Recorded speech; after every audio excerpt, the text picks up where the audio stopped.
Hey there. Whoa, that was a weird one. Hey there, StarCraft fans. It is Falcon Paladin coming at you with yet another edition of StarCraft Brood Wars Sunday. We are here with replays submitted to falconpaladin@gmail.com with the subject of Brood War. We've got Nibbler, we've got an RJB replay, we've got some nukes in here. Should be a good Sunday. Thanks to everybody who is here.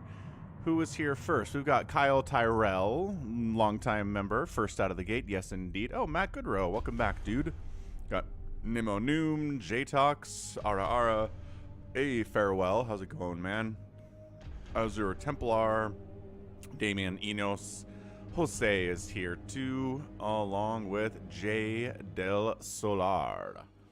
I don't know if I'm saying that right, but that's okay. 2024, we are in April, and it is the 7th.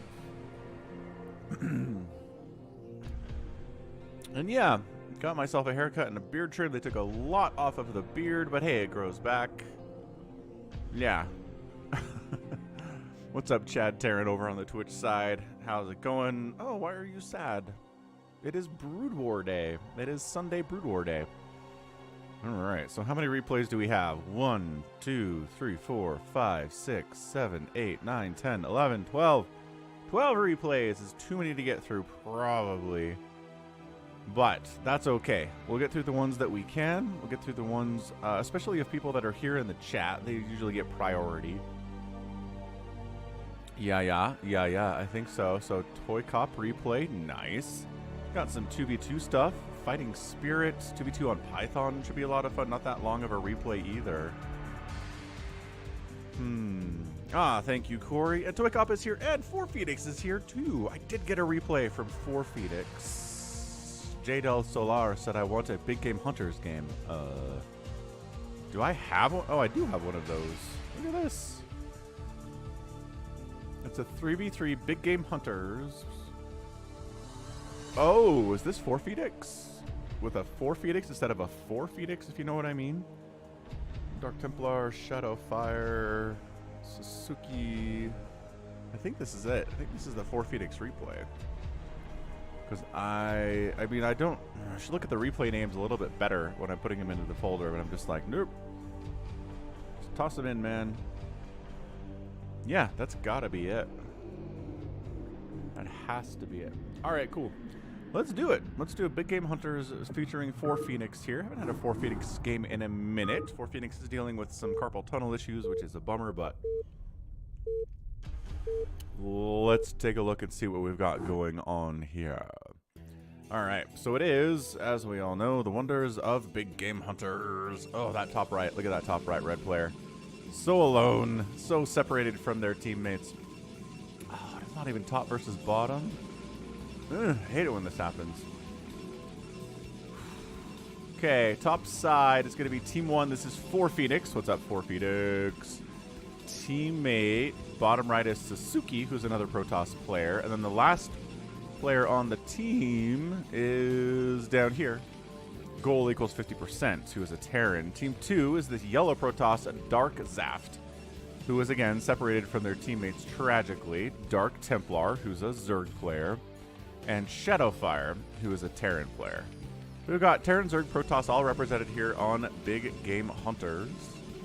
Hey, thanks for the 150 Taiwanese dollars super chat for Phoenix.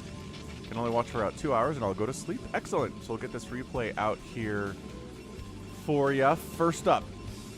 First on the day. We're going to ×2 this a little bit.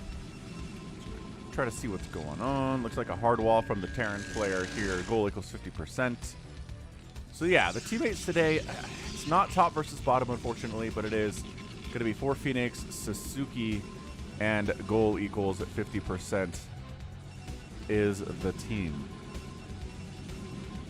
Thank you for the conversion, ToyCop. The currency conversion. Suzuki Scouts says at 7 o'clock here, there's a Zerg player. Nice. And guess what? There are Lings on the way from this Zerg player pool done. Lings out. Early Lings on Big Game Hunters. Can be pretty strong. But looks like we are decently walling off here. Let's see. Where does our Zerg player want to go? Oh, right on down to goal equals 50%. I don't know, man. This does not look like a hard wall. Can he? Sometimes what I think is not a wall is actually a wall. It looks like there's totally room here to slip through, but it seems like goalie equals 50% knows what he's doing. Oh, that's a delay on the factory. One Marine comes out. Is that enough to save? He's like, no, I can burn down this fact. Oh, finishes. There's Mike the Mutilist. Oh, okay. Lings are in. They do micro down to get the... Oh, they get the Marine. They kill a couple more SCVs. This is really dangerous stuff. Is there a counterattack? Counterattacking is 4 Phoenix down into Dark Templar's base. But there are Lings free inside this mineral line. Oh, this is not good. This is really bad news for the Terran player. Who else is coming down? 4 Phoenix? Yeah, 4 Phoenix, obviously. And then, is that Sasuke? It is. Okay, this guy with his early Lings, he's getting some work done here, certainly. Oh, and there's a Zealot here from Dark Zaft. Oh my gosh, 2 Zealots here from Dark Zaft. Terran's in an immense amount of trouble, but oh, this is what you get for going early Lings and not getting any kind of defense back home. This is bad. This is really bad for the Zerg player. This is bad for goal equals 50%. A Vulture does make it out, which is the answer to slow Lings and slow Zealots. No one has any speed upgrades here, but that's okay. If you micro very well, you can clear out every one of these Lings and kill that Zealot. And have, okay, this is looking all right. 6 kills on the Vulture. No! Do not die. Do not die. How's Zerg player doing? He's long distance mining. Now his hatch is gone, so there's no more long distance mining. That totally sucks. Over here, Shadowfire's got a ton of Marines and a couple medics. And is actually going after Sasuke. He's got some pylons out here. I'm not sure what the placement of these pylons is all about, unless it was some kind of a proxy. But no, he had gates over here, so I don't know what's going on. This is a 3v3 DS assignment. This is 4 Phoenix's replay, ToyCop.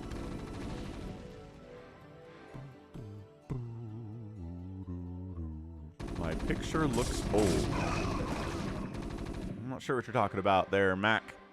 Anyway, let's see. Zerg player recovering. Zerg player has 300 minerals and is actually already taking this natural base for Shadowfire, who again has the Marines.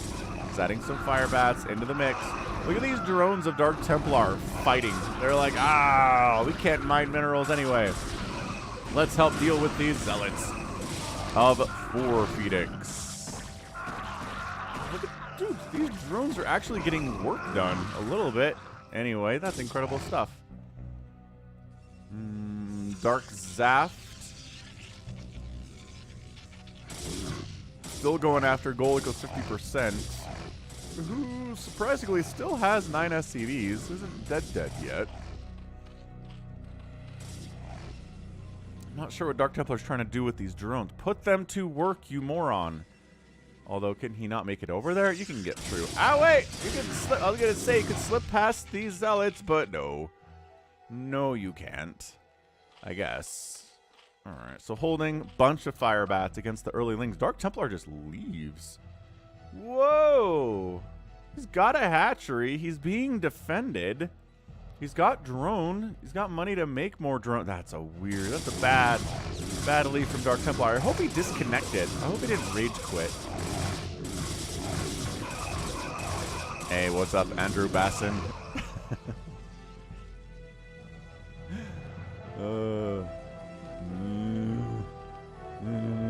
Man, this Vulture behind a wall. Zealots are like, not interested in dealing with that. Thank you very much. Anyway, back up here in 4 Phoenix land. Let's see what he's got. 4 Phoenix has speed for the Zealots. Cool. Templar Archives on the way here, too. Got the double gas because it's big game hunters. You don't have to take a second base to get that second gas going. It's really nice. Reason a lot of people like this map. For that reason. So really heavy on fire bats, which again, considering the enemies have a lot of Zealots, makes a ton of sense. So here comes 4 Phoenix. I don't know, man. That's a lot of fire bats with medic support and Marines on the back line there too. The Zealots decide, no, that's not the place for us. Absolutely not. Dark Zaft is into some Dragoons. So Zealot Dragoon versus Simply Zealot. Gonna have a hard time. What's up, Vincent? 4 Phoenix is 4 Phoenix, Nibbler. And, your wall is no match for us now. Bam, that's right, we can shoot through the wall because we are Dragoons. Nice follow-up from DarkZaft. Oh, now goal equals 50% is in a really bad place. So if Dark Templar is left, and goal equals 50% is left, we're going to lose. Well, he hasn't left yet, I'm just saying. He'll turn it into a 2v2 here in about 8 minutes. Guess who's here? Marines, Firebats, Medics from Shadowfire.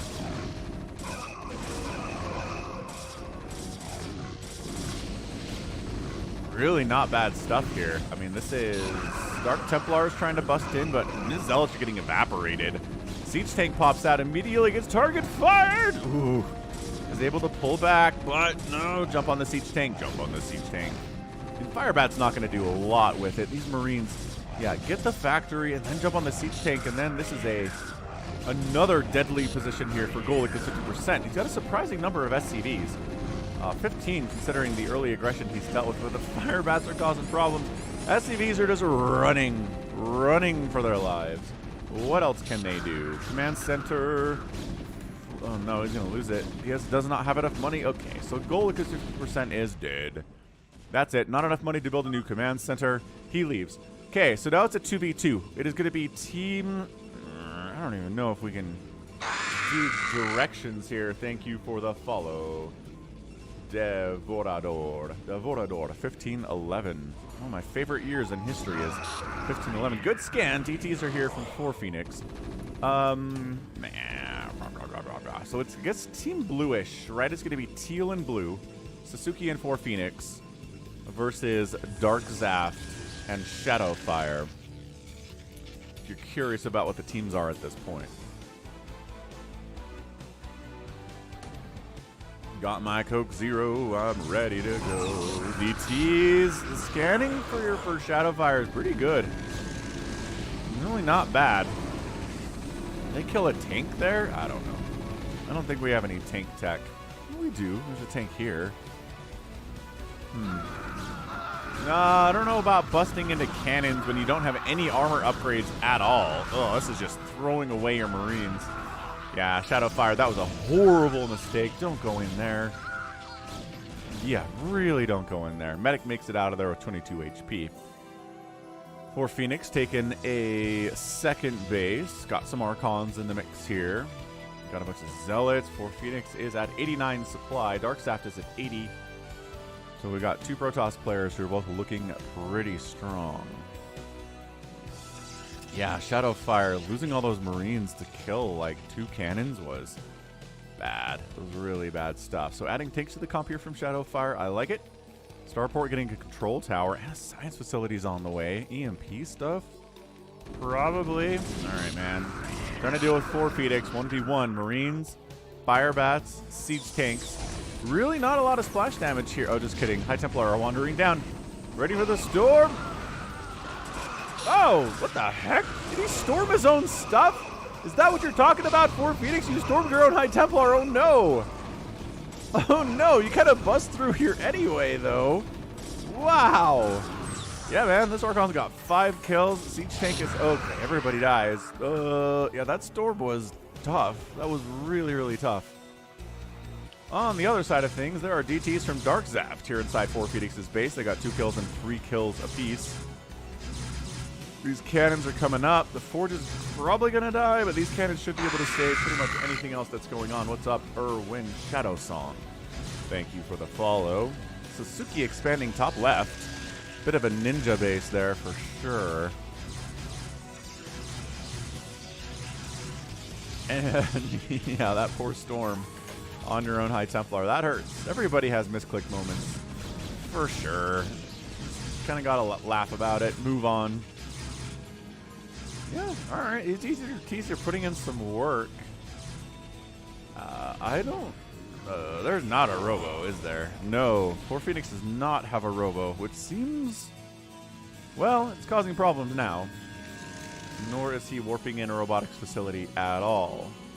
So I'm curious to see... I mean, at some point, the enemy's got DTs sharking around. You're going to want obs. Throw that out there. DarkZaft taking a ninja on the cross spawn from where he spawned. So he's ninja-ing really hard. Sasuke's ninja-ing really hard. Neither of them have considered taking their own naturals. Well, I guess they have, but they just haven't actually taken them. What's up, Gallons? It is StarCraft Sunday with some cool people. That is true. Alright, Shadowfire says, this time I bring tank. Got 1-1 on my infantry. No attacker upgrades on my siege tanks yet. See if this is breakable. Once again, Terran continuing to produce infantry despite the fact that Storm is done for both Sasuke and 4 Phoenix. I don't know how I feel about this. I mean, not wrong, Connor. StarCraft is a tough game for sure. Ooh, that was a good Storm. High Templar, getting some work done there. Yeah, I mean, everybody's bad at StarCraft. It's just how bad are you at StarCraft, right? It's varying levels.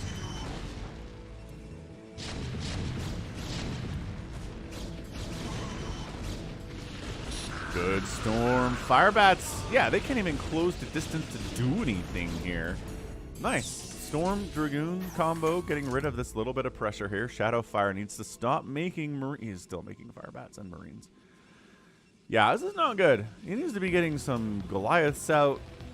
A bunch of Vultures would be pretty sick here too.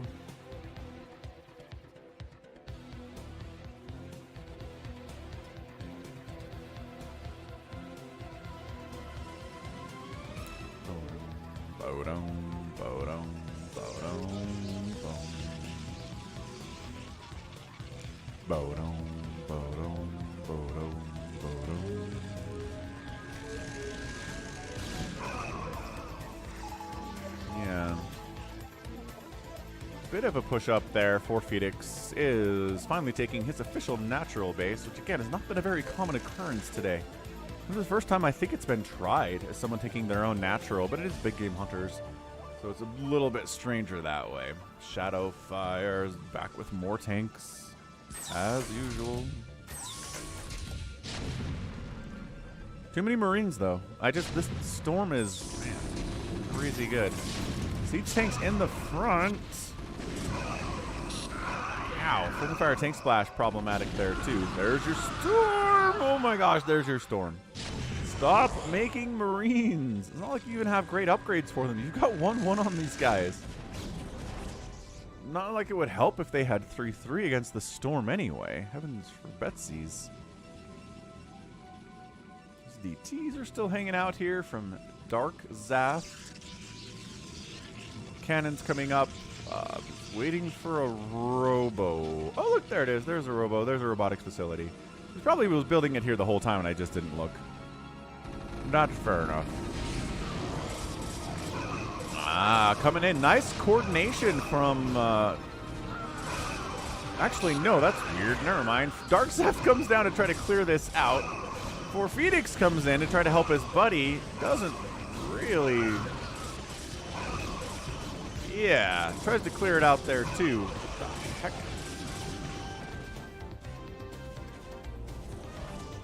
Alright, so he does. He does clear that thing out. I guess Darksept is coming in to support. Either way, nice Reaver drop. Reaver Storm drop gets us. He storms the Nexus like this is a fastest map. I don't know what that was, but hey, got some kills. Storm's 6 kills is not too bad here for Phoenix pulling the probes away eventually.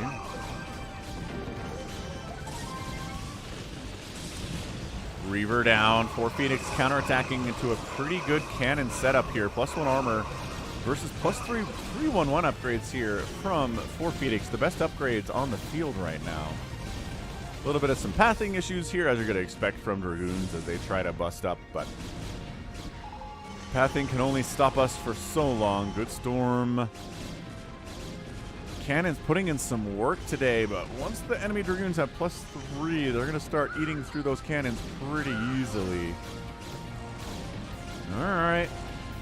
Dark Zaft struggling a little bit. But not a lot of reinforcements coming out here from 4 Phoenix. I think his dudes are stuck. Yeah. I think this little path is too narrow to be a happy place. Whoa! Tank drop! Tank drop down here! Oh no. Big tank drop causing all sorts of problems for teammate Sasuke. Nexus down. That's why those probes got pulled. And, oh no, getting found here by DarkZvT with his shuttle crew. Shutting down to what Sasuke has going on. Oh boy. Man, he's still making these Marines. They got +2 attack now, so he's further upgrading them. Can't get too mad about it, but yeah, this is looking super bad for Sasuke all of a sudden. Sasuke's natural ninjas getting scouted and killed. His main base is dead. The Nexus is gone. Sasuke's sitting an Arbiter out. I guess 4Phoenix is continuing to bust through. Defensive DTs, where are the ops? Oh my gosh, these defensive DTs are putting in tons of work for DarkZvT. Here's the obs. The obs comes in, but only after, like, everything is dead. Oh, that's a lot of DTs, man. Even if you can see them. Reinforcements are coming in here from 4Phoenix. DTs are kind of getting cleared out. Hey, what's up, Jericho? What's up, Trevor? Yeah, Dark Templar is able to send some units in and clear out Sasuke's top left, so he does have some mining going on, because this is still not happening for him. DarkZvT, I'm not sure that 4Phoenix knows that this is down here, or Sasuke. I'm not sure they have scouted it. Shadowfire going drops. Man, drops are good. We know how good drops are.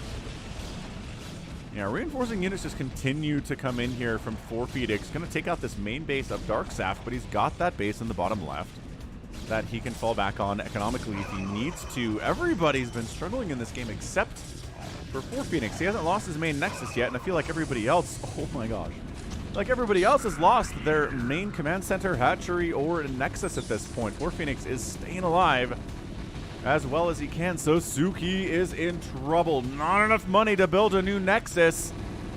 And that one, you're not saving that. That is gone. Oh no. Sasuke, can you cancel something? Production tab says no. There's nothing in production to cancel. I think Sasuke is dead. I think Sasuke's got an obs. And that's about it. 4Phoenix, you must win this thing 2v1. Shadowfire. Still hasn't taken a second base at all. He's the one player that hasn't even tried to expand anywhere. Oh, there's another drop. Marine Siege Tank drop. No upgrades on the tanks. Upgrades on the tanks would really help here, Shadowfire. Great storms, and the tanks do get cleared out. What's up, Dub Profit? Oh, and you're right. Shadowfire still has his OGCC, so Shadowfire and Dark Templar are both the ones that have held on to their mains and not lost their main Nexus or Command Center. Today, everybody else has been struggling mightily. I guess DarkZvT hasn't lost this Nexus either. It just felt like he was going to pretty bad, and I think this follow-up of Dark Templar is going to be a problem.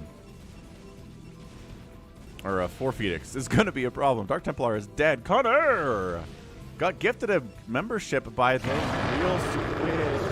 Real Squid. Thanks for the gifted membership, dude. I'm sure Connor appreciates it. And continuing to be an Overmind supporter level. The only Overmind supporter that I've got on the channel is Real Squid. Happy Sunday, man. Thanks for stopping by as we're watching DarkZvT.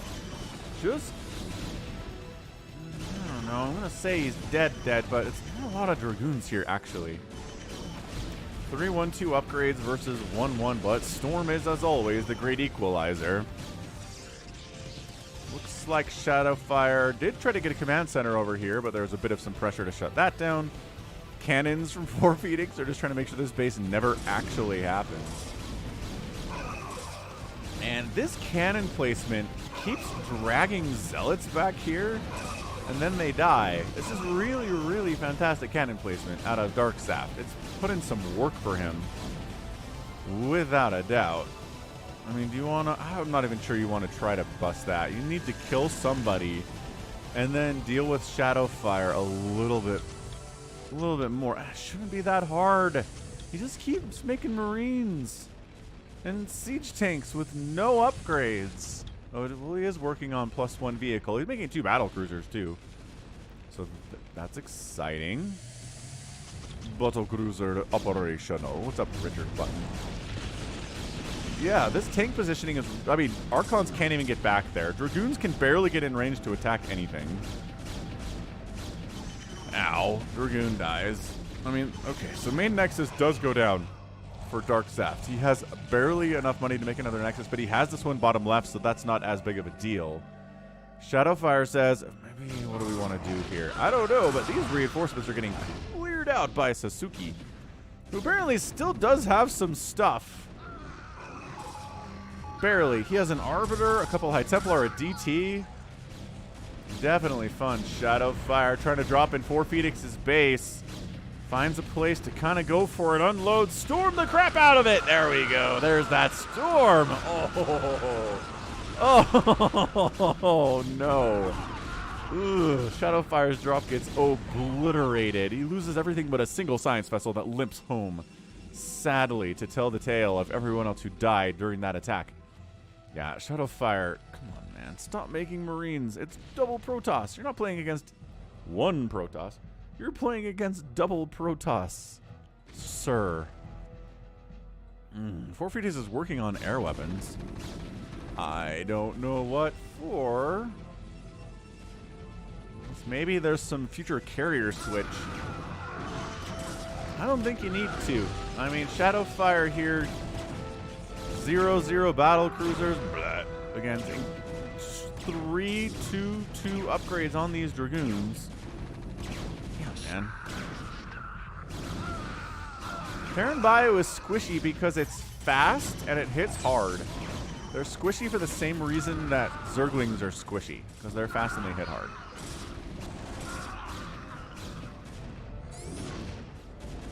Yeah, certainly. Are you going to go? Man, I will maybe just kill Shadowfire first and then worry about DarkZaft later. Shadowfire just GG's. He just leaves the game. Hope he's learned that making Marines and Firebats versus Protoss at the 20-minute mark is really bad. Oh, there was a storm drop. 9 kills and 8 kills. That's why he left. Yeah, I don't know. I feel like there's a bunch of early leaving in this game for players that could have kept trying.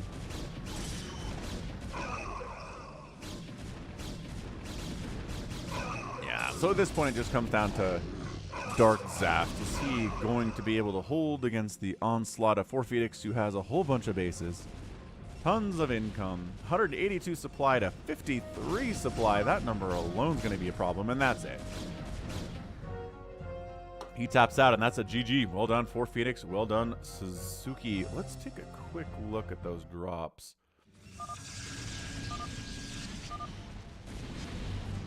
I'm going to see if I can catch those. No, armor does not negate storm. It's a spell, Irwin Shadow Song. Oh, there we go. Beautiful. Beautiful little storm drop.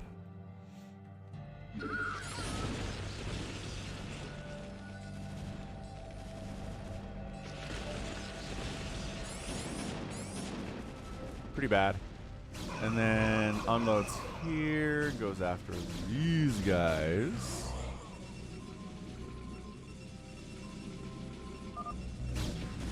Shadowfire recognizes he got storm dropped. Yeah, pretty good drop. Yeah. Alright, not bad. DarkZaft down to 15 probes after that one. Yep.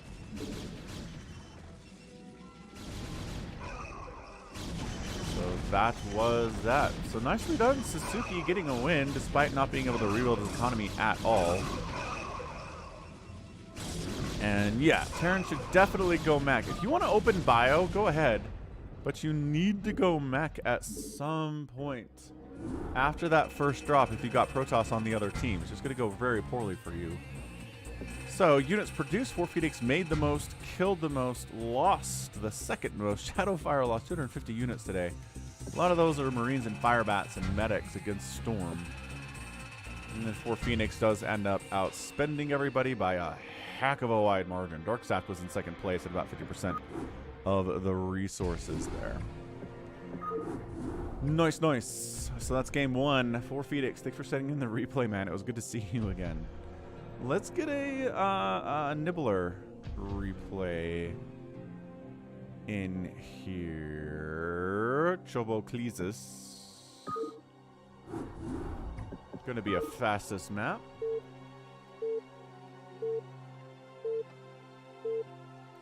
But good game to start with for sure. Okay, so oh my gosh, this is broken too. That's 2 in a row. What? I am annoyed by that. All right, what do we got? Top left, Nibbler. His teammate bottom right is his third player, Cleezus.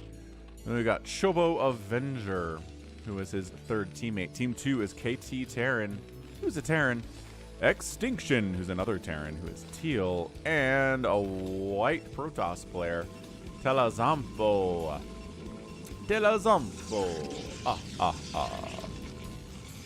Good. So, man, again, unfortunately, it's not top versus bottom. Sometimes this gets messed up. But we'll just try to remember, right? Nibbler, Cleezus, and Chobo Avenger are on the same team. So, Zerg, and a Terran here. Chobo Avenger. Chobo as a Terran is almost as scary as Cross. Oh, really? Chobo Avenger is pretty strong, huh?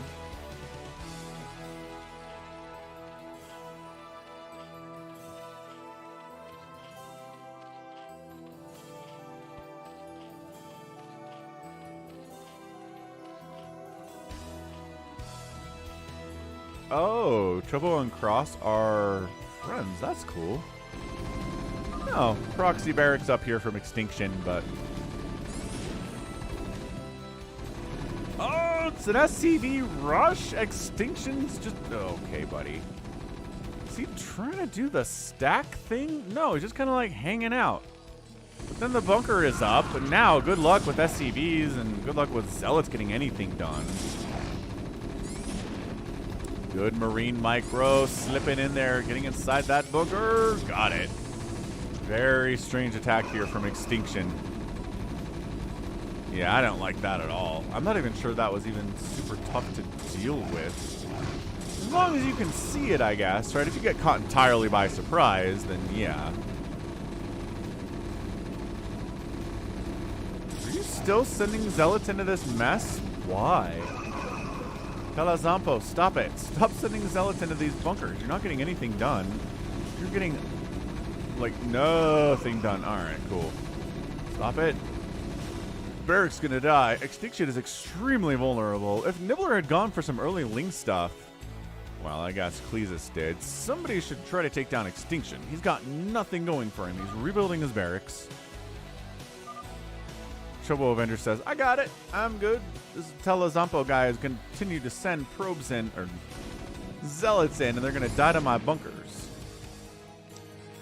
You can keep doing that if he wants. Hey, what's up, Stain of the Cat? Not really, not as much anymore. A little bit too old and slow these days. Yeah, I'm not even sure. Extinction's not going to be able to hold here. He's going to be able to lift off buildings. Stay alive. Oh, hold on a second. Alright, never mind. Some help came in the form of KT Terran. And he's not a dead nerd at all. Extinction manages to survive the slowing assault. We are... Yeah, Telazampo is going to wall off with cannons at the front in case more Lings try to show up. But yeah, man. I mean, just the Zealots... Oh my gosh. Do not send these Zealots out into Chobo's base. Bad things will happen to you. Yeah, head on down to Cleezus instead. Smart. He made early Lings. He doesn't have a ton of stuff going on. What's up, G22? Hey, thank you. I'm okay with the haircut. The beard trim again was too much beard trim, but facial hair grows back. I'm not too stressed about it. One sunken seems not ample here from Cleezus.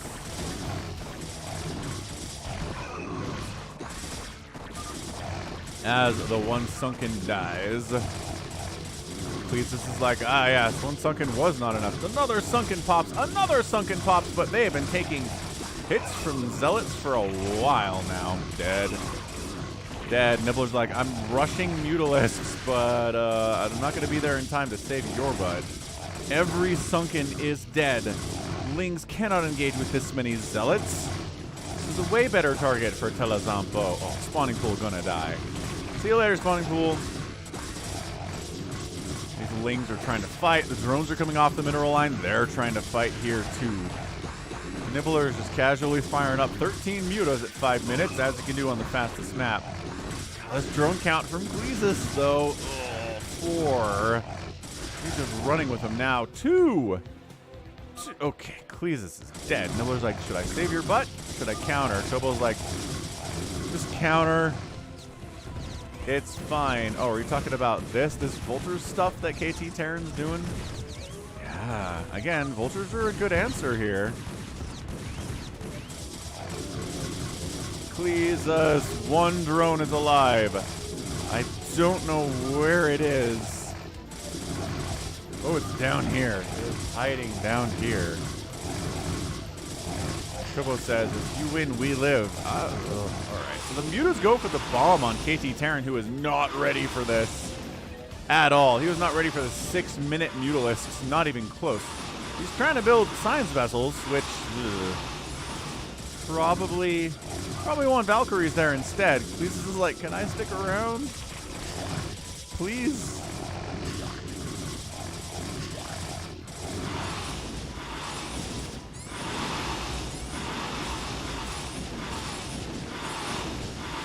Yeah, the mutas are doing great. Vultures around the outside, still causing some problems here. A siege tank should really be able to shut this down, but Factory was late because of the 3 racks opening here from Chobo.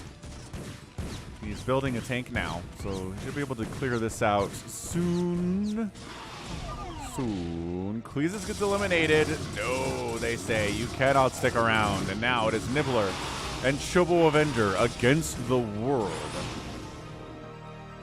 I'm not sure that Nibbler needs to stick around here. KT Terran is in a very tough position. He's got 1,000 minerals, but no command centers? Is he dead? I think he's dead. And then Telezampo says, my zealots defeated Gleezus, they can defeat you. And Nibbler's like, no, you can't. I have more than 1 sunken up. I have 4 sunkens and Muta support. So good luck with that. Hey, what's up, a bad SC player? Mutas fighting directly against Dragoons. Not something they generally like to do, but you outnumber the Dragoons like 27-1. I guess we can allow it, man. Oh, the Irradiate gets up. The Science Vessel pays for its insolence. Nibbler does manage to split pretty effectively. Nice split there from Nibbler. Okay, so K Terran is dead. And Gleezus is dead. So now it's a 2v2. So that's nice. If you lose somebody in a team game but can immediately kill someone on the other team, you're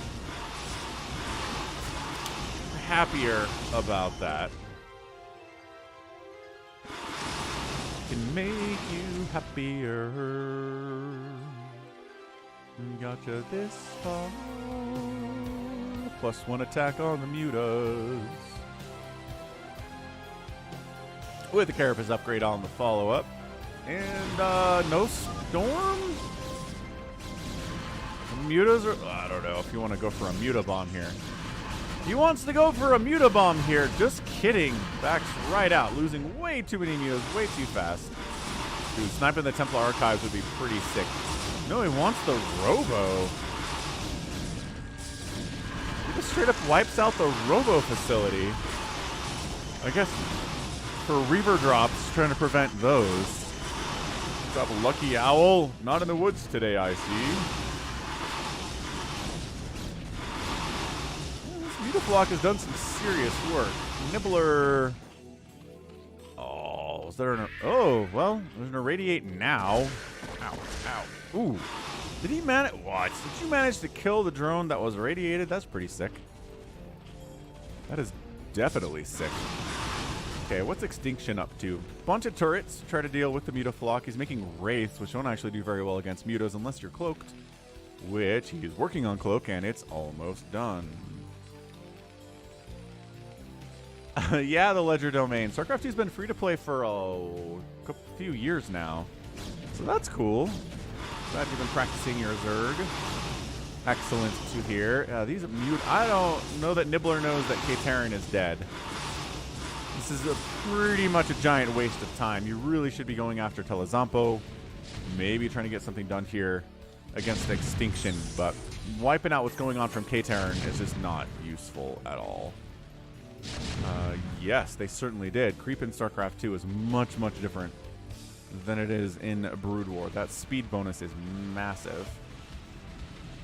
Alright, here comes Telezampo. He says, you're going to make a bunch of Mutalisks.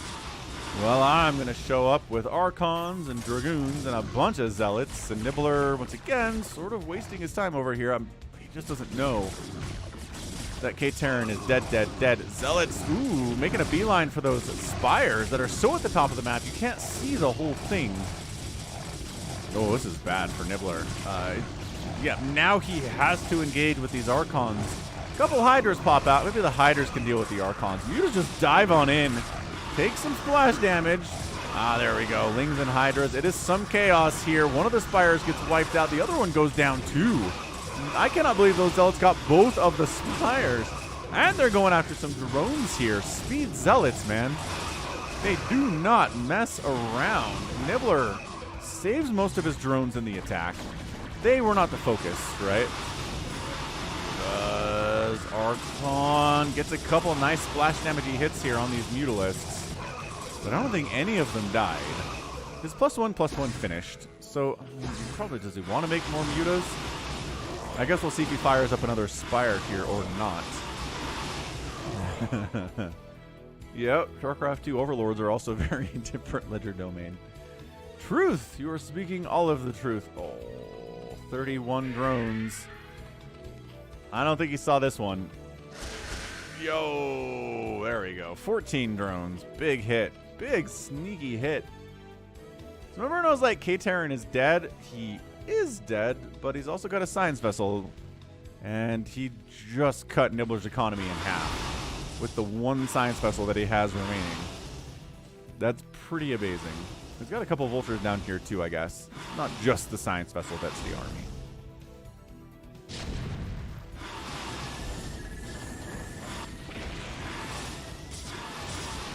Alright, Muta's just kind of straight up dive bombing into this, and then they say, Cloaked Wraith Ball problematic. Nibbler says, I know I'm out. And an irradiate. Thanks for the follow, PDDSC. Oh no. Oh no. Okay, so the time of the Muta, maybe a little bit over. Firing up more Hydralisks, is Nibbler saying, yeah, okay. It's going to be giant Wraith Balls, giant Hydra Balls will counter those very effectively. And Chobo Avenger just largely kind of hanging out, right? I don't think I've seen him move out today. Oh no, Critter. Critter got cyberbullied. Happy Sunday, dude. So they're 0-0 race, but they've got Cloak. A lot of missile turrets in Chobo's base, though, so that's not going to work.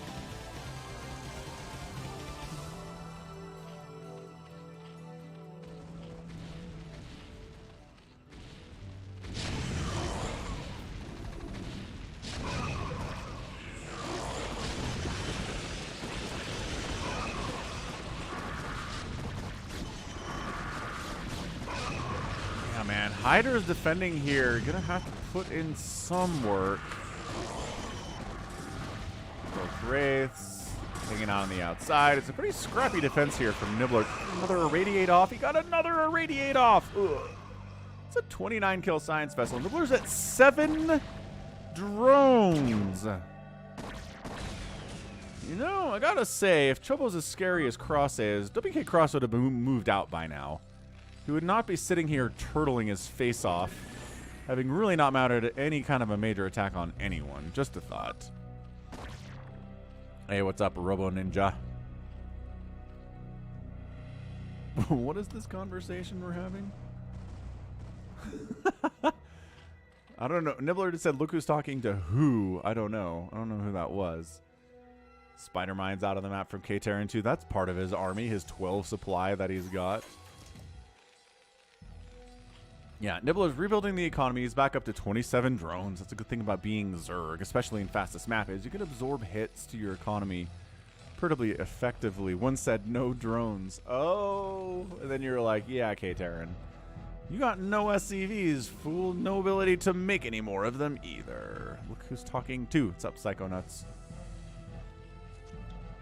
Starring Kirstie Alley. Overlord or 88, not as good of a target as a bunch of stacked drones, but take what you can get as a science vessel at this stage of the game anyway.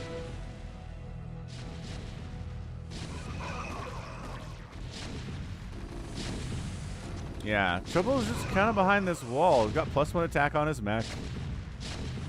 He's trying to command center hard wall here. He's just like, good luck, Nibbler. I'm going to be behind this wall forever. Yeah, had a nice Easter holiday. Kids had the week off from school, so that was kind of nice. Daughter had her first soccer game of the spring yesterday, and by spring it was 37 degrees Fahrenheit and snowing sideways the whole time. So it was a bit of a miserable experience, but she had a fun time. That's all that really matters. And her team won, so she was happy about that.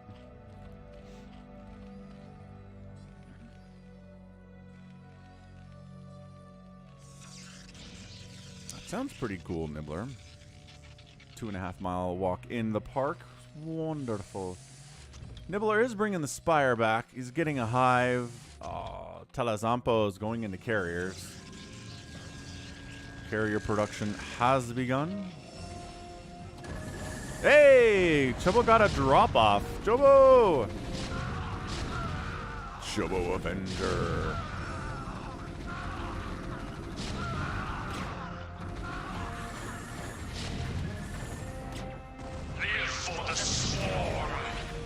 Hey, thanks for the resub out on Twitch with your Prime.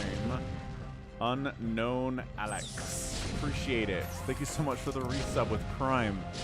Again, as always, if you have Amazon Prime, you can subscribe to anyone for free once a month on Jeff Bezos's dime. Pretty sweet deal. You do have to re-up it every month manually, though. You can't set it to resub,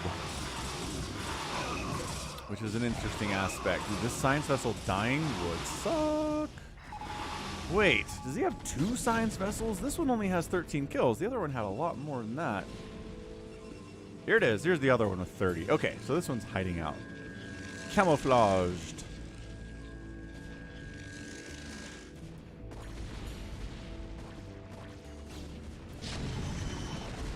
Chobo's trying to move out here, but cannons, dragoons, storm. This is some pretty good play out of Telezampo, and now his carriers are joining the party, making siege tanks a lot less effective than they were before the carriers arrived. These Hydras really want to snipe the science vessel, but just keeps poking it over the wall, sniping individual Hydras.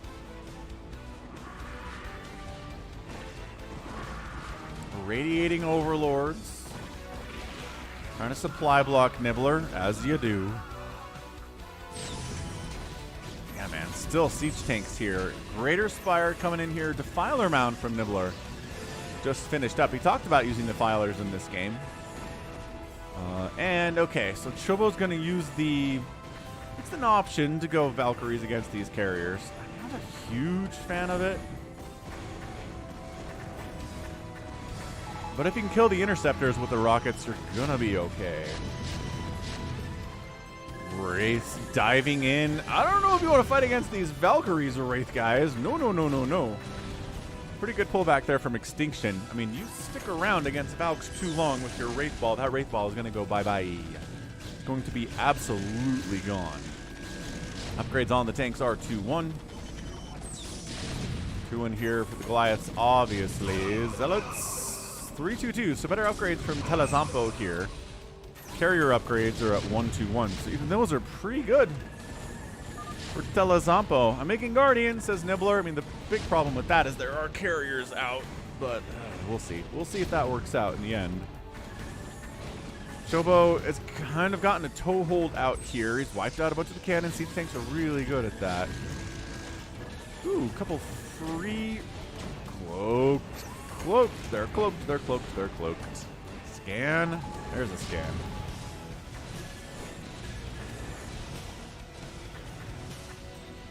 And all the wraiths died. One scan, and they all died. That's tough. Nibbler is guardian on the left side. These guardians outrange missile turrets, but will they float into missile turret range on their own? Yes.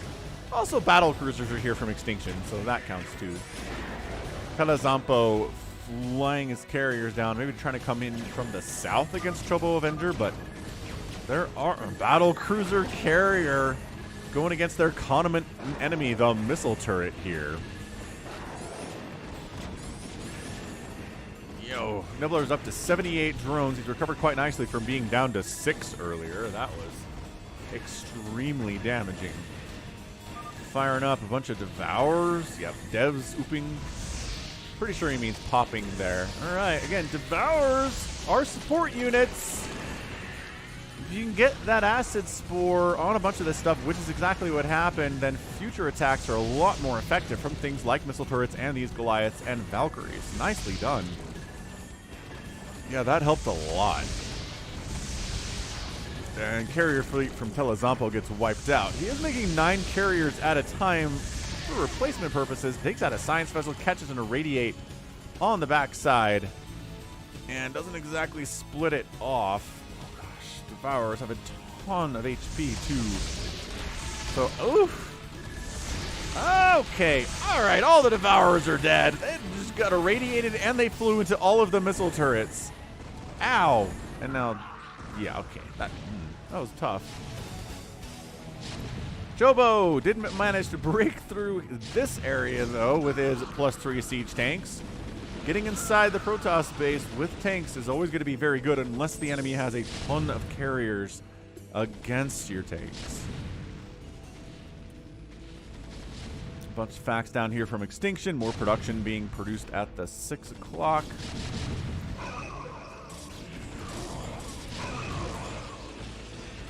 High Templar pulling out.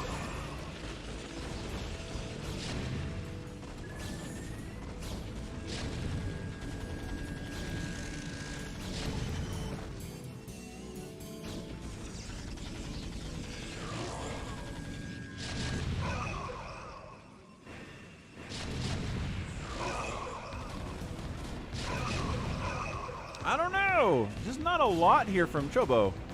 I mean, Goliath count isn't massive or anything. He's producing pretty well. I mean, units are streaming out here. Lockdown's on the way from Chobo Avenger. That's how he's going to deal with these carriers more than anything else, is to lock them down, which is one of the coolest spells in the game. They don't see very much. Hey, little Dark Swarm attempt. The Spider Mines are problematic, but these cannons are shut down by the Dark Swarm usage. That's not bad. Hydras have +1 attack and +0 armor. Carapace. So not going to be super useful, but there are a bunch of them. So are there enough Hydras to just kind of deal with these interceptors? It kind of feels like it. Buying time, buying time.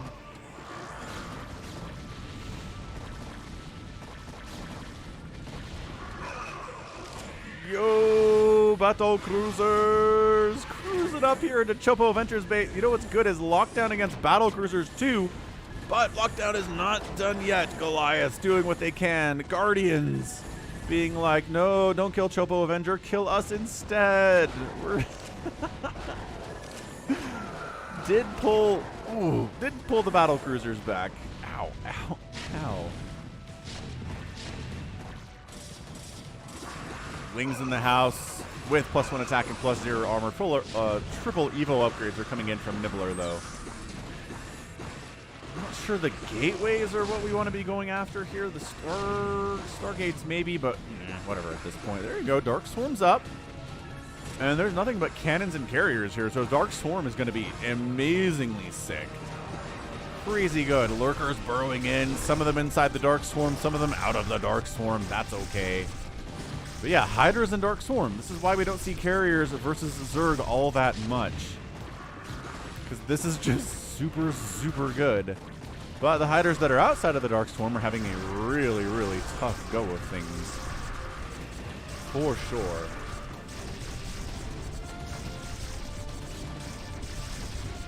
Okay, this is just slow and steady. Siege tanks protected by Dark Swarm is pretty sick. Don't see that very much.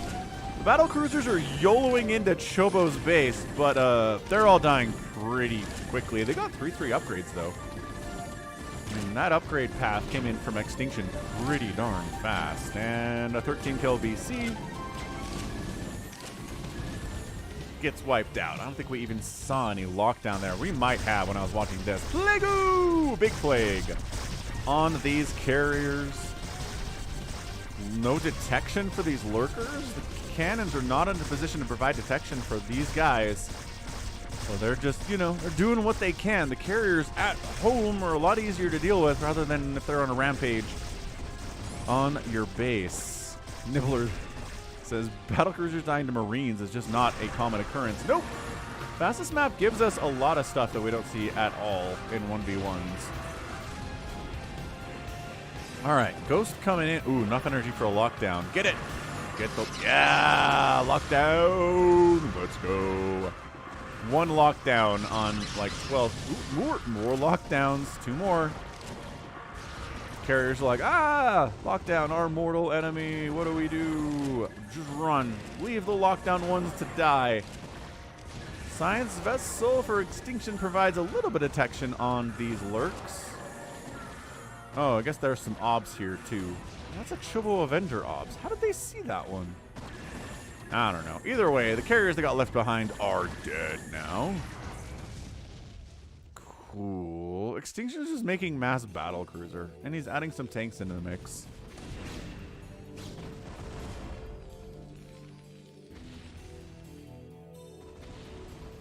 Five-kill Science Vessel from Extinction coming into Nibbler's base.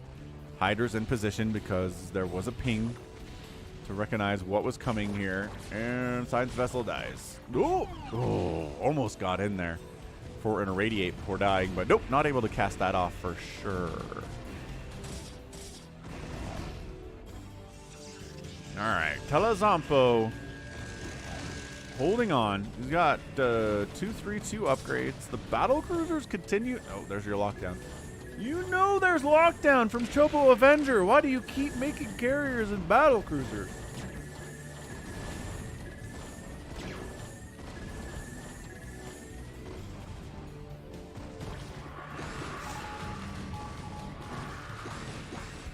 Ugh, a little sniffly here. We've got flyer attack upgrades, Ultralist Cavern on the way here from Nibbler.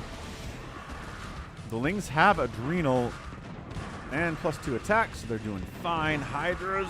Oh, the Reaver edition here is beautiful from Telezampo. Just anything splash damagey in combination with the carriers is going to be super, super good.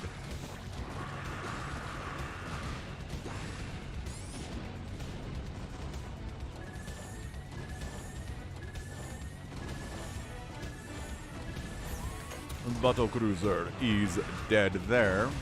12 more Guardians on the way from Nibbles. He's morphing them here inside Chobo Avenger's base. Should we go Goliaths and Guardians as a combo? That sounds pretty sick, actually. Yeah, man. 14 kill Reaver here. 14!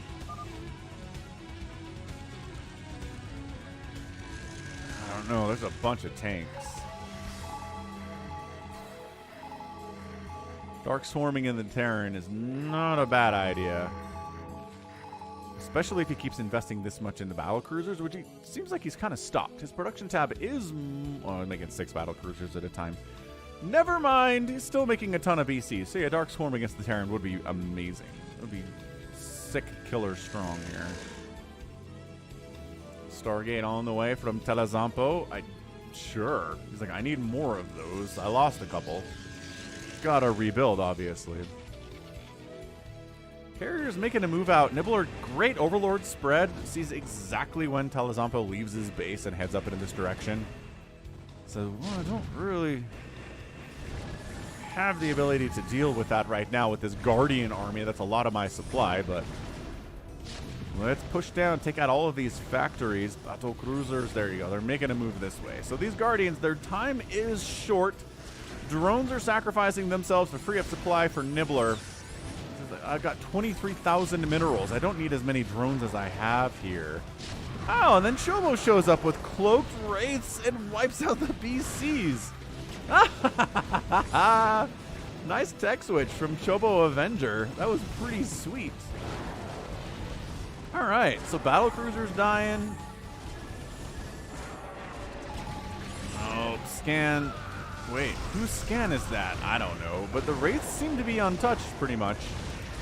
Oh, this is fantastic from Chobo Avenger. He's like, well, you guys keep making stuff that can be dealt with by a lot of things, including cloaked wraiths. How you like them apples? Ow, ow, ow. And then doesn't just sack them all into the missile turrets. That's nice. Dark Swarm. Dark Swarm Lurker here from Nibbler. Good execution. These Lurkers are outside, but that's okay. Most of them are inside the Dark Swarm.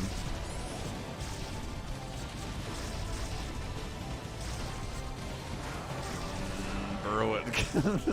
The Siege Tank Splash, man. Siege Tank Splash causes a lot of problems inside the Dirk Swarm. Extinction taps. He's like, well, Dark Swarm, huh? I don't have an answer for that. And he leaves. And that's it. TeleZvPPT says, I don't want to 2v1 this thing. He taps out, and Nibbler. Oh, look at these Reavers, though. Ah, look at those Reavers. So Nibbler and Chobo Avenger get the win. They do lose. I mean, why are we still attacking here? Oh, K-Terran hadn't actually left yet. There we go. Now he has left, and now it's over. So, yeah. Let's see. Early kind of proxy barrack stuff here. Extinction trying to take Chobo Avenger out early does not go well. TeleZvPPT with the Zealot pressure doesn't go well there either. Kalizis gets killed by a big Zealot attack. Nibbler's going fast. Muta can't do anything to help him. He ends up killing K-Terran, who sticks around for a pretty long time with science vessels irradiating and trying to keep Nibbler's economy as low as possible, which is pretty sweet. Like, that was nice. It was good to have somebody who could have just left actually stick around and try to assist. But, yeah, that was great. Fantastic. Bovine Slime is in the house, too. And Chobo Avenger, again, didn't move out a lot today, but a lot of stuff died trying to get him. And these tanks across the wall are always going to be effective. Got the lockdown, too, which was nice. And then the cloaked wraiths, which were really, that's what shut the door on that carrier battle cruiser stuff the enemies were doing. So, end of the day here, TeleZvPPT outproduced, or outkilled everyone. Nibbler outproduced everybody. And outlost everybody. A lot of lings in that mix for sure. Nibbler raised the second most buildings behind Chobo Avenger. And resources, TeleZvPPT had the best resource count. Extinction was number 2, and Chobo Avenger and Nibbler are actually 3 and 4 for spending. So more cost efficient, it would seem. That's pretty impressive stuff. Pretty cool. All right. That was awesome. That was a lot of fun. Thanks for sending it in, Nibbler. Appreciate it. Let's go. We have a ToyCop game in here. Yeah, ToyCop versus Polione on Polypoid, a PVZ. Let's take a look. ToyCop's in the house.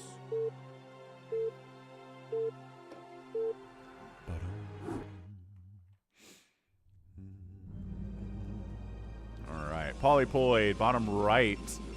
Yeah. Red Terran player, it's ToyCop. Bottom left is a Protoss. A Zerg player who's purple. Polione.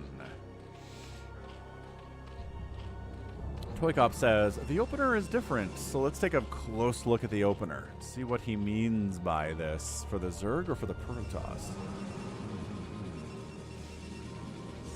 Did I call you Terran? Yeah, I don't know, man. Protoss, Zerg. Little sniffly today. Brain's maybe not at 100%, obviously. Not that it ever is anymore. So, ToyCop sends a probe out on the 4-player map. Correctly guesses this is where the Zerg player is, who goes for an overpool opening. Sees it, says, overpool, fine. We're going to go ahead and gate inside the main base. Not really putting any effort into walling here, getting cannons here. Maybe just going to try to one base here against our Zerg, who's expanding behind the overpool opening. Yeah, so he's 2 gating. No gas, no expand. Says, what else are you going to do other than 2 gate? Overlord shows up, sees the 2 gate, says, well, probably not getting up that ramp with Lings. I would honestly stop making Zerglings at this point, but Polione, he just fires up another one. Yeah, I don't know about this from Polione. No. No. No. No. Against the 2 gate? Are you crazy? I like the 3rd base from Polione, though. A lot. And then ToyCop says, I am the one who knocks. Actually, do I like the 3rd base against an opening 2 gate Protoss? Maybe not, actually. I am 2 base with sunken support. Probably your best bet. Pretty good Ling micro. Polione not just kind of YOLOing in there. 3rd gate, no gas. 4 gate, no gas. ToyCop says that slow zealots are strong. These Lings are trying to lead away. Oh my gosh, you need more sunkens than the 1. Gas on the way. It's 20 to 7 workers. Yeah, you need to engage here and engage with all of these guys. And maybe don't let the sunken get totally focused like this. Okay, fine. That's totally fine.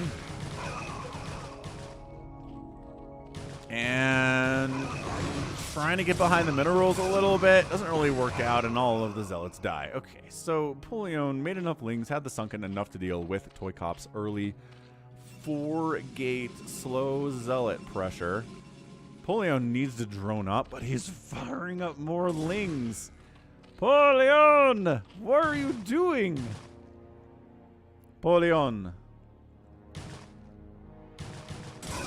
Oh. Zealot dies. He's not even getting speed. He doesn't have the gas for speed yet. He's working on getting the gas for speed yet. But nothing but slow zealots. This Overlord sees all. Sees the gas timing at 5:45. Polione says, I'm going to get metabolic boost and then you'll be sorry. I don't know about this. I don't know about this from Polione. He's just continuing to send Lings. He is a man after my own heart, but I don't make good decisions in situations like this. 3rd base paying dividends.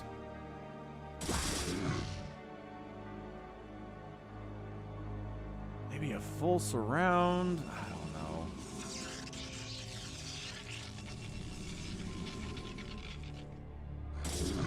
It's a lot of zealots. It is still a bunch of zealots here. More Lings in production. Speed finishing up soon, which does help against zealots, even though it doesn't.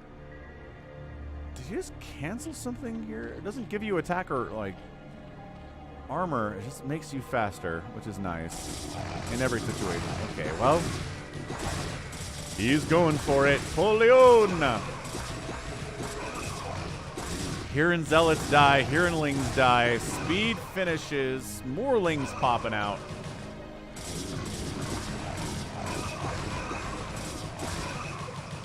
Okay, he deals with it, but again, does he have too many Zerglings and not enough economy or tech?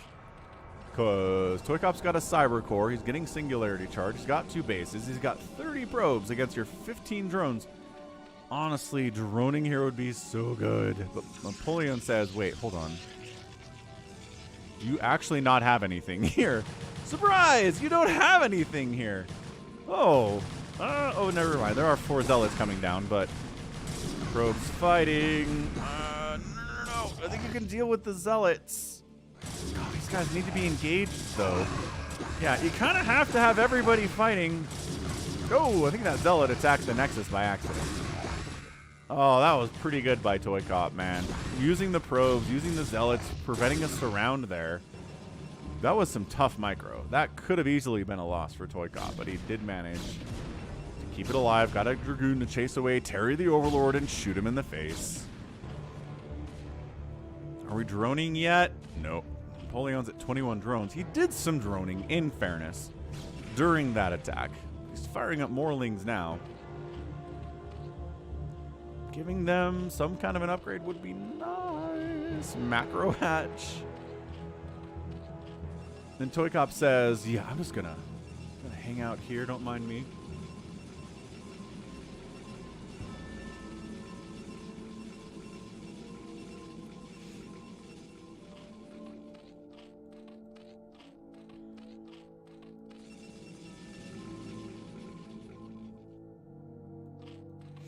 Alright, well, more macro hatches. I mean, he's doing some things I like. He's just not teching up at all. He's not getting upgrades for his lings. He's not getting a Hydra Den. He's not getting a lair. He's just unupgraded speedlings are all you need to defeat Protoss. And I just don't think you can, especially if the Protoss is ToyCop. ToyCop's going to have Storm here. Yep, there's a Citadel of a Dune. You have a timer on you right now, Zerg, where Storm is going to be available. And then if all you have are Zerglings against a Protoss with Gateway units and Storm, you pretty much just die. Hydra Den is on the way from Polione. Zerglings obviously trading well against the Dragoons, cost for cost. A bit of a Sim City here. A Sunken being placed right there would be pretty sick. Oh, just more unupgraded Lings, though. Unupgraded Lings versus unupgraded Dragoons and Zealots. Not something you see a lot. Usually somebody has an upgrade by this point at the pro level, but, I mean, ToyCop didn't get gas until super late, so that makes sense, and Polione didn't either. Okay, Polione shoves away the attack, but only for now. Speedlot's on the way. Templar Archives would be pretty sick. ToyCop not going for one of those yet. That's okay.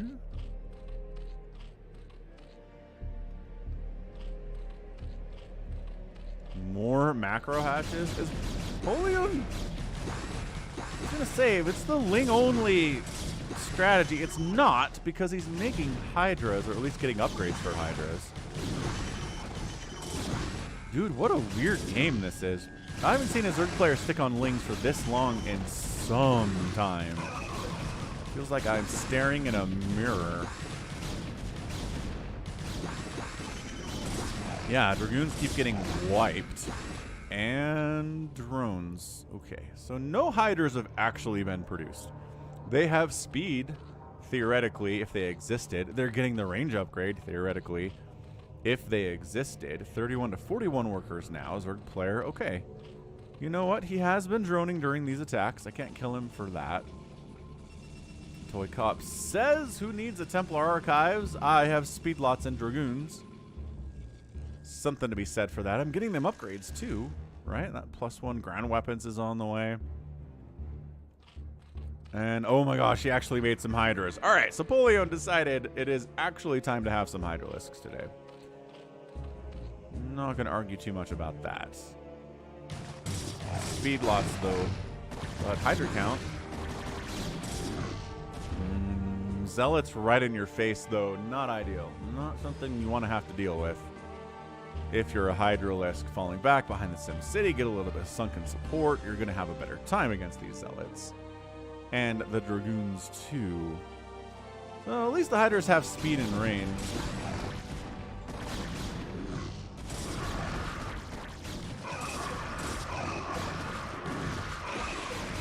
Yeah, the Zealots just do so much tanking while the Dragoons are back there dealing damage.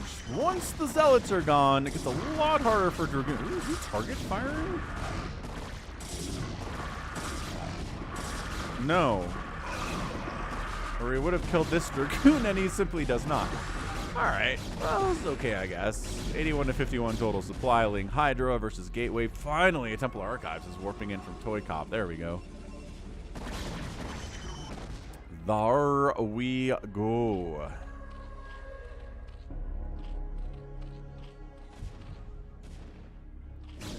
A Dragoon wanders up to the third base to harass it. Yeah, not going to fight against that many Hydras, I'm afraid. And by that many, I mean two. Psionic Storm being researched. Third base warping in from ToyCop.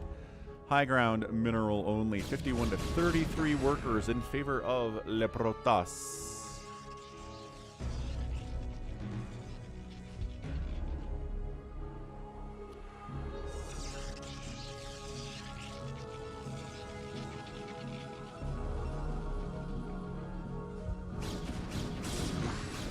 Polione says, I can't let this third base happen. Let's shut it down. Gets right on in. Pop, pop, pop, pop, pop. Hydras. Nope. Horribly outnumbered here. Way too many Dragoons with range. Yeah, Hydra's got to get out of there. So 3 base to 3 base. 55 to 33 workers. Zerg player Not going into lurkers at all. Not going into, finally, getting lair tech. So maybe could be going into lurkers here, but Storm is finishing any second now. And when that happens, well, this Ling Hydra stuff loses effectiveness almost entirely against a player who's good with Storm, which ToyCop is. We've seen him play a bunch. We know how good he is with Storm. Got some High Templar popping out. Storm is done. Let's see how Polione does here against the Storm, which is psionic. Lings roll around the backside. High Templar gets up here, it says. Ooh, just shows up, and the Hydras are like, no. Didn't have enough energy for a Storm, now does. Just kind of bluffed his way into getting those Hydras to fall back because the High Templar was coming towards the front. Look at him. There we go. First Storm of the day, and Polione says, oh, well, I got Lurker aspect coming in, but guess what the answer to Lurkers is? Storm. Also Reavers. Overlord speed in production here. No sign of a fourth base. Look, man, if you can't kill ToyCop's third, you need a fourth. Either expand here, get some Sunkens up here, or expand up here, or here. Okay, so he's getting a fourth here at the minerals only location. Working on further upgrades for the wings, for the Hydras. Well, just for the Hydras, actually. Lings don't get any further upgrades. Oh, man, and ToyCop's getting a fourth base of his own at the same time the Zerg player is getting his fourth. Yeah. All right, ToyCop, 4-gate gasless opening, manages to get to a fourth base at 15 minutes anyway. Not bad. Not bad micro, or macro, I would say. Not bad micro either. Yep, so Protoss just building up. Got a bunch of gateway units. Got the Storm. Got the High Templar. Their energy is increasing every single second, Polione. What's up, David Wagner? Happy Sunday to you. Happy Brood War Day. There we go. 50 drones for Polione. So he's doing a good job macroing. 50 workers is nothing to shake a stick at for a Zerg player.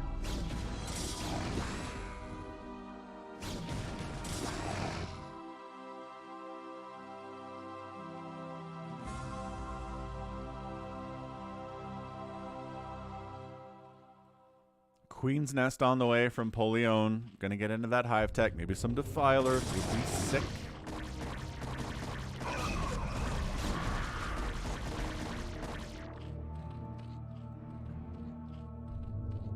But I don't know. ToyCop's got everything he needs here. Zealots to tank, Dragoons dealing damage, High Templar to storm everything that moves. There we go. That's how you storm everything that moves. Not bring detection with him, though. Okay, I lied. He does need to bring some obs if he's going to do this. Observatory, go. Yeah, there it is. Fired up behind the chat there. Firing up right behind the chat. Top left base of Polione getting a 5th base. So this is, you know, for all the crazy early aggression, this is where we are looking at, yeah, crazy early aggression into 5th base is not something we see a lot.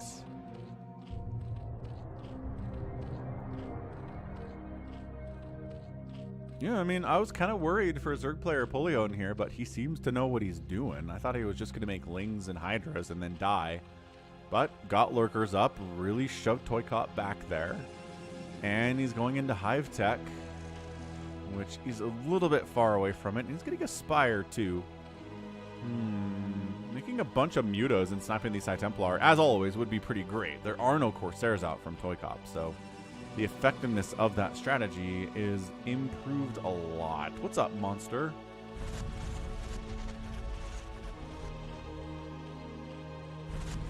High ground, Lurker Hydra. Kind of tough to bust up. You don't have detection, but detection is now here. Sniping that obs for Polione would be insane, but he's worried about the Storm. He's worried about the Zealots and the Dragoons. He's trying to kite as best he can. But every Lurker is getting wiped out. Hydras do snipe the obs, but I think only after every single Lurker was killed.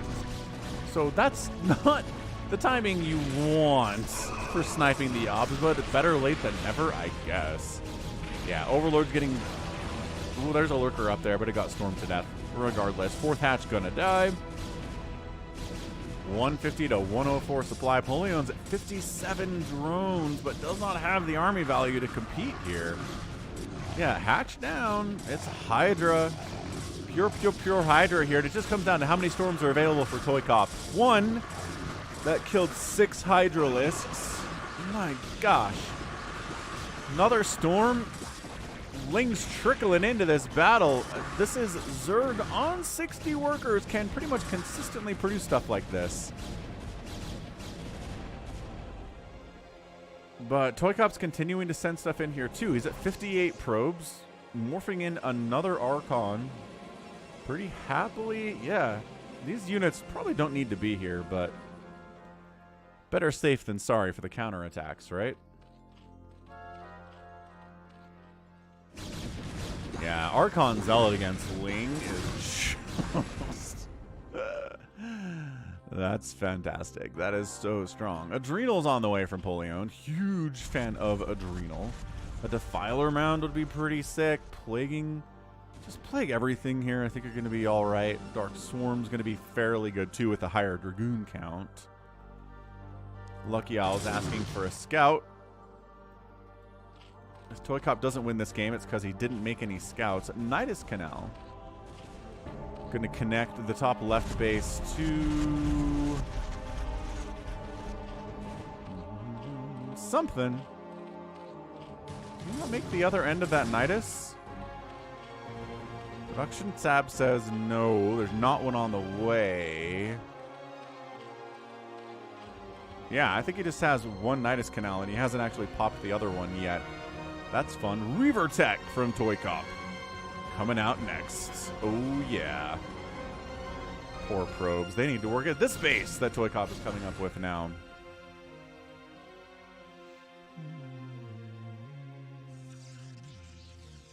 Hey, what's up, RJB? I don't know. I don't think I'm going to plan on watching the eclipse tomorrow. I'm not really in a position to see it all that well anyway. There's your Nidus Canal. Maybe this was here the whole time and I just didn't look at it. No, I think it's new. I think it's new. Scarab damage upgrade. Ventral Sacs coming in from the Zerg. But I mean, this is just another expansion from ToyCop. These probes need to move, though. ToyCop has just decided that, well...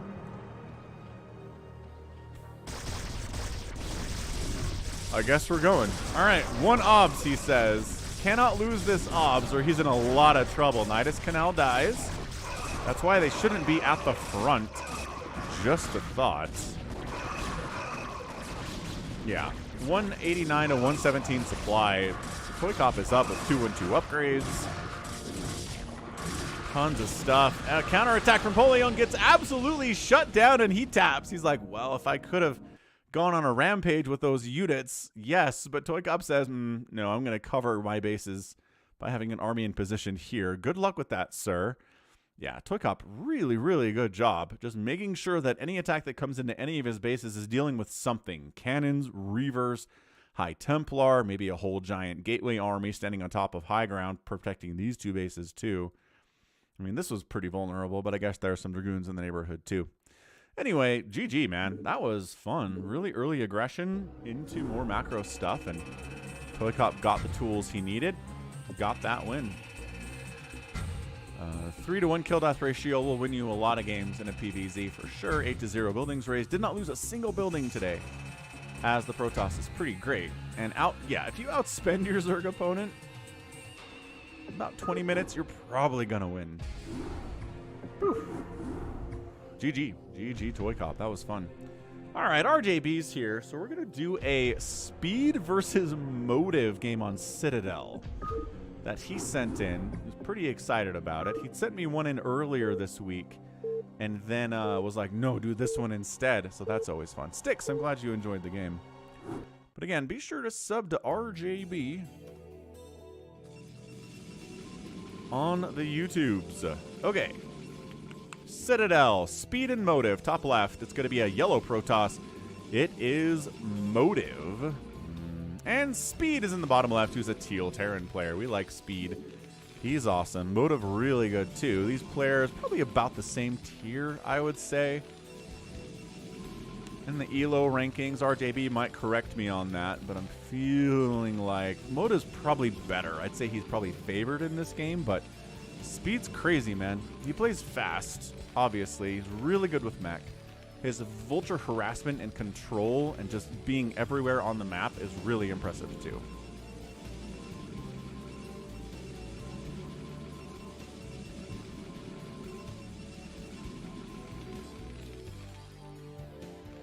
So we're on Citadel. It's a map of kind of hard angles and squares, you know?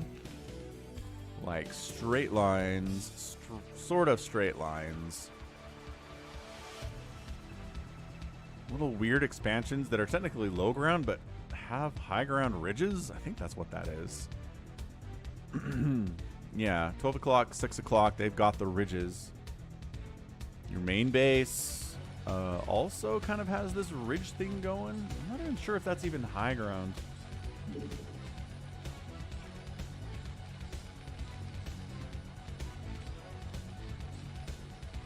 Speed has a couple ASL qualifications, and Motive has been cock-blocked by Tier 1 pros when qualifying. Bummer. Okay, so Speed technically has had more success in ASL qualifications than Speed has. Or than Motive has, but still, I don't know.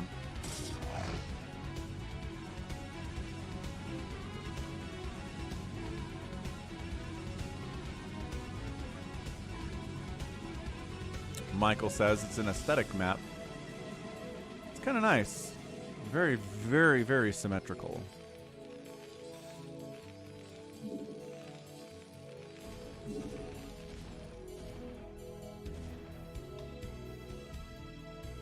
Yeah, and these things, which is high ground, but just super, super narrow. Crazily enough. Alright, opening here is going to be double FAC with the expansion. 2-gate here with the expansion from Motive as well. Factory is working on the siege mode upgrade. Just wants to get rid of this Dragoon pressure as fast as Terranly possible. Is Speed. RJB says this is a Protoss map. No, you're not getting the run by. He went for the run by. A couple SCVs are going to die for it, but no. Siege tank needs to be involved here.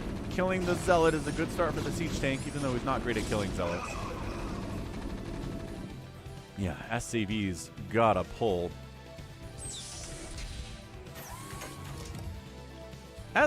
Hey, what's up, Eskia?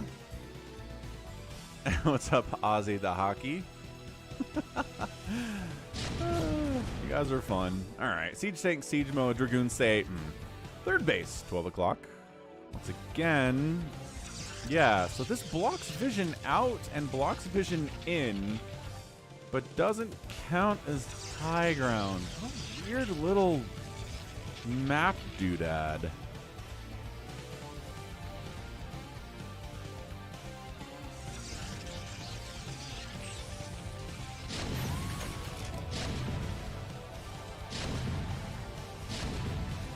Siege tank's wiping out some of those eggs.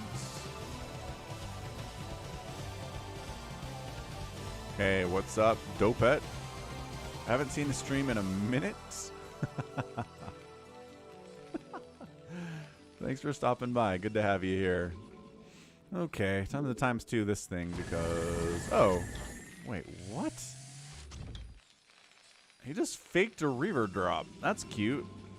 I mean... There are Reavers on the way.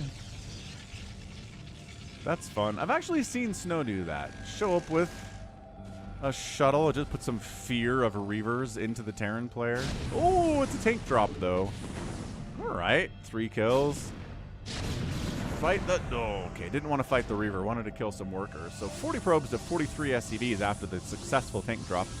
Pretty good probe pull. He did pick up some probes to keep them alive, too. Good move. And the Reaver tech has been specifically scouted now by Speed, so he knows what's going on. Wakes Up. Yes, Slayer. And yeah, Michael, exactly. StarCraft, we don't get balance patches in StarCraft. We get maps that kind of change how the game is played and force different strategic decisions and stuff. It's an interesting way to make an RTS stay fresh over time without doing any changes to how the units, you know, HP counts or attack or adding new things to the game. It's all about all through the maps.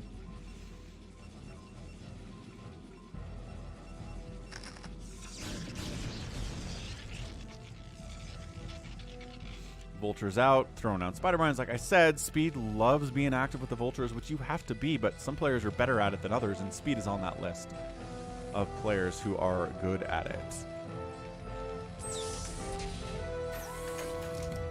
Hey, Dope It, I am glad.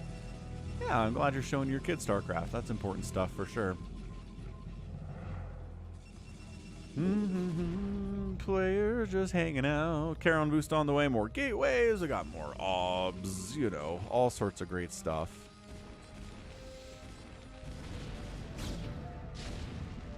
Another. Oh my gosh. He's like, hey, you want a hard wall against my vultures? Guess what? I'm going to drop a tank back here. Force you to bust down your own wall. Oh my gosh. What a sick drop from Speed. This is amazing. I'm really good for this map, too. Again, map-dependent strategies. That's exactly what's going on here from Speed. That was amazing. More probes could have died. But good reaction time for Motive there for sure.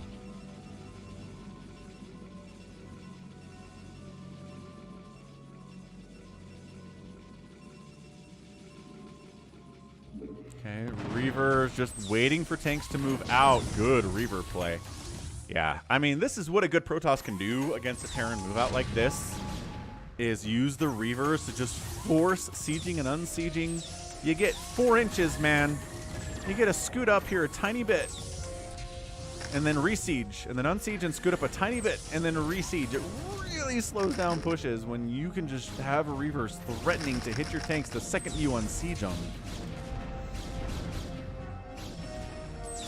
Sure do, Sticks. Good callback, man. Dragoons are like, I'm not taking siege tank fire from sieged tanks anyway, so maybe I'm okay, maybe you are. Maybe you're not. So look at this. 3rd base from Speed, 3rd base from Motive, 4 bases from Motive. He takes the mineral only kind of corner weird expansion here, but he needs minerals anyway.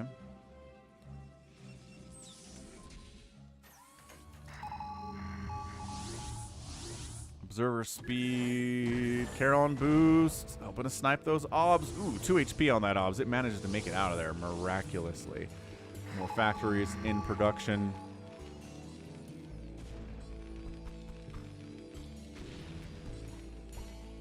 Oh my gosh, he's back with the siege tank drop. Okay. Well, 9 kills on that siege tank. Probes try to wipe it out. Dropship saves it. In the pipe, 5x5 indeed. 62 to 64 workers. Moto's not getting crushed too hard by this harassment of his workers, but it can't be fun either. What's up, Alexander?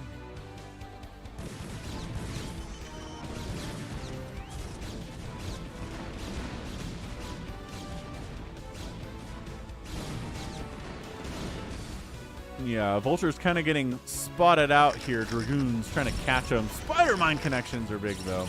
Ooh, 2 Dragoons died of Spider Mines. Vultures snipe a probe. Maybe get picked up by a siege tank. Ah, they do. 2 of them get saved by that dropship. Nice. Sick little move up there. This dropship stuff is fun from Speed.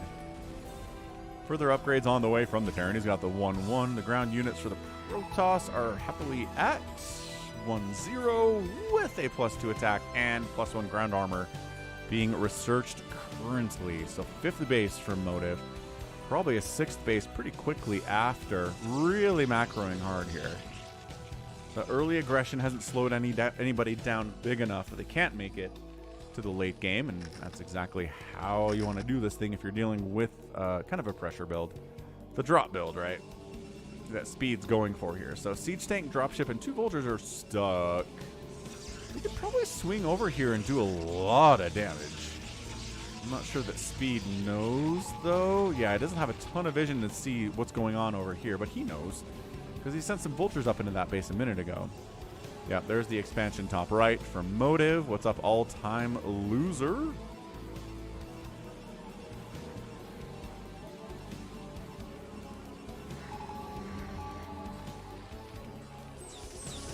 Yeah, just more and more facts here. He is producing science vessels. Getting that EMP for Protoss, always very good. And looks like he's setting up to take a 4th base mineral-only location here. And Motive says, how about you not get that base? Decides to charge right on into it. Zealots leading the way with their speed. Storm on top of the siege tanks. Not enough to kill them with one storm, but softening them up is really nice. Another good storm there, too. But enough Terran remains to force back the Protoss. Reaver just sort of hanging out. No shuttle in the general vicinity, so I don't know what you're planning on doing here, but you look pretty intimidating, staring everybody down. Man, 6th base. No, 7? 1, 2, 3, 4, 5, 6, 7th base here from Motive. Yeah, a 7 basing Protoss can throw a lot of stuff at you, Terran. That +2 attack finished up. Man, that +1 armor could be good. He's like, oh, you don't have any Goliaths? Let's Zealot bomb your face. A couple tanks died. Not the most successful Zealot bombs in the whole world, but also not too bad either.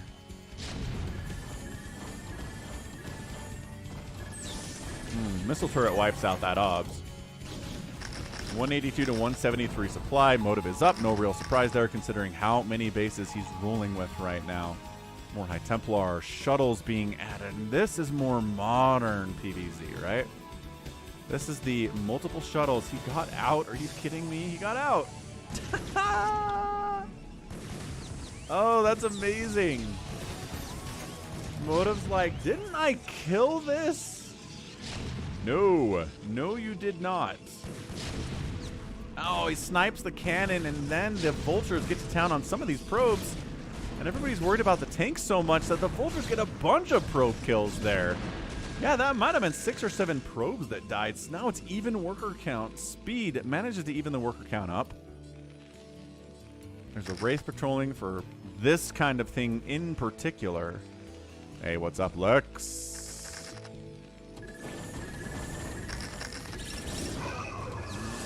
High Templar gets in, storms the siege tanks. No. Okay, that was a good one. 49 SCVs remain. It was even, 63 to 63. Now it's sub 50 for speed. Not great. This Wraith is just like, what? What do you want from me? I'm just patrolling over here. Did you stop this from happening? No. It was 2 shuttles though, man. What was I supposed to do?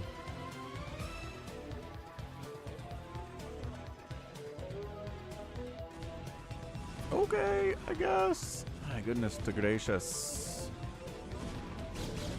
So 190 to 190 supply, but the worker count is higher for Motive. So better economy, smaller army. Siege tank count pretty tough. 2-2 upgrades on those tanks. 2-1 upgrades to the gateway units. +3 vehicle weapons is going to finish soon. That's going to make it even harder to break a position like this. So I would love to see Motive make a move, especially if a lot of the army starts swinging up the left side. Well, he's going to force a response here from Speed coming down through this right side channel anyway. And yeah, he decides to abort going left, decides to come around and maybe trap these guys. I don't know about this for Motive. There's really no exit from this position if the Terran army swings over and covers this. But he doesn't. He lets him come up this right side. Interesting. He decides to come up. Yeah, go after this minerals only expansion. Speed is enough Protoss to shut that down. What's up, Kyle? Woo! $30 super chat. Thank you, Kyle. The best Kyle of today, without a doubt. Member of the channel, super chatter, big time supporter of StarCraft. Appreciate that. And says, thanks to Falcon and RJB certified replays. for all the great casts this week. It was a great week for casts, without a doubt. Just been banger after banger here, I think, in 2024 from RJB. He's been sending me nothing but fire. Whoop. High Templar's down here. He's got 4 kills. And he kills a couple more SCVs. All right, fine. Storm dropping 41 SCVs now to 74 probes. Dude, friggin' Motive's expanding bottom right. Speed's in trouble. I think even if Speed starts killing some bases, he's so down in economy. Storm softening the tanks up. Can't quite kill them with one of those storms, as we know. Protoss kind of out of position to deal with this. That Nexus is going to die with +3 siege tanks. This base, only one cannon defending the natural base of Motive here, and the Vultures are like, oh yeah, we can kill that. Not a big deal, but oh, some Zealots unload out of the shuttles and actually save that cannon. Oh, it's alive with 3 HP. But then more Terran shows up and the cannon is not alive anymore. The cannon is in a ton of trouble. Hey, what's up, Yemi? Thanks for stopping by the stream. Thanks for watching. Motive trying to push into this, I don't know what it is, third base of Speed.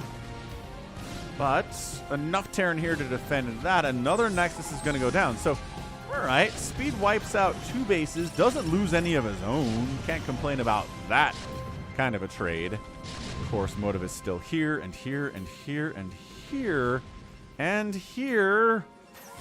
But if you're on an unstoppable Terran mech rampage, maybe you can win this game anyway, Speed. Yeah, more gateways in the top right. Summer Home might want to start rebuilding some tech in the top right, Motive. You know how to do that. Every Protoss player knows how to do that. Sticks us into the sound of Obs dying. It's a good sound. I think everybody kind of has their favorite sounds in StarCraft. It's a good game for sound design for sure. A solution.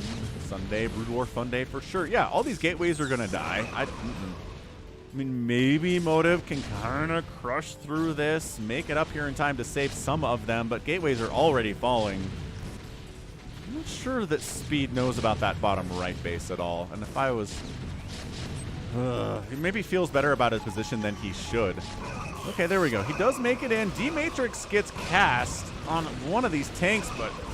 the Storm is too good. The Zealots unloading from the shuttles is really good, too, and Motive saves his main. Several gateways died, but he's got more gateways in the top right to replace those. Not as big of a deal. And Science Vessel gets sniped by the Dragoons that came to respond to it. So yeah, you lost 2 bases, but you didn't lose your main, and that's really good for Motive. Speed expanding up the left side. For a 5th base, siege tanks defending with turret support. Again, the shuttle count is still pretty high. 6 shuttles just shuttling around here from Motive. Vultures being active, saying, yes, this base exists. Good to know. Is he making a move on this bottom right? Ooh, what's that scan? Nope, scans here, doesn't see anything. Scan, check bottom right. You gotta check bottom right.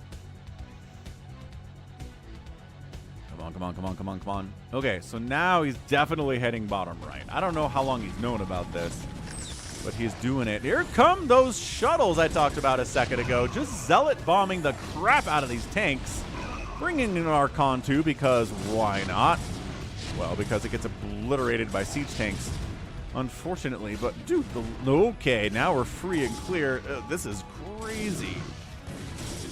There is enough Terran to respond to this to shut that thing down, which is good. Slow siege tank push, but you need the vision. That is so weird. That is such a weird mechanic. Ooh, good snipe on those High Templar. I don't think they had enough energy for a storm anyway, but just making sure the Vultures do end up sniping them right on down. Right on down.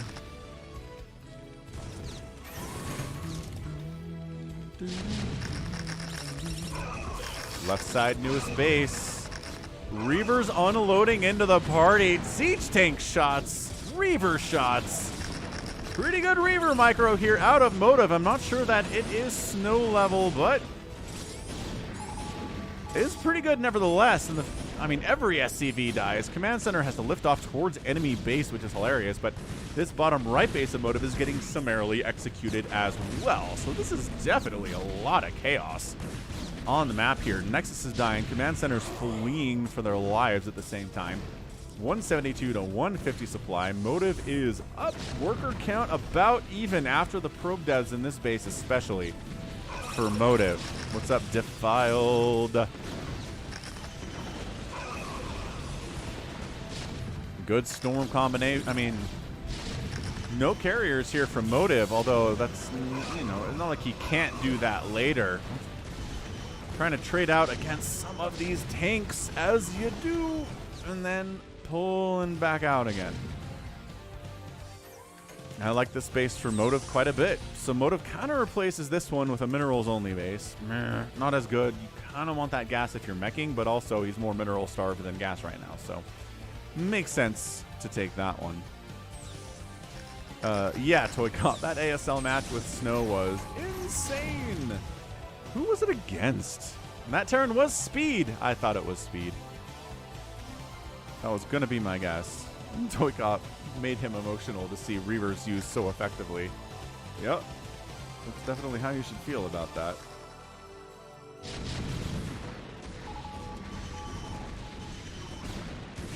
Reaver shot. Reaver tank combinations on. Oh, gosh. Okay. Reaver storm combination on the tanks. Reaver, one Reaver. No, Reavers both die. Okay, so this is probably over. Once the Reavers are gone. High Templar getting sniped. More High Templar floating their way into battle here. As you do when you're a High Templar, because you're just that cool.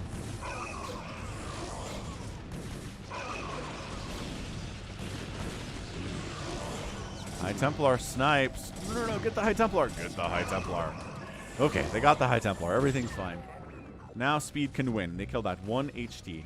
149 to 129 supply, though. Motive is up. Sneaking down the right side with a shuttle. High Templar in it. So maybe try it. Oh, look at this tank on the other side of the wall, though. Speed's ready for that. Speed knows you can drop High Templar here and storm this. So he puts a tank here and a tank here just to cover that eventuality. Let's see where Motive is trying to go with this High Templar, though. What's up, Joey M? He's just going to unload it right in the mineral line. Friendly fire tank splash is a problem, and then the storm follow-up. It didn't kill every SCV, but that was pretty smooth by Motive. 47 SCVs to 49 probes here at 26 minutes. Absolute bloodbath.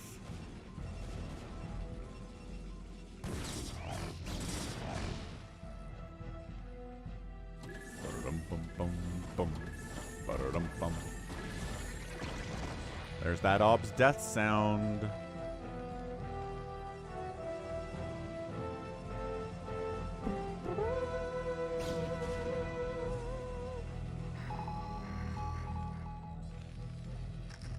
Ob's moving out from Motive. 4 of them just fanning across the entire map here.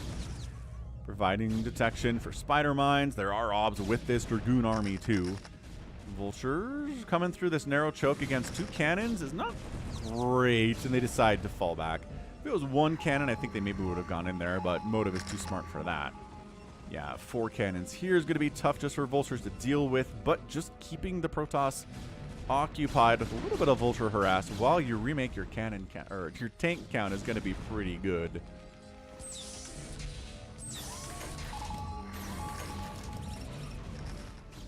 Ugh. More shuttle dropping zealots on top of these siege tank storms on the follow-up. My gosh, Motive's engagements here have just been so good today. Unloading Reavers in the middle of all this chaos. Losing one of the Reavers to tank shots. This Reaver is probably dead, but is willing to risk it for the biscuit here. Oh yeah, another command center lifting off. Absolutely dead against these +3 Dragoons. And SCVs taking hits too. Worker count 44 to 47. Terran tries to show up and save the day here, but he's a little bit too late to the party. And this Reaver finally dies after getting 7 kills. A bunch of which are definitely siege tanks. What's up, Tyler from the Philippines? Glad you like the channel. Thanks for stopping by to say hello on this Sunday stream. Spider Mines getting some work done against those Zealots, as they always love to do.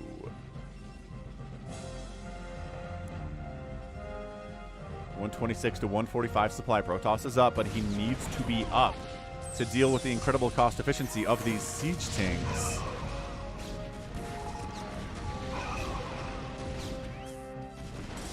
I don't know about this from Motive. Okay, but he is going to bring in some Zealot bombs. Okay, that makes it a lot easier. And some High Templar to storm, too. Yeah, if it's just the Dragoons, it's not happening. And even then, it didn't happen. 3 of the tanks totally survived that onslaught. Now they're going to unsiege and re-siege up and go against these cannons. And the Vultures are like, come on, man. Get those cannons. We want to snipe those probes. James says, if you had to guess, what unit do you think has been killed the most across all of Brood War? Oh, gosh. Probably Zergling.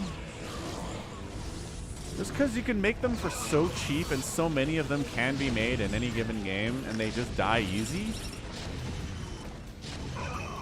Yeah, Monster agrees with me on that one. Trying to Zealot bomb this tank setup. Not great. Vulture sniping High Templar. Speed. Speed's down 15 supply, but killing another Nexus is always a good way to win a game against the Protoss.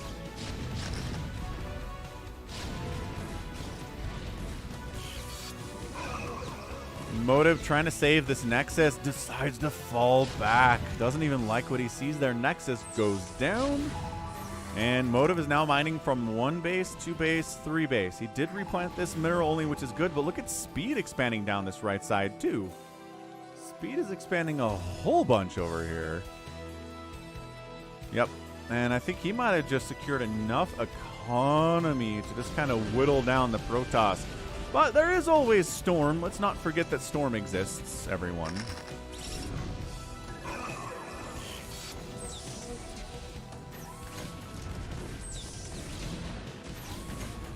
Defensive Matrix Siege Tank is invulnerable. Actually, that is not true.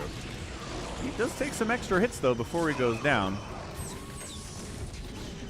He's got 8 kills. He lived a good life. It's good enough. Yeah, Motive trying to push in. Nope. There is enough here. Spider Mines getting laid. Again, Archons don't trigger Spider Mines because they float, but Dragoons and High Templar certainly do. Woo.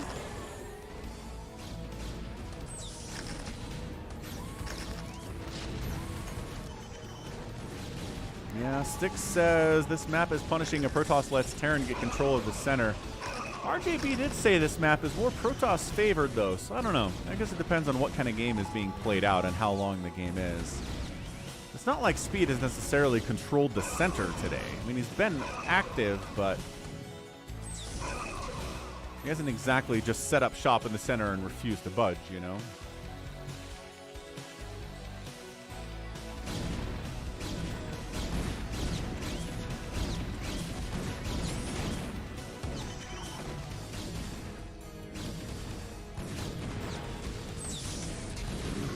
Motive is just really trying to get rid of one of these bases. Maybe while trying to re-expand here. He's got the cash for it. Spider Mine spitting out those Zealots. Ugh, High Templar taking a Spider Mine right to the face. That is never a good thing. Is there enough Protoss to get through here? No, definitely not enough Protoss. Vulture count heavy enough to wipe out the Zealots, and once those are gone, we know it's time to get out of there for the P, and Motive gets another Storm off, gets obliterated by Vultures. These Vultures are putting in some serious work. 4 kills on that one, 1 kill on that one.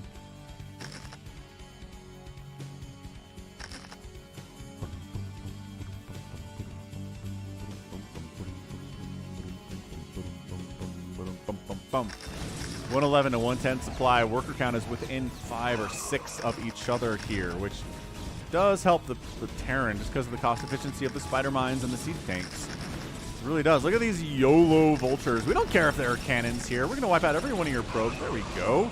Sniping it down to 37 probes. There is a bit of a Zealot and Dragoon attack. High Templar in the party here, too. And trying to maybe wander down and get a Storm on this mineral line. Does get a... Woo-wee. Okay, 4 kills. Another storm not available. No, vultures are here to shut this thing down. There you go, sniping the High Templar in particular. 43 to 39 workers. What a bloodbath this game has been today. Yeah. What's up, Jinx Skill?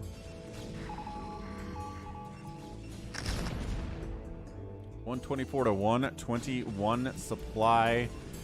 Protoss is mining out of bases and hasn't taken a new one since this one died, which is a concern here. If you're a Motive fan, he's got income, but only off the one base, no, the two base here. Minerals only here. Speed is like, well, I haven't been assaulted for the last 60 seconds. Let's move out. Snipe some High Templar, get some Spider Mines down, as you do.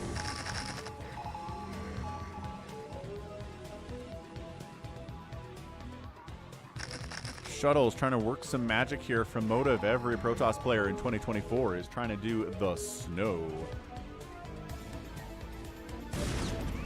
And no, the YOLO Vultures get in here again, trying to save some of these probes by picking them up in the shuttle, but there's only so much room in there. 35 to 49 workers. These guys made it down bottom right. Great storm on those SCVs. Worker count down to 44 now for the Terran. 44 to 35 workers here. It's been an absolute worker apocalypse on this map today. Bases have died. Workers have died by the dozens.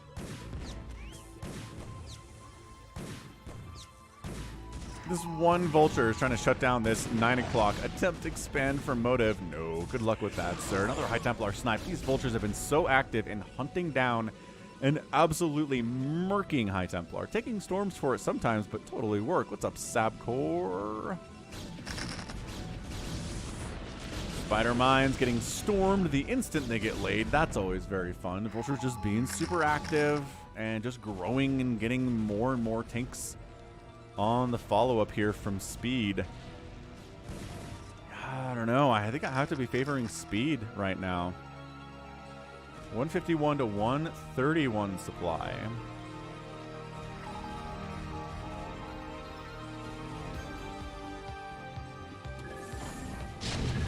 Good SCV pull. High Templar gets a storm off, kills one SCV who was on gas. Not the greatest storm drop of all time. Ooh, that guy takes a Spider Mine to the face. Okay, killed the siege tank and an SCV though, and they came back in a little bit too early. Out of energy now is this High Templar. I think a Goliath might have killed him. 167 to 121 supply. Motive coming down the left side. What might be a bit of a last gasp for him. No, it's not breaking this. Too many siege tanks, way too many Spider Mines and vultures to deal with this little army. Yeah, these small dragoons trying to do smaller attacks just to wipe out a base, kill some SCVs. He's down 15 workers, so it would be a good thing. Yeah, just killing as many SCVs as he can.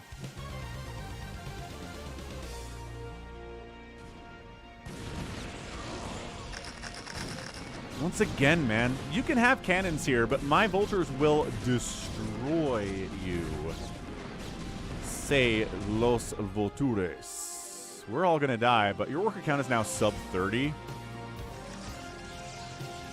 The hard wall barely gets up, but these are +3 vultures, man. You can't wall us out. Not with warping in pylons. We'll shut that down. Do more probes. So many dead probes. 17 workers. Motive. This feels like a last-ditch, last-gasp effort. Storming the siege tanks. Beautiful storms. Zealots getting all sorts of work done. Look at this activity on the vultures down here, staying behind the siege tanks, sniping whatever comes in. That's a GG! Speed takes down Motive in a 38-minute PVT here on Citadel. What a match. Holy Hannah.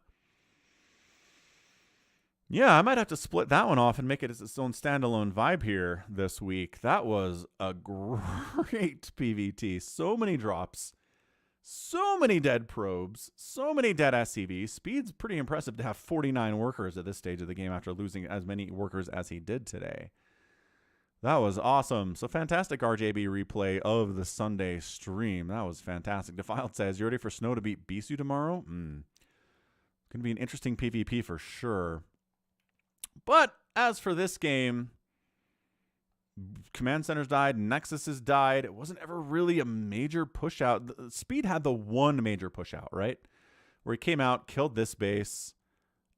He killed the natural, and he tried to push into the main, or the natural was here. And he tried to push into the main, couldn't quite pull it off. And after that, it was mostly just defense. Mostly just being active with the vultures. I guess he did kill this one with tanks too, but active with vultures, expanding, defending his own bases, getting up the economy, and then just sending vultures out and raiding parties to wipe out probes and make Motive's economy garbage was the strategy. So interesting. What's up, Beerosaurus? Illegal Terran win. What do we got? 339,000 points at 346. Speed outproducing the Protoss, getting outkilled by the Protoss, but the outproducing was significantly higher. That's pretty nice. Resources here. Yeah, Protoss outspent the Terran by about 19,000 resources in 38 minutes. Which to me feels like it should be enough, but economy was way, way too low for that to happen. So, awesome. Well done. Well played indeed. All right. Gotta do a nukes game from semis, right? I think we do. So this is a semis 4v4 new super. He says there are nukes in the replay name. So let's check it out.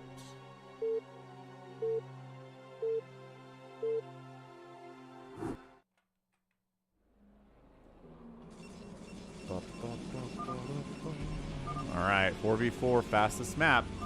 Top left is Ninja Dad. He's a green Protoss. Febreze Air is his teammate in the bottom right, a red Zerg player. Spy Wolf, top right, brown Protoss. Semis. EU007, Terraning yellow left side. Team 2 is Bulldog 26, who's a Terran player. BYU boy. Interesting. Maybe a BYU student or fan here. Possibly going to be a blue Protoss. We've also got a Terran on the top side named Niku de la Cazanes. And finally, last but not least, is a pink Zerg player. It's Gondor Z. So I'm going to step away for a minute, get a Coke Zero refill, but I will be back. We'll keep an eye on this probe as they go on an adventure, and hopefully it doesn't die soon. Be right back. Hit that like button.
Okay, we're back.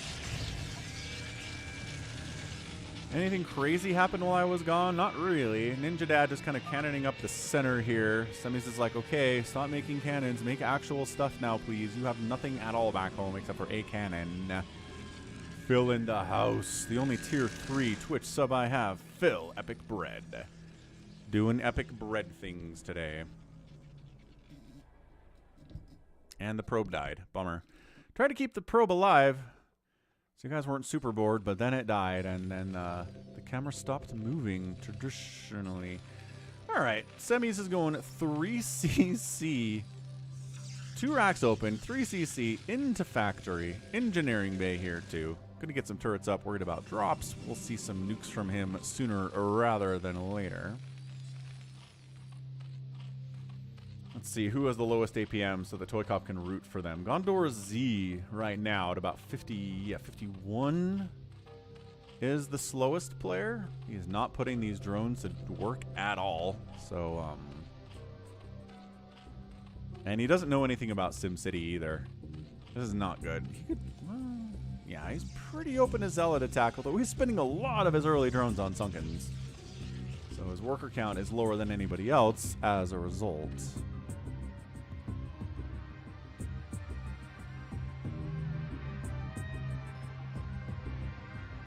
Ninja's still cannoning up the middle here. What a ninja.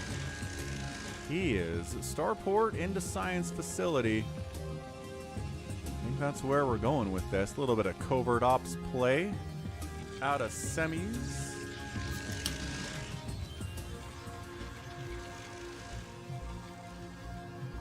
Phil made 20 filled eggs and ate them all. Like deviled eggs? What are we talking about here?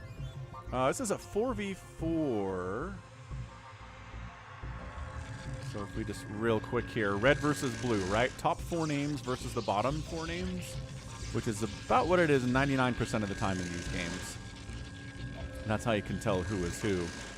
So starport up, turrets, bunker, control tower on the way. There's some kind of, there you go. SCV a little bit lost there. That's fine. Très bien. Too many Marines and medics here from Nico de la Cazanes. Buddy, you can't do this. There are Protoss on the enemy team. 2 of them. Ninja Dad and Spywolf are out there. You've got maybe 1 attack with Marines and medics you can get stuff done, but sooner rather than later, there's gonna be Storm, there's gonna be Reavers, and then your little Marine buddies are gonna get scooshed. Super scooshed.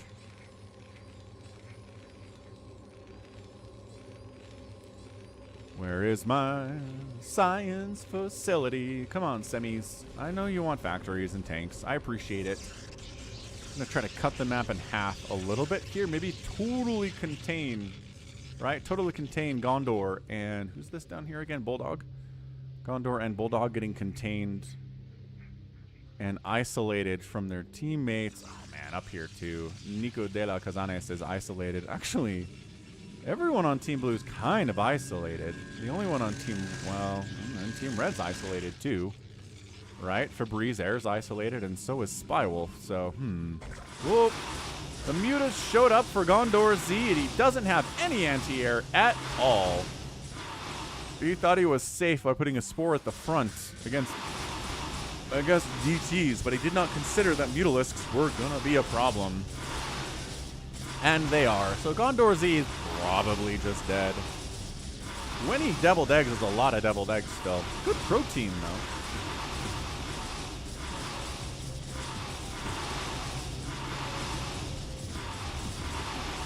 Where was Gondor when the Mutalisk rain fell?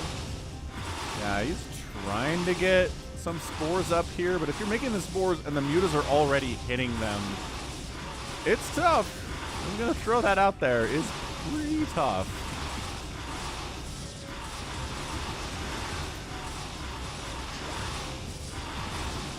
Hey, a spore got up for about 2 seconds. BYU boys speaking Japanese, maybe? Or Chinese. I don't think that looked like Korean, but again, I'm not an expert here. Reaver dropping somebody's butt.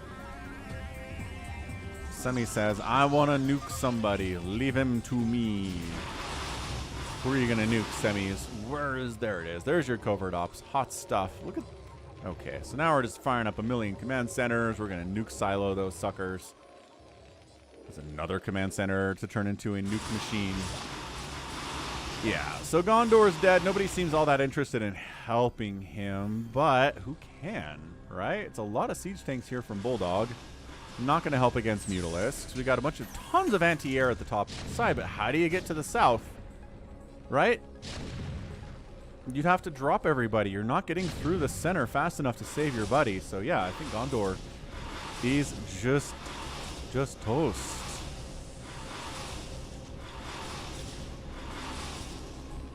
Sometimes Semi sends in replays where he doesn't actually nuke anything, and it's a little bit disappointing. But they're good games anyway.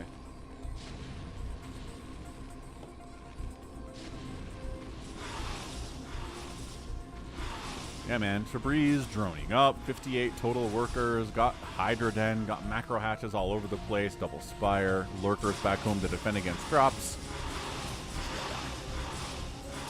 Ah, Jinx. I am glad that the Sunday stream can provide some friendship and sociability with StarCraft fans. StarCraft fans make the best friends, I think. Gondor falls. See you later, Gondor.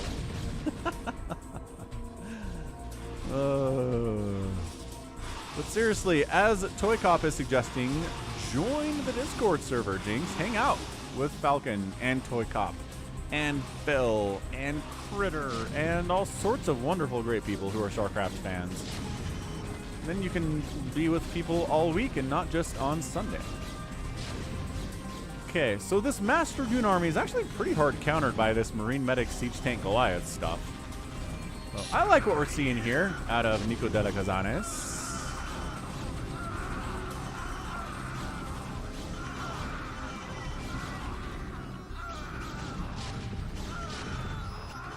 Siege tanks. Well, their upgrades are, yeah, 1-1-1 versus 1-0. Siege tanks have a +1 attack. I don't know if this is cost efficient, but it's kind of working. Who is this? Oh, Spywolf is going to go ahead and mind control an SCV. That's my guess of what this plan is. Yeah, Dragoons do get wiped out. Honestly, pushing on Spywolf here would be pretty good. Whoa, hang on. There was an attack. Ninja Dad managed to get up here, and it looks like he wiped out pretty much all of Nico de la Cazanes' SCVs with a storm drop, would be my guess of what happened here. I don't know what... Oh, the High Templar are... They got back into the shuttle. Nice.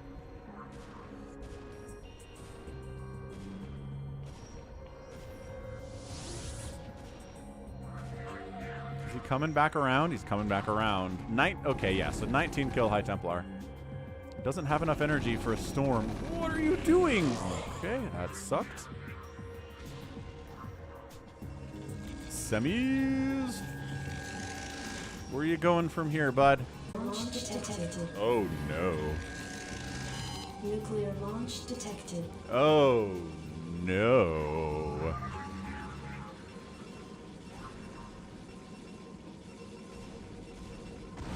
Oh, every probe, almost every probe dies. Double nuke, double nuke. Gateways getting wiped out here for BYU, boy. Nuclear launch detected. Only one nuke on the follow. No, nope, okay, never mind. Nuclear launch detected.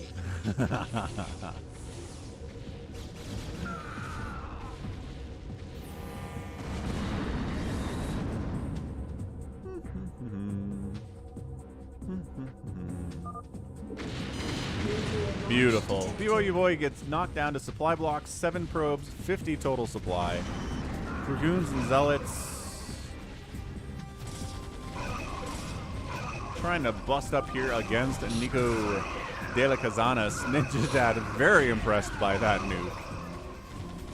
A lot of nukes for 13 minutes in a game, wouldn't you say? More tanks, fewer Marines. Got +2 attack. I can't kill him. Like, he's got upgrades for his siege tanks. He's just getting overwhelmed. Ninja's here. Spy Wolf is here. The push up the front is way too strong.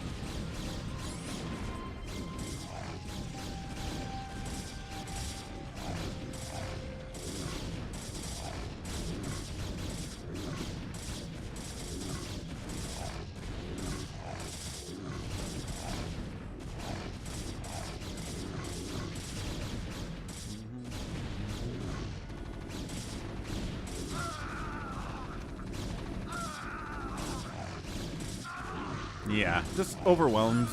Not quite able to keep up with what's going on here. So who's left? Gondor is dead. BYU boy is dead. Niku is dead. Bulldog. Bulldog lives. Got Valkyries. Got siege tanks. Right. Killing some of these ghosts that are sitting up here by these cannons, being threatening. What's up, Dark Soldier? What's up, BS? What's up, Jurlano Alexandru?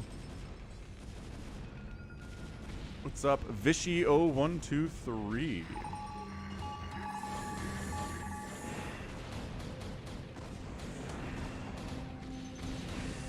Okay, Bulldog doing a bit of a drop here on semis. Ninja Dad's got carriers though, so Nuclear launch detected. shutting this down seems fine. I have not the slightest idea. Is he gonna? He's trying to nuke his own. No, he's nuking across the wall. There it is. I found it.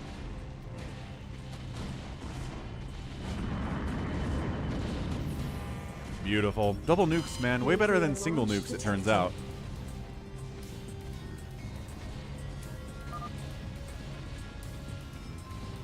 More nuking across the wall? Yep. More nuking across the wall.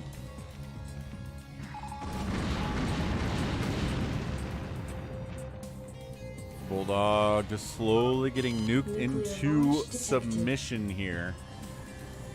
Ninja might lose a couple carriers to these nukes. Nope, very intelligently moves out of the way mostly. Semis is like, dude, come on. Mutas come flying in. One of them dies to the nuke. He flies into a ton of Valkyries. Every Mutalisk dies. Dude, Fabrice.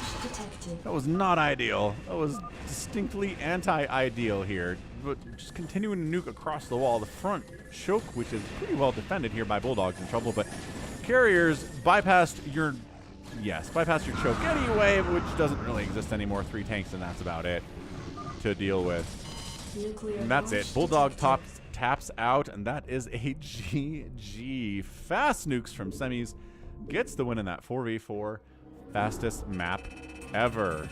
Semis ends up killing more than anybody in the game except for Spy Wolf, who did a really good job taking down Niku up there. He raised the most buildings with nukes. And Ninja Dad actually managed to outspend everybody. Early cannon stuff notwithstanding. Not bad. Not bad at all. Mark enjoyed that. He says he loves nukes. Yes, yes, he should. All right, we got time for another couple replays here. He won the game with only one hand while eating popcorn. We got a 44... oh, Ninja Dad's in this game too. Along with S. Danny. Oh, Farewell and... No, we got to do Farewell versus Gallons here on Whiteout. Okay, Farewell versus Gallons. Jinx, we're getting Snow versus Bisu in ASL tomorrow. I do not have Snow and Bisu here. Alright, we're on Whiteout. South side going to be a blue Terran. It's Farewell, longtime supporter of the channel. And then Gallons, another channel supporter. Both Discord members, both cool people, both part of the Discord community tournament for Brood War in the Falcon Paladin server. One of the games they played as part of that experience. Yeah, no, Jinx, it's an ASL matchup that people are really excited for.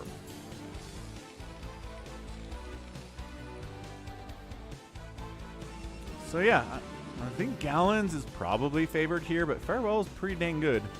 Long-time player, very strong, macro, micro. All right, Phil. Go die 1,000 deaths to these eggs. Yeah, 21 deviled eggs is Yeah, I think I would characterize that as too much. Definitely.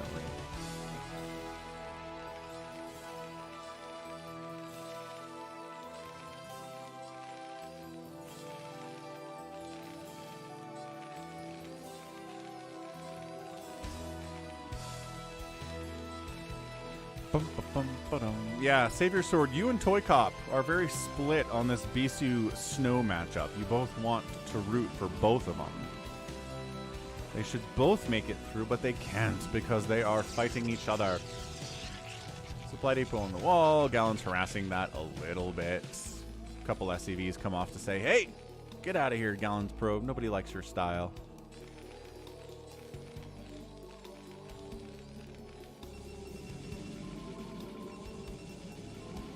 Gallons looks like he wants to expand. Farewell has the cash to expand himself, floating about 800 minerals here. Going for a barracks and a command center. And a command center. And still floating minerals. Yeah, another barracks probably would be your best bet here. Just waiting to get a factory, I suppose. Just floating cash, that's all. Floating a bit of cash. Arda doesn't want to see a Terran win here.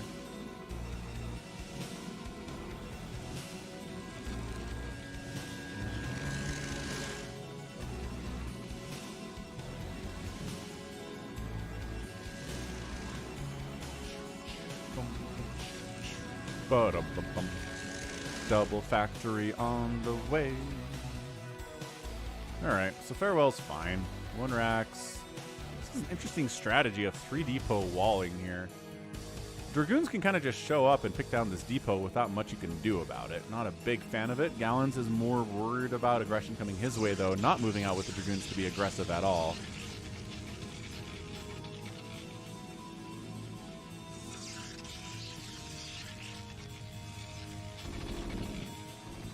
Starport under production. Kind of an early starport. Oh, the probe is going to scout. No, does not scout the starport.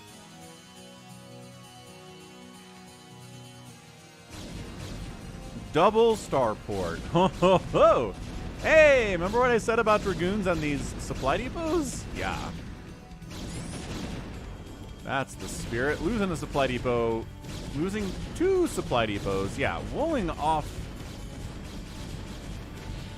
with supply depots against people that can shoot ranged is tough.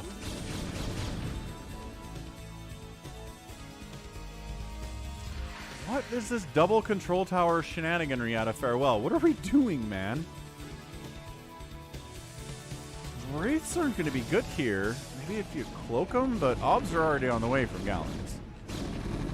We're just straight up fighting this bunker. Repair! Oh, good. Good repair.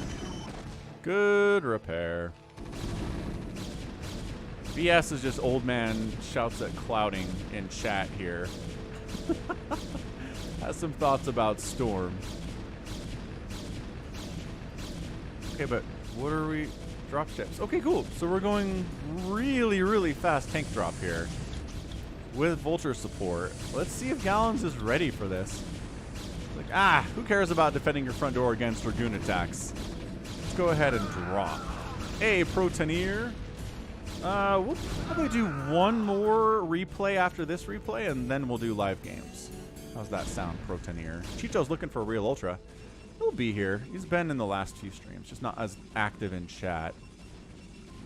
Yeah, and then these are getting scouted. Farewell. This is not going to be a sneak attack, but manages to unload inside the main base of Gallons nevertheless. Dragoons show up to try to deal with this. Immediately target fire. One of the siege tank. The other siege tank dies. The other siege tank dies. Okay, well, I don't want to say this game is over. This game really feels like it's over. Yeah, Farewell has to lift to second base. Protoss has got 3 bases right now. It's 41 to 23 total workers in favor of the toss. Yeah, could have dropped some tanks up here and been really problematic, but didn't do it. Good call, ToyCop.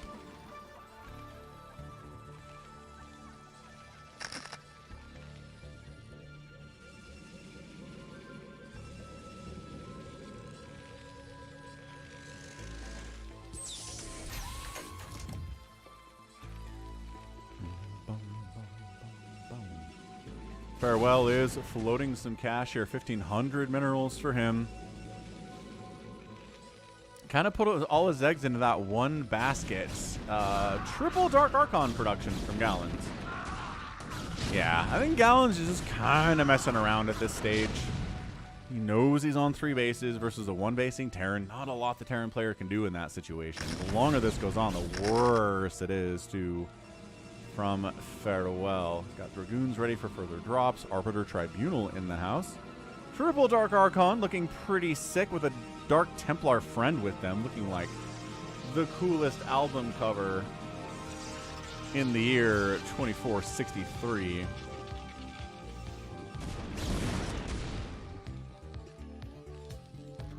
Yeah, Gallon's starting to float a ton of cash here, making 4 Dragoons at a time. Second base lands from Farewell.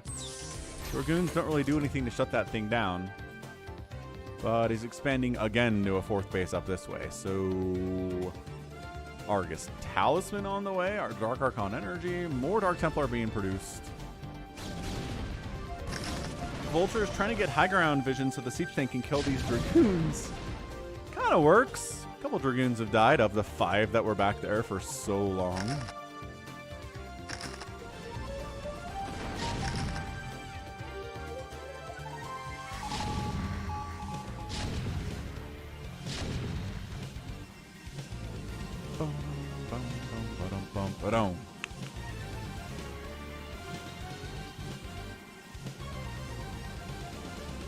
Alright, Farewell's got a second base. He needs to start mining from it, although he does have a ton of money. So maybe additional factories would be a higher priority. Throwing up some more drop ships. Trying to be active with vultures, as all the good Terran players do in PvPs. Throw 70 to 23 workers here.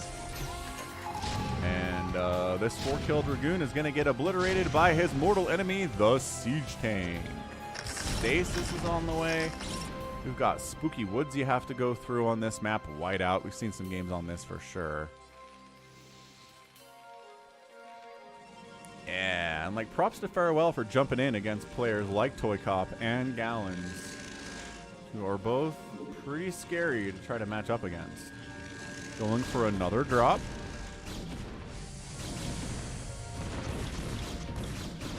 But cannons plus Dragoons should be able to clear this thing out. No problemo. And they do. Alright. Yeah, more factories I think for here for Farewell is the biggest tip I would give. Just 2 fac on 2 bases. You'll at least 3. And any more, a lot of Terrans are going 5 factories on 2 bases before they take their 3rd because the Protoss are so aggressive.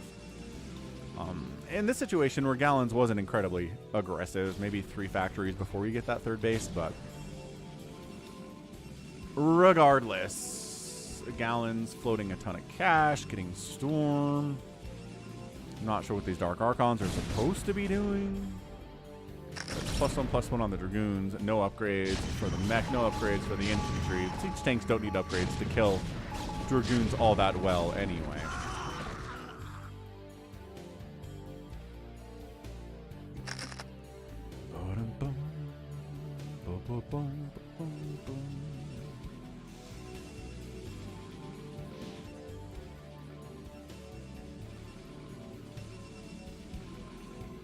Yeah, so 80 to 24 workers. It is officially 1, 2, 3, 4 bases, with a 5th base coming in for Gallons against a 2-basing Terran.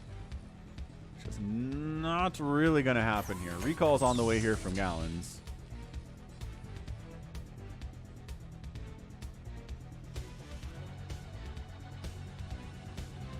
Vulture is going through sneaky, spooky forest, as you have to do anytime you cross this map. Spooky trees, spooky low vision, spooky darkness. Get an amulet on the way here. Siege tanks do get in a good position. And actually, this base is mined out, but it's gonna die. So, not like the biggest problem here for Gallons to lose this base. DT's in. Run, Siege tank. And then he gets mind controlled with all of his 66 HP. Comsat available? Yeah, Comsat scan was available. Just a little bit slow on the uptake there. That's fine. Okay. Gonna go for a recall and mind control everything inside the main base of Farewell. Seems possible. A single battle cruiser is on the way from Farewell. A good way to burn through your available resources is making battle cruisers. They're really expensive. That might do. Gallons expanding left side.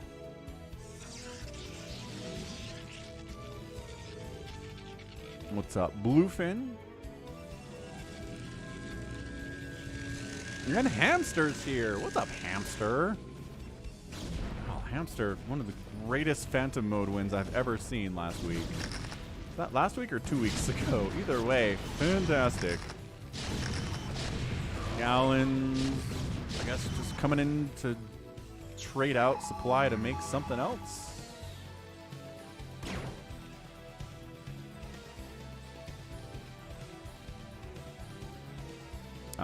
Music with John, you're very welcome.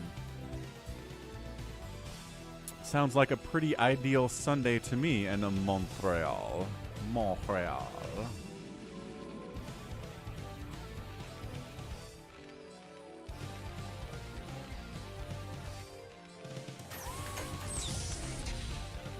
Versus changes the story about Storm.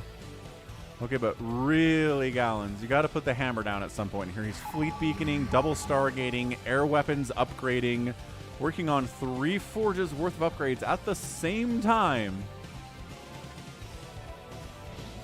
I don't know what the final play here is, though. Unless it's literally just mind control Farewell's entire army. And get a GG that way, which, hey, it seems like an option at this point. Dog with a blog in the house. What's up, Dog with a blog? How's that blog going for you? Getting a lot of new followers out there.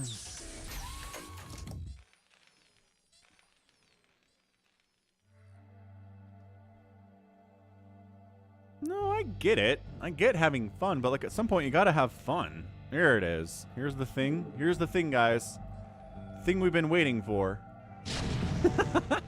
The recall of a siege tank and like 6 Dark Archons with a High Templar in there too.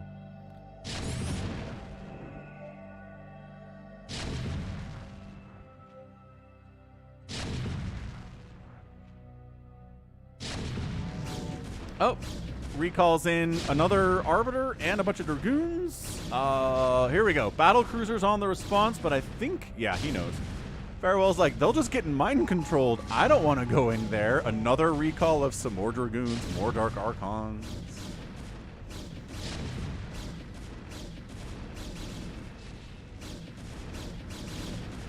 Okay, main CC dies. Farewell's like, I have to engage with this at some point. I don't want to. And he falls back. Oh, man. This is the slowest death of all time. The battlecruisers are like, screw it. Counterattack. Go. Win the base race, my battlecruisers. With +1 attack. Win the base race. My siege tanks with no upgrades.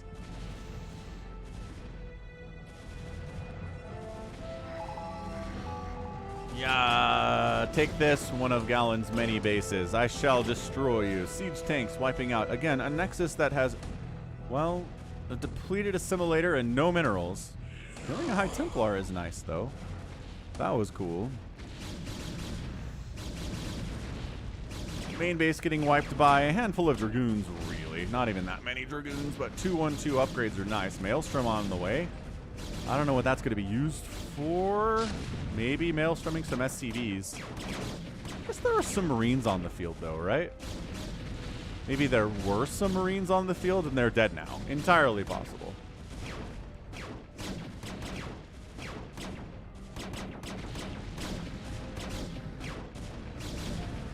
These guys got stasis. This siege tank's getting some work done. Okay, 4 kill siege tank, not bad. And that's it. Farewell taps. His main base is gone. His natural is toast 2. The battle cruisers can't win the base race, and that is your GG. Alright, well that game happened, I guess. Yeah. The kill-death ratio was actually not too bad. I was expecting it to be a lot worse, but pretty close. Resources are the problem, though. Yeah. That's a massive outspent number there. Faux show.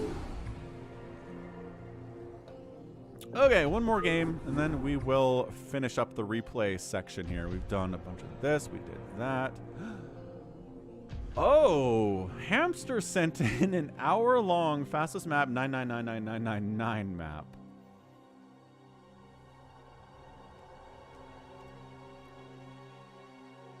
Which I kind of want to do. Hamster says save it for later. Okay, we'll save it for later. It is really long. If it was like 30 or 45 minutes, I think I would do it today. But all right, we could do, how about this? We'll do a 2v2 fighting spirit game. Yeah, let's just do this.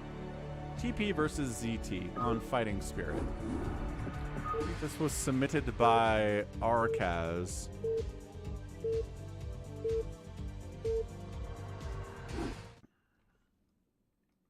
Anywho, boop, boop, boop, boop. 2v2 left side versus right side. It's going to be Team Zerg, Wina Kibola, and Dick3, who's a Terran player. Team 2 is a Terran, Vararara. Wow. Vararara. And a Protoss top left 2 is Simone86. Going to times 2 these suckers. On the startup, I'm not planning on seeing the eclipse tomorrow, Dog with the Blog. No, I'm not really in the path of it. And I don't know, I'm old enough that I've seen a couple of eclipses already, and it's like, it's good. It's fine, I guess. Oh, this color is impossible to see on the minimap. I'm going to forget this Terran is down here for most of this game, because if you choose this color, you're invisible to the naked eye. You have to have like infrared vision to see anyone who is using that dark gray.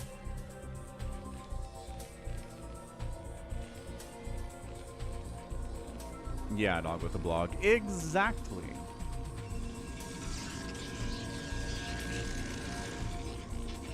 Okay, Kibola hatches first in a 2v2. That's a little bit gutsy. You have to expect some kind of an aggression in a 2v2 game, but Kibola here says, no, absolutely not. I'm going to hatch first like it's a normal match on a 4-player map. Going to get away with it. Simone is not walling, which makes him pretty vulnerable to a bunch of lings showing up and ruining his day, but we'll see how that works.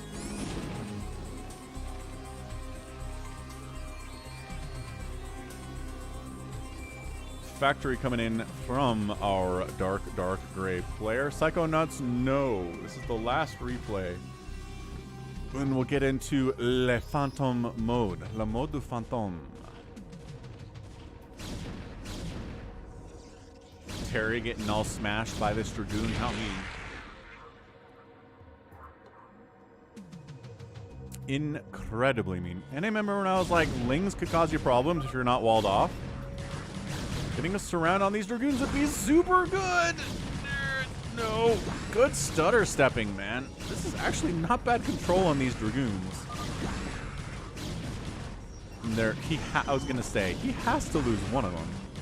Varara, I was like, what is this? No zealot, no cannon opening. Are you crazy? He's like, shut up, I got this. Oh, you really are noob. Oh no, teammates fighting with each other. That's not what we like to see here. It's a little bit funny though, I guess. Yeah, Dragoon opening like he's playing a PvT. There's a Zerg on the other team though. That's the thing about team games. You can't just play against one of the players on the other side. You gotta consider both of them. Turn up the heat. It is cold today. Why is it so cold today? It's April. What does the temperature say it is outside? 41. Ugh. 41 is not warm enough to be April. What's up? Victor Javier Barrios McDonald. What a name. That really threw me for a loop at the end. Welcome to the stream. Vararara moving out with a tank, a vulture, and 2 marines. A little bit of dragoon support here too. We're going to try to kill the Zerg player with this. Sort of love it. Siege mode's on the way. Zergling sees what's coming. Zerg is sunkening up, but siege tank kind of counters all of that, yeah? Yeah, we got snow yesterday. Truth. Yeah, I was talking about this earlier, but my daughter's first soccer game of the season was yesterday. It was 37 degrees and snowing sideways during the game. It was a little bit miserable, but she had a fun time, and that's all that really matters. Spider mines out of Dick. Dick 3 here, thrown up with spider mines. Is that what that is? Sure seems like it. Could be DLC with a lowercase l, though. Chris D in the house. Yeah, 41 degrees Celsius is crazy hot.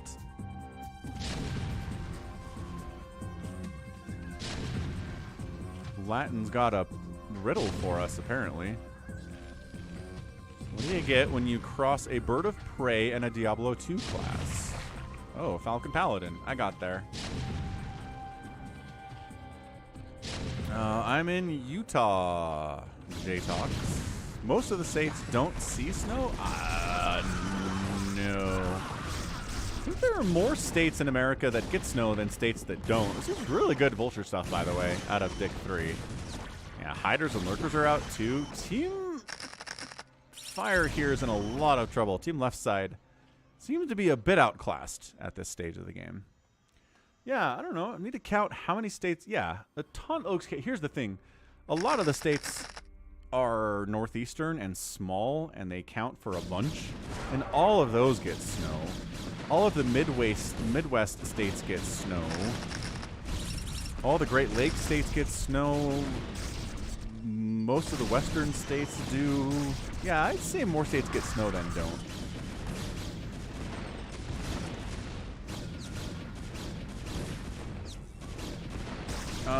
Sure.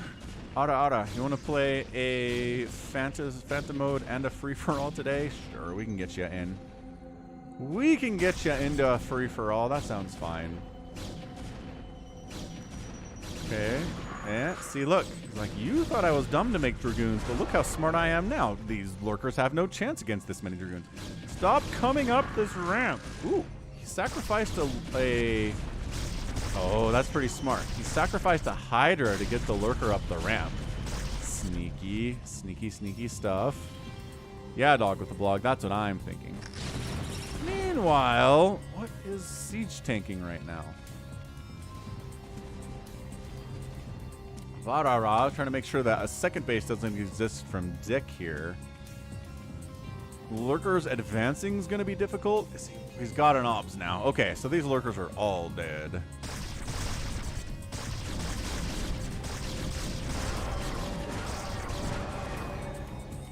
The sound of lurkers dying in quick succession, something you hear quite a bit in StarCraft Brood War. Okay, so I still think Team Right Side is probably doing this. Okay, except we're trying to... Well, we killed the siege tank with SCVs. That's kind of cool. 200 APM to kill a siege tank with SCVs. Academy's up. Second base rolling from Ra. Got siege tank. Got vultures.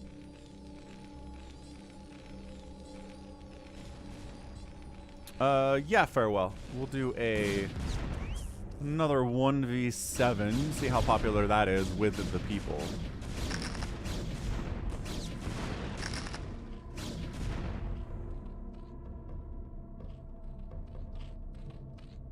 Honestly, if I was a Dragoon player, I would head down right. That many Dragoons can just win the game if you're taking down DLC down here. But I just don't think that he's aware of the position that the Terran player is in. Worried about siege tanks, obviously, but there are no tanks here. Like, fighting against the Hydras is a lot harder.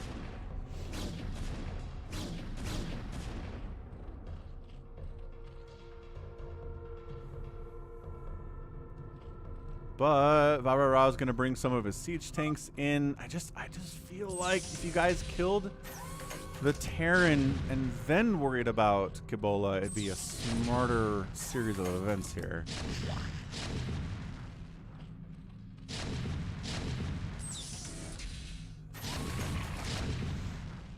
You know, the housing's a lot cheaper somewhere rural than in NYC, Latin. That's not a bad idea.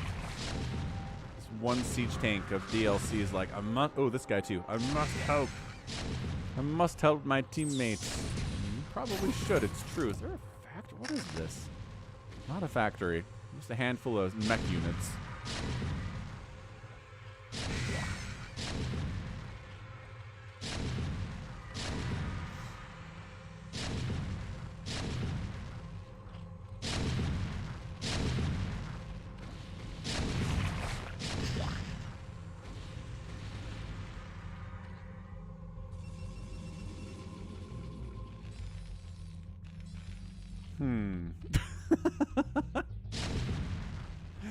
It's a bit of a stalemate here, right? I don't think that Team Fire wants to move in here with the Hydras and the Sunkens and the tanks, but also moving out is going to be tough.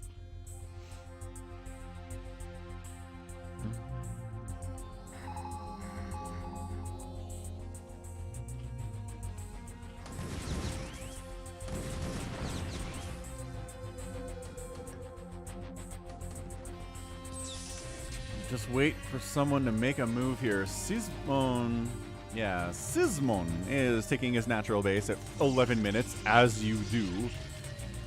Second base up here and rolling from DLCs. Got some more factories. Good. Floating a barracks over to provide some vision here. But yeah, a bit of a...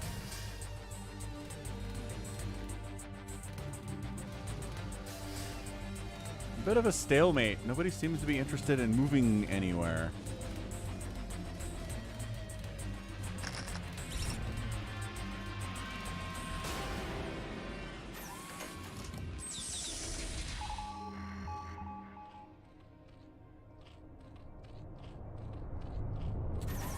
Yeah, I don't know. It's kind of weird to see. Oh, we're going. Never mind. I'm going to say, Citadel player to sit back, but they decide to go for it. Lurkers come in, burrow down. A bunch of Hydras and Lings die to make that happen. Burrow in, but there are detectors, and every Lurker dies. And now the tanks are unsupported by anything, and they both go down. Yeah, that was not a good life choice. Definitely not. To try to come into that position.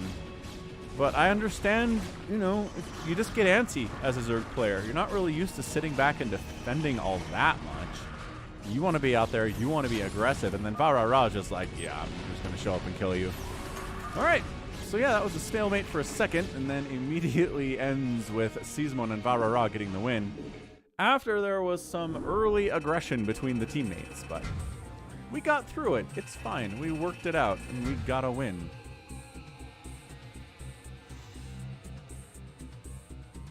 Hey, Samacron, always winning, son. Got a new coupon code today for the falconpaladin.store.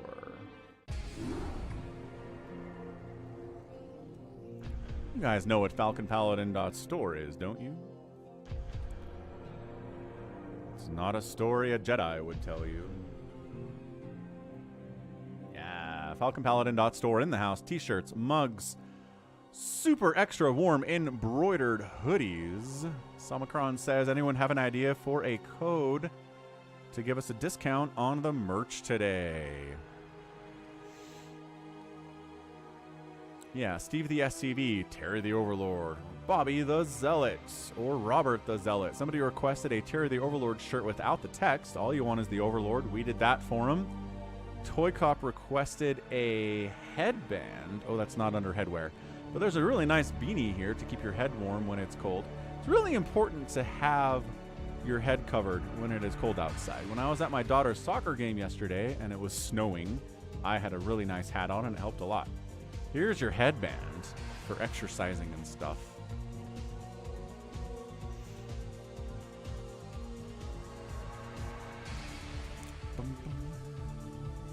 Kind of neat. Moisture wicking. Very cool. It's stylish enough you can rock with a Friday night look, it says. You can wear this to the club. according to the words on this website. Steve the SCP mug, Robert the Zealot mug, Terry the Overlord mug, Falcon Paladin branded mug. If you like emus, you can get a mug too. Yep, ToyCop has the headband and a hoodie. Yeah, headband should be under headwear. Oh, did he fix it? Control F5. Nope. Not under headwear yet.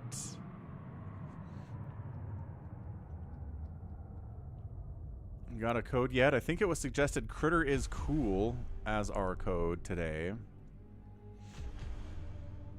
The emu particularly is about the fact, bonk, that Samicron is Australian. So he had some 8-bit art produced of us getting chased away and welcoming our new emu overlords. This was made before I had my beard.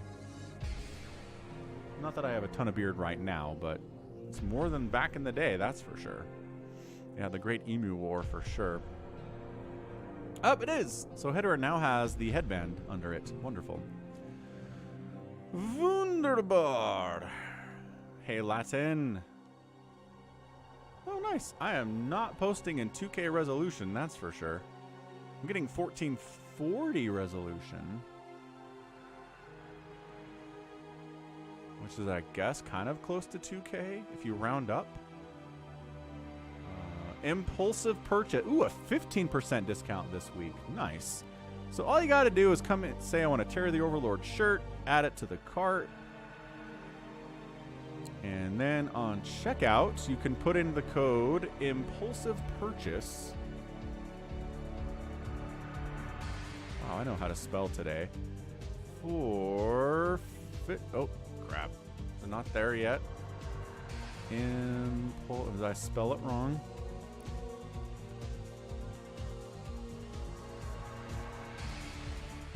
Maybe it's not in yet. Samicron hasn't put it in quite yet.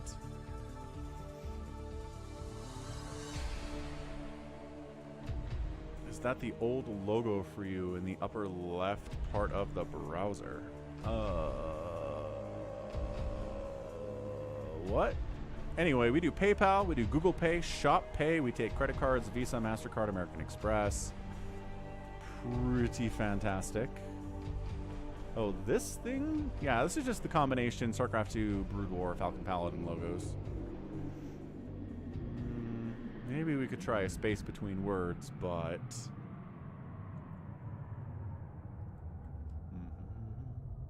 You change the page in the upper part. Ha! Hey, it's in! Okay, so impulsive purchase, 15% off your entire order, no matter what it is.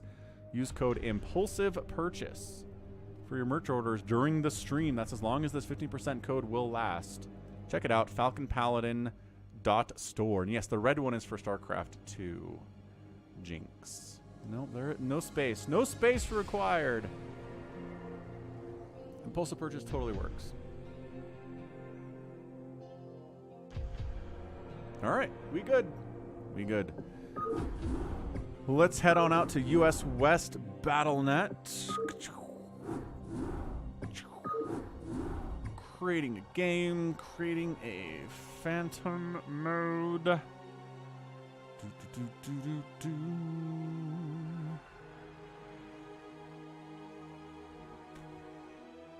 Oh, did we like new rules phantom or did we like old style phantom?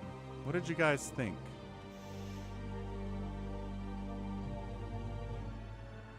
We've gotten good reviews on the shirts, saying Papish.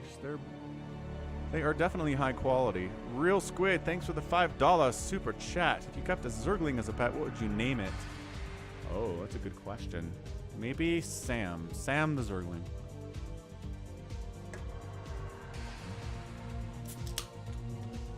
Hey, Realultra's here.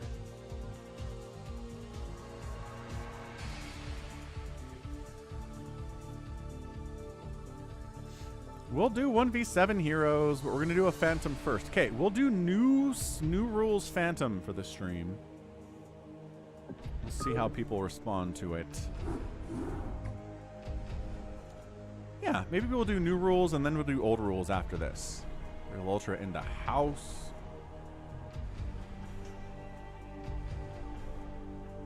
Yeah, Dog with the blog. There's the Devouring one.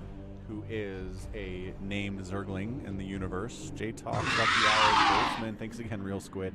Brugada, Psychonuts, ToyCop, Hamster, DarkKnight, bigwan. Don't make it in time, but we'll have more of these. Don't worry.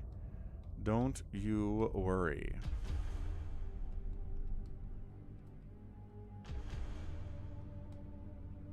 Yeah, you got it, monster. You got it. What's up, Mali Mal? Okay, I think we're ready to go. The password is sock, ara ara. It's not shoe. But I can see why there was confusion.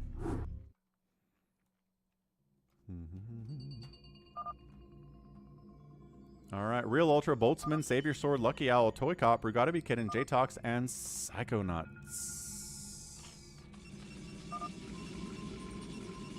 Ah. Right. Oh, yeah. Oh, right. I got it into downloads, but didn't choose it here. Okay, so one of these players is Phantom. They get a whole chunk of money early.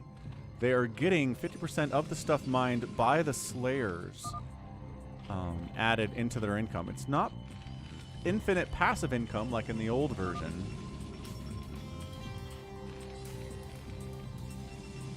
Slayers actually have to be mining for the Phantoms to get the benefit from extra income, so it motivates them to be aggressive early. And after 15 minutes, if no one's done anything, I think the Phantoms get revealed. Because I believe that's what happens here. Nah, this is the new one, monster. Realultra says, what if we kill something and get the timer? Yeah, I think if the Phantoms kill something, it resets the timer. And so, man, can you bait that out? I guess you could figure out who the Phantom is by going around and kind of poking people, right?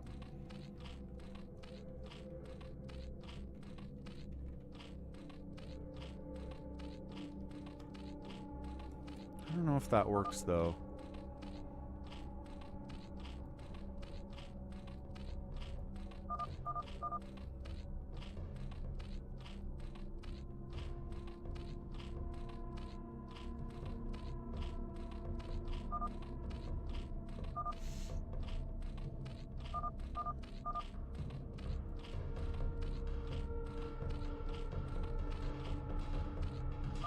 Somebody's got 4 gates at 2 minutes. Yeah, that's pretty sus.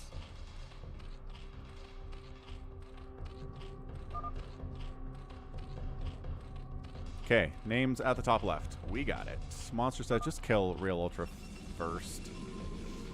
Lucky Owl just wanted a slow game. SaviorSword is looking crazy sus. 3 gates, gas, double gas, another gate at 2 minutes. Yep. So everyone's basically like, SaviorSword. Here we go.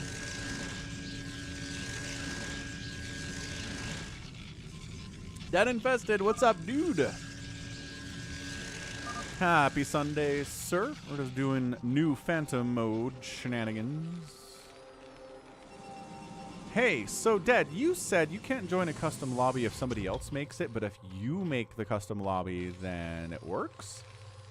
Do you want to make the next Phantom mode and then we'll all join it and then you can play with us?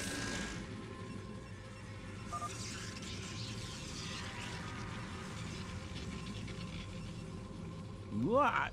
Oh, that's not actually walled either. Okay. So, Brugada's here. Brugada going to town on Jtox.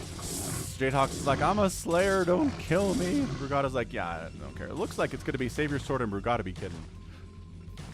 Interesting options for Phantom mode for sure. Okay, Dead just says he wants to watch today. I'm just saying, it's an option for you. It's always available if you do want to play with us again. We can make it work. Jtox taps.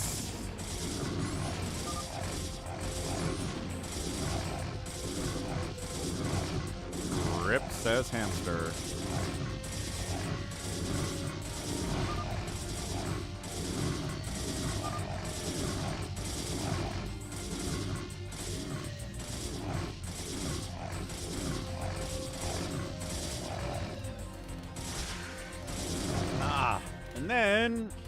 we've got, who's that? Purple? Lucky Owl. Getting all Zealot attack here. Ling's jumping in, but that's a lot of Zealots, sir. That is a bunch. Why is the timer not resetting? Oh, does it reset to 12 when you attack something?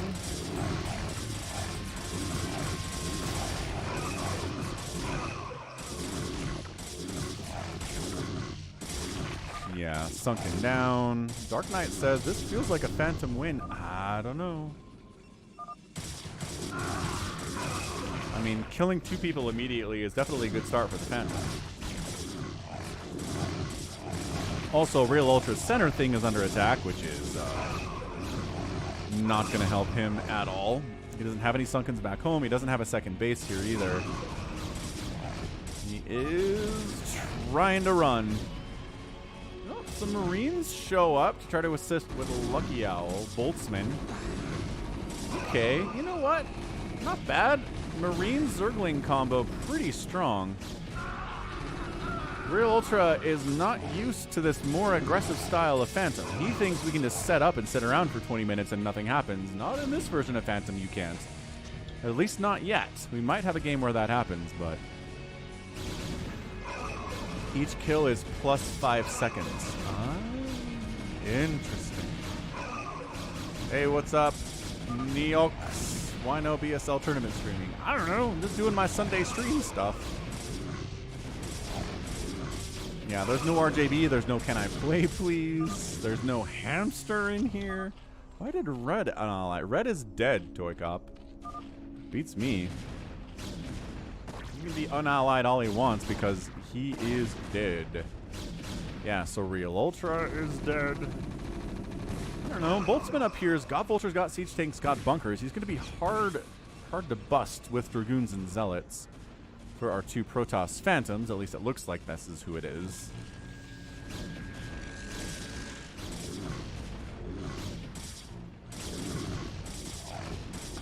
Very carefully trying to attack out of the range of the Sunkens here is SaviorSword, then runs into Sunken range. And immediately loses a Zealot. Okay, but the rest of them are being very careful, nevertheless. Trying to throw up additional Sunkens, trying to stay alive here, but yeah, it's just the 2 Protoss Phantoms are so big. Looks like Brown is going to die here too. Psychonuts with the cannons, that's about it. Horribly outnumbered, getting run. Who's going scouts? Is ToyCop in here? ToyCop? Yeah, ToyCop's going scouts. Psychonuts is not happy about it, but he's getting murdered anyway, so I don't think it really matters. Psychonuts taps. Okay, we are just... Realultra's alive. Boltzmann is alive. The siege tank staying not dead. Okay, siege tank died. Alright, that's looking pretty bad here. Phantoms are in complete control of this match right now.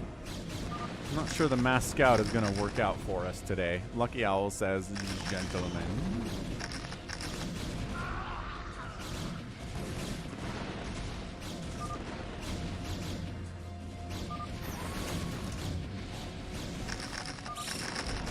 Lucky Owl wants to GG out.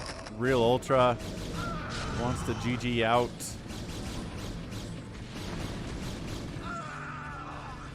We'll see if Mass Scout can save the day. ToyCop's pretty good with Mass Scout. The problem is there's a lot of Dragoons. As far as answers to Scouts go, Dragoons are on the list. It's a big list of things. I'm no quitter, says Realultra, and then Lucky Man taps. And Boltzmann taps. I mean, yes, he's got 2 separate Protoss armies in his base murdering all his stuff, so he's going to tap out. Sure. Hamster's like, well, this game's over. I'm leaving from the obs position. Bigwan leaves too. He says, I'm also done. ToyCop takes a lot of hits to kill a Dragoon if you're a scout. Blah, they got one. They killed a Dragoon. Fall back. Fall back to... I don't know. I don't know what you're falling back to here exactly.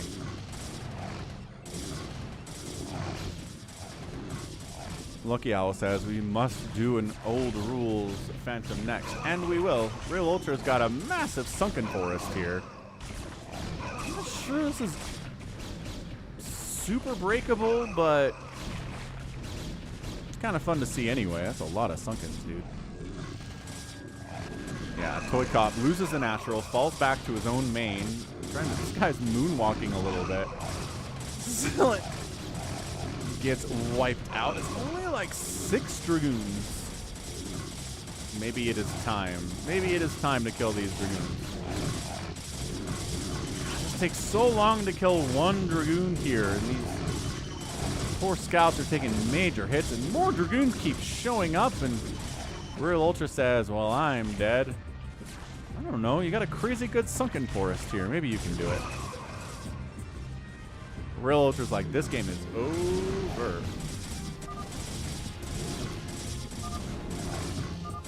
Alright, Realultra tops, ToyCop tops, and yeah, nice Phantom win for Brugada and SaviorSword. GG. Well done. Good aggression. Got it taken care of. 10-minute Phantom mode. SaviorSword killed 100 units today. Brugada killed 86. I mean, that's some incredible efficiency with these units. That was awesome. Got the scout guarantee. It's true, we did get a scout in the stream today. Sunday stream for Falcon Paladin. The guarantee has been fulfilled. Okay. Let's go back to the old Phantom mode rules. See how this one works. Oh my gosh. Tried to type. Phantom. But with OBS color Falcon. That's the one. I think this is the one that we want. Really should date and timestamp these ones. Number 2.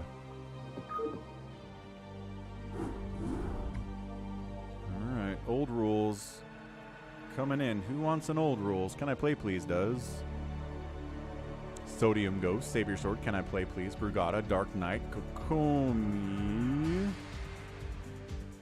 bigwan. Boltzman was in the last game too.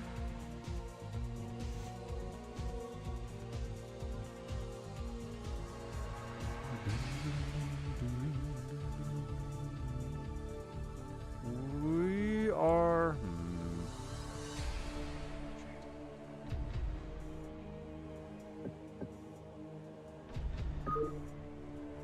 Alright, let's rock. Okay, OG Phantom mode rules. Less aggressive Phantoms usually, but people can be aggressive. It's just really only certain players that will do it. Man, that's hard to read. Okay, we got bigwan. We've got Brugada Be Kiddin'. This is Sodiumghost, dark blue top right. DarkKnight, Psychonuts. Can I Play Please, Jtox, and Kokomi. It's going to be 2 Phantoms, no Paladins here. And let's see how we do. Let's get the new names up there in the top left. Hit that like button if you haven't already. We're at 95 likes, which is great. Get up to 150 is always our goal during the stream. We've got another couple hours to go before we need to hit that, but I think we've made some good progress so far.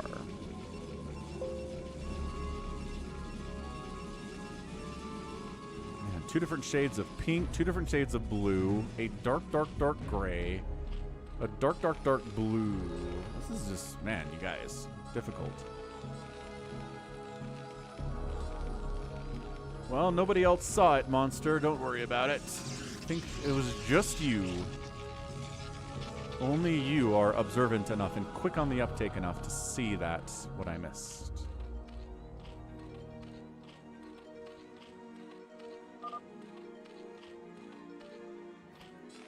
Bigwan is tan. Kokomi is pink. Yeah, but close enough on the color wheel that they're basically the same color if you glance at it.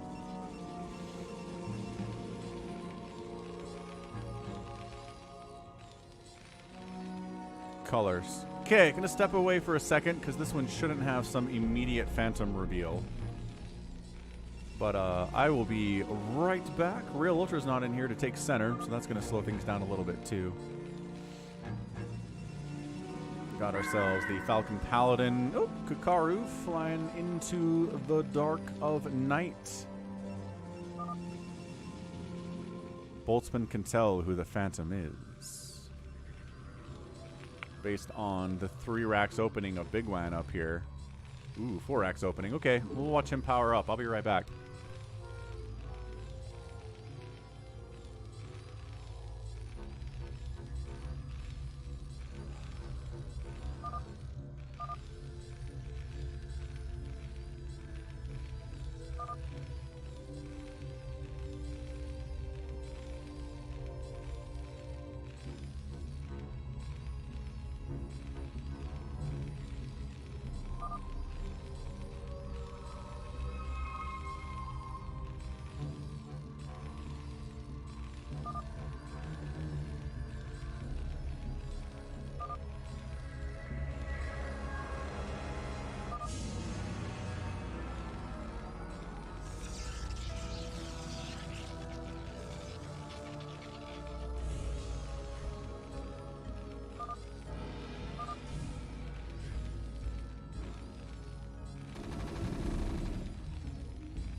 Ah, all right, Boltzmann moving out. With Marines against Zealots, kind of tough because Zealots are tanky as all get out. It takes 47 shots from a Marine to kill them. Artosis knows the pain. Somebody, wait. Yeah, they're trying to like cannon contain him too. Oh right, you're not Boltzmann. Bigwan, I'm not moving anything. Was I calling you Boltzmann? Sorry. Bigwan, the other B player here, is a little bit contained. Yeah, man. Zealots are here from 2 separate players. Cannon's coming up. If you're Phantom and you just kind of, you can't just sit here.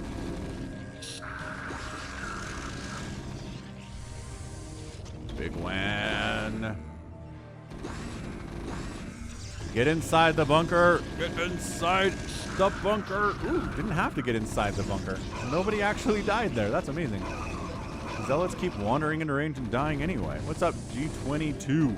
Yeah, we'll do a Falcon Unrest tonight. That sounds fine. Is the bunker full? Ooh, Firebat, though. Firebat dead. Firebat did some work, though.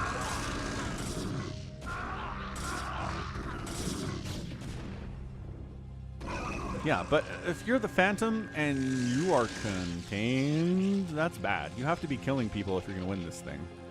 And that's not happening. Nobody died. Everybody sniffed it out. Everybody responded pretty properly. What the? Wait. Is our other Phantom over here? Oh no! Other Phantom looks like they're revealing in sodiumghost. Sodiumghost! Sodiumghost! Trying to depower. Got it. Oh my gosh. Surprise. Sodiumghost. Sodiumghost. And Bigwan working together. All of these cannons are depowered. That's huge. That's massive. Finally, second Phantom actually shows up and helps the first one after they reveal early. A lot of the time, one Phantom reveals early and then the other Phantom's like, nah, not for me. Oh crap, the cannons are back. No, bust up. Okay, this is where you actually kill somebody. This is where Brugada BKitten actually dies. Because invested maybe a little bit too much into these cannons down here and not a lot back home. Okay. Phantoms making a move. But everybody in the southern part of the map has just been allowed to sort of hang out and do their thing and not really worry as much, right?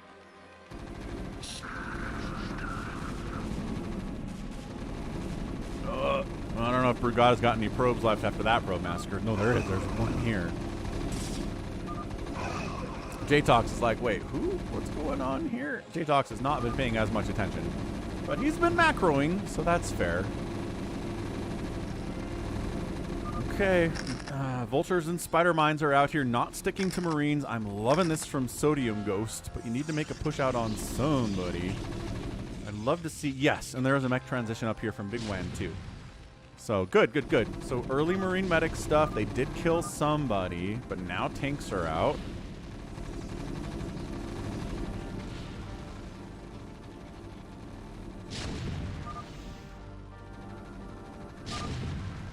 Hey, got 101 likes. Looking good.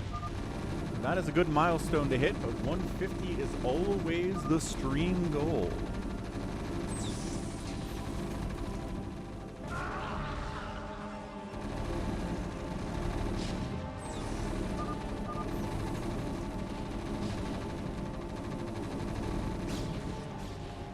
Wait, what is this?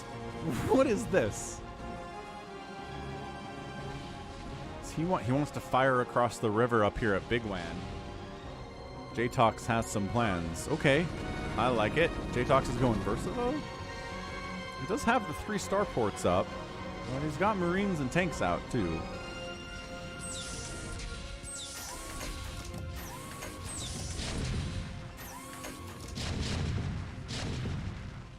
Yeah, busted refresh light count is super annoying, ToyCop. It seems to be working for me today, but a lot of the times it isn't.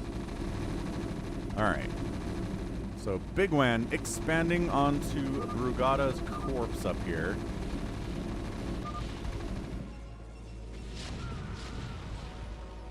Siege tanks. There you go. Across the river, causing problems. One of the most imbalanced things about this map.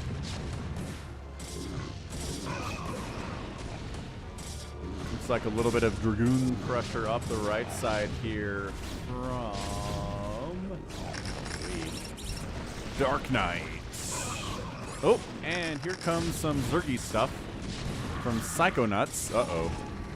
Bit of pressure here, but Hydra against Siege Tank Marine Spider Mine actually isn't super great. So all these Hydras are going to die.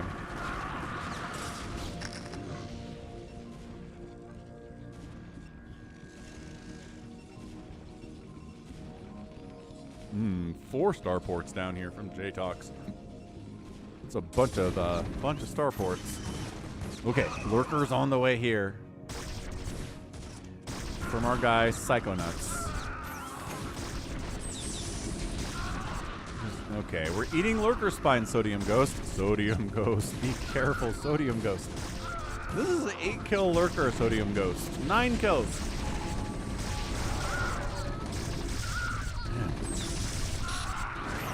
Yeah, this lurker play is getting some serious value, but siege tank plus missile turrets, pretty good. Okay, another lurker dies. More lurkers die. They're not going after the missile turret. Oh, but tanks die anyway. And the missile turret goes down.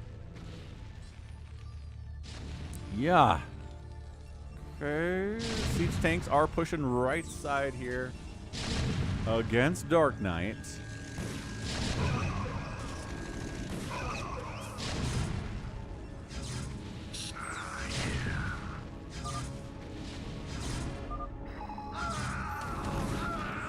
Oh, can I play please is doing some stuff. He has been pretty quiet here, but that's scary because that means he's probably going to Reaver drop your butt. He's also got some DTs down here, which is fun, but yeah, definitely Reaver tech is going to be the play here against these Terrans. You got to be ready for it. And Lurker Hydra from Psychonuts getting some serious work done.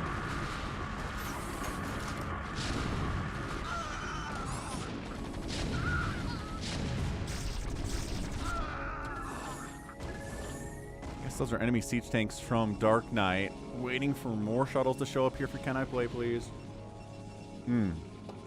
He's got 3. It's go time. But he runs into some Goliaths immediately. Unloads a bunch of DTs and Reavers and says, well, this'll do. And it certainly is doing. bigwan is top left here. Dead. He's tan color or super, super light pink. I don't know. Colors are tough in StarCraft sometimes. Get the comm sat. They got the comm sat. Not enough energy on it for a scan anyway. Oh, trying to repair the comm sat. Oh my gosh, the repair is working. 49, 50, no! Didn't get the scan off in the millisecond that a scan was available. bigwan is getting so crushed. But the Reaver's 16 kill Reaver, 17 kill Reaver, no more shots, dead. Whew. That was extremely difficult. Okay, sodiumghost still pushing on DarkKnight down this right side. Jtox has some units kind of hanging out here. Can I play, please? Did a bunch to bigwan, but I'm sure he's got a pretty big bank still.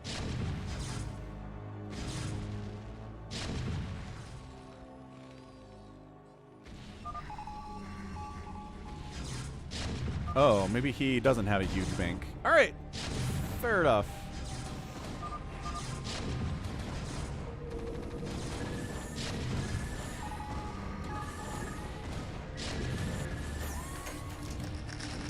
Siege Tank, Lurker, Hydra Marine down here for Team Slayer.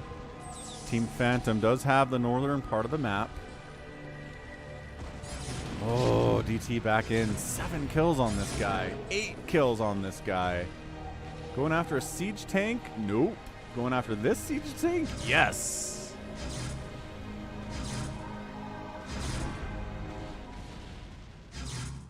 Si, senor. Gosh, this dude, damn, the Dark Templar is putting in some work right now. And then he dies immediately. All right. Jinxed him. That happens, I guess. Looks like DarkKnight trying to hold against this push, but being a 1-basing Protoss versus a 2-basing Phantom is going to be more impossible than anything else. Can I play, please? He's got his natural, and he's got a 3rd Nexus here up in the center of the map.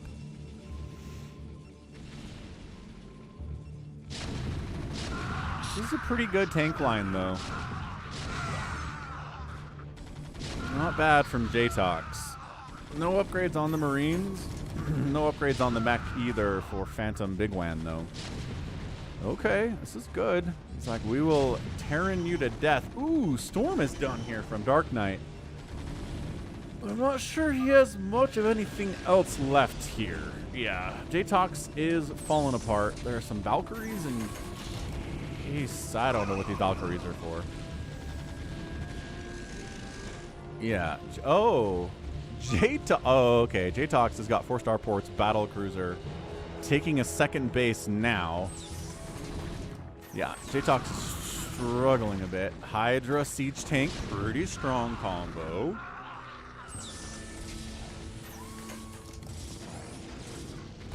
Yeah, DarkKnight looks like he's toast. He's got defensive desperation DTs over here.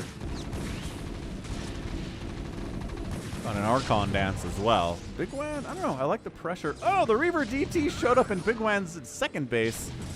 Shut that thing down. DT is hacking away on sodiumghost. Where is your detection now? Zealots and DT hacking away on these siege tanks. There are no vultures to try to help with this. No detection to help with this Dark Templar. There's the scan. Scan, and is the Dark Templar actually going to die? Yes, it does actually die, but... yeah, this is not good. Kokomi's still not unallying. Hey! Kokomi figured it out, I think. Hey, Chucky Prime, what's up? This is Phantom mode. 2 Phantoms. We've basically figured out bigwan top left is Phantom and sodiumghost top right is Phantom. And I think this is going to be a Slayer win. Right? We got carriers pushing in on bigwan. He just lost his 2nd base. Can I play, please? Marching in with more traditional Zealots now. It doesn't always have to be DT and Reaver drops from him.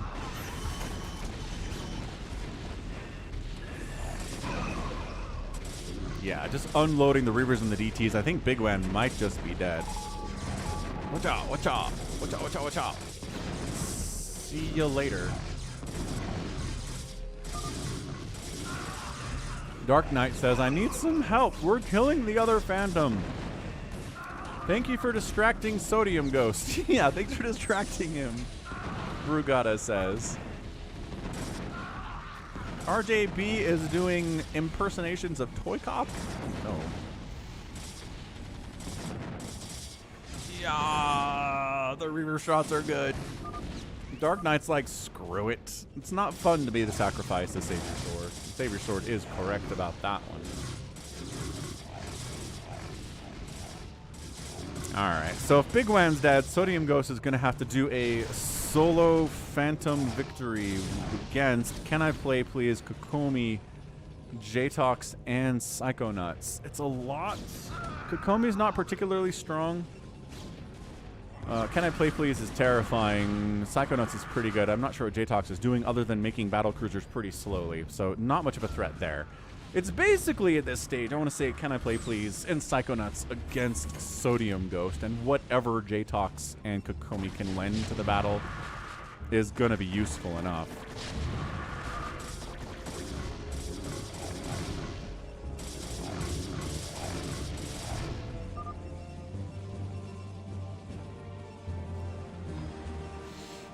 Ken says he doesn't need, or SaviorSword's that CanIplayplz doesn't need the help.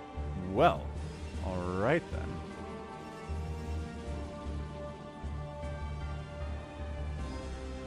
Maybe not.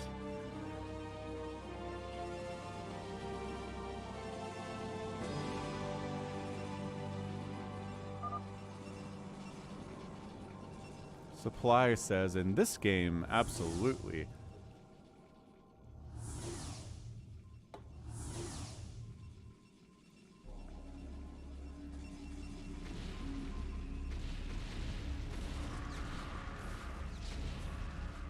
Nope. Yeah, tried to Hydra push up here on sodiumghost. Again, these lurkers are getting way too much value. Finally, a scan comes in. But sodiumghost is getting pushed by Kokomi, by Jtox here. And as long as he's kept, right, as he's kept busy, then CanIplayplz is going to be able to mass up and take him down. So, yeah, it looks like kind of a bit of a slow death here from sodiumghost.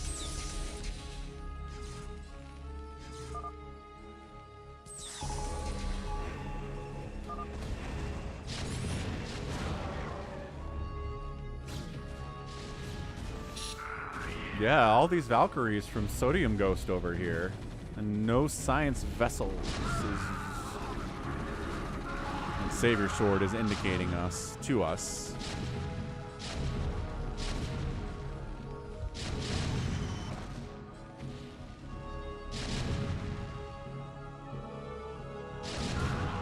Underwhelming twin, says Mark Wells. Thank you for telling me your BattleNet name. That is important. So I don't boot ya.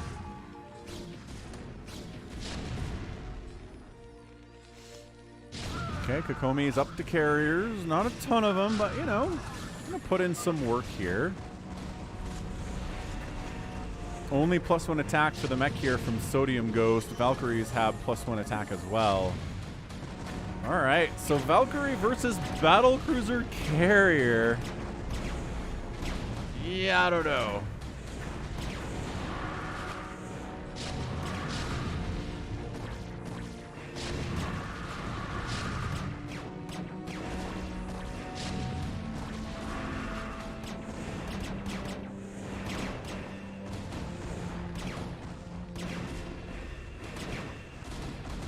Yeah, sodiumghost is dead. What's up, Chucky? I've never really played Command & Conquer. Warcraft, yes. Warcraft 2, Warcraft 3. World of Warcraft. A lot of Warcraft, yes. What's up, Lucky Owl? Yeah, I'll get you in the next Phantom here. Sure, sure.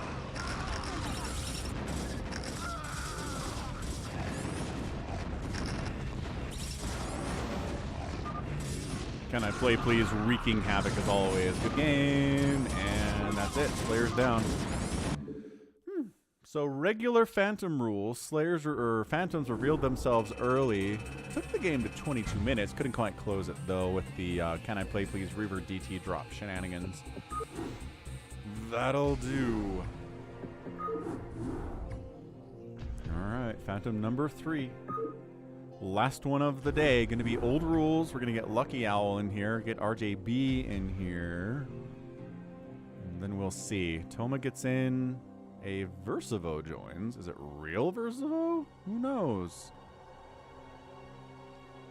So Lucky Owl is in over... Oh.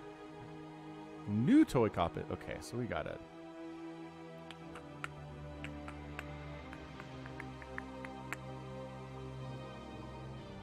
Oh, Underwhelming. Wait. Underwhelming Twin or just Underwhelming? Yeah, they did a reforge for Warcraft 3 and kind of screwed some stuff up, Richard Button. People aren't very happy about it. Hey, Psychonuts, you're very welcome. You did a good job in there. So, hamster. Lucky Owl's like, I can't Verszivo if Verszivo's in. Verszivo says, sure you can. 2 Versivos.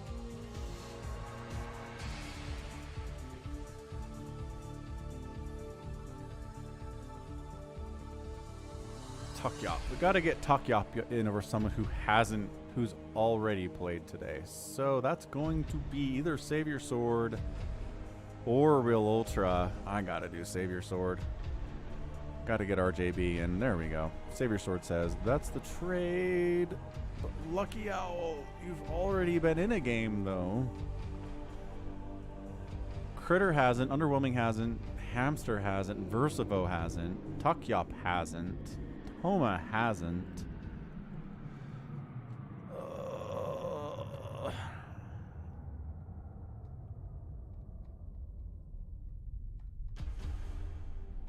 Hey, Dark Soldier. Yeah, I mean, but you distracted one of the Phantoms good enough.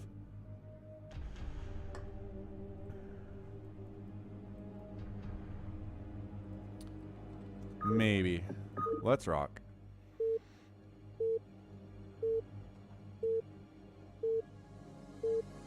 Don't kill Hamster, says Critter. He's in charge of getting me coffee.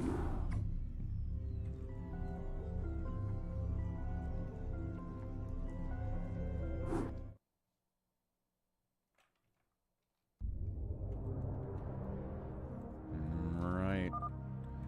We got Verszivo, ToyCop, Critter, Toma, another ToyCop, Hamster, Realultra, and Mark here.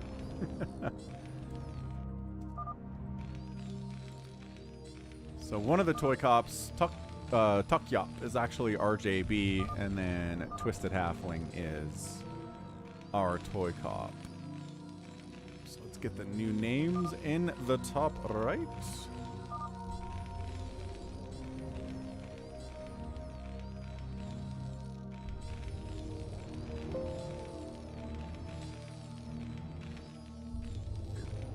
All right, we good. We're good, ready to go.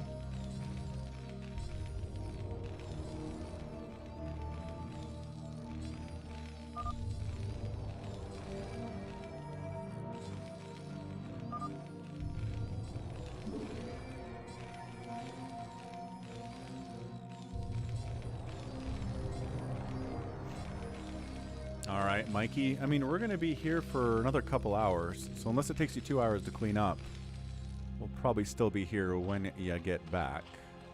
I'm going to step away for a second.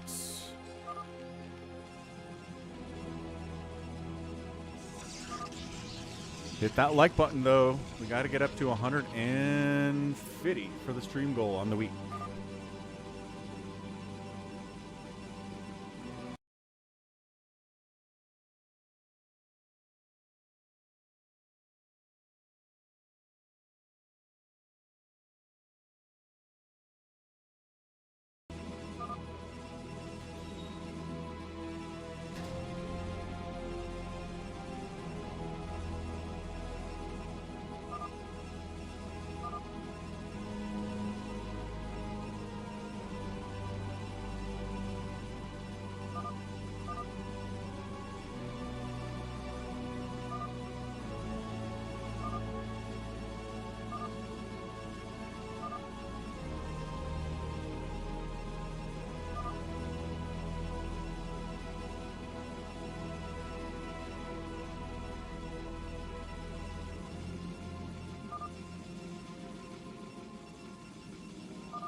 chair stream is great.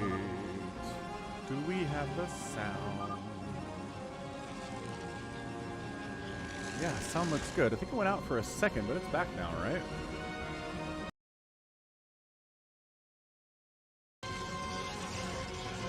Little touchy, little titchy right now. It's back though. I think we're okay.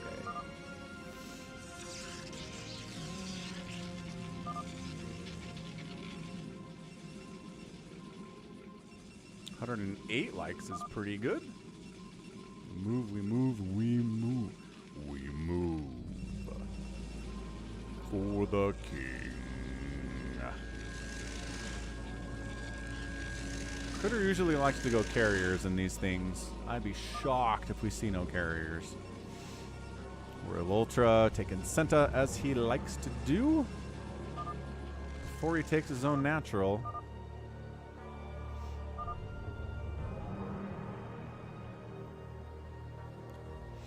Work, work. Something need doing.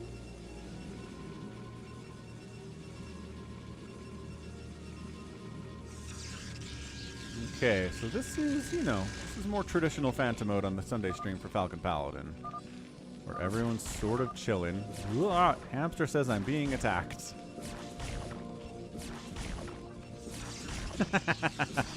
Hamster's blocking access to the gas for Realultra. And then Realultra's like, no, that's not happening.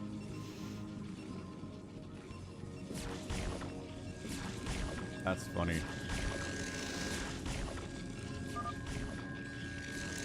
Realultra claiming this is not his doing.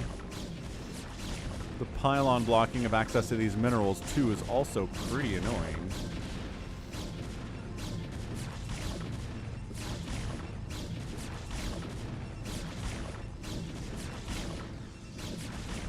Is that RJB? I think that's RJB's pylons.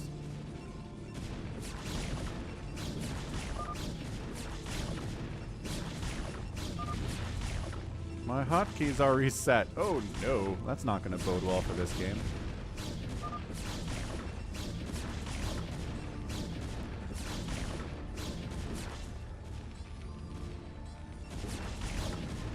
Lucky Owl says, this is Phantom mode, not this whole, the Phantoms reveal themselves in the first 2 minutes and there's crazy aggression the whole time.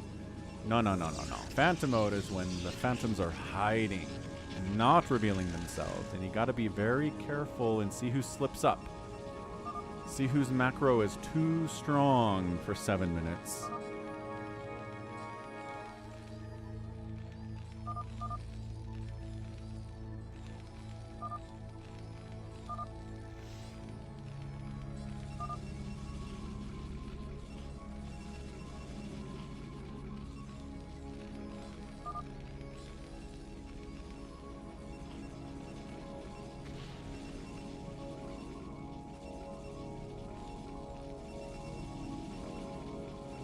The secrets. The secrets are being hidden. Verszivo doing Verszivo things.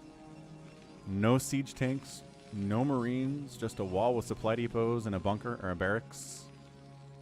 And then into 3-port battle cruiser with 2 gas. Double armory running. That's what you can afford off of 2 gas, Verszivo says. I know what's up. Can I play please is not in this game.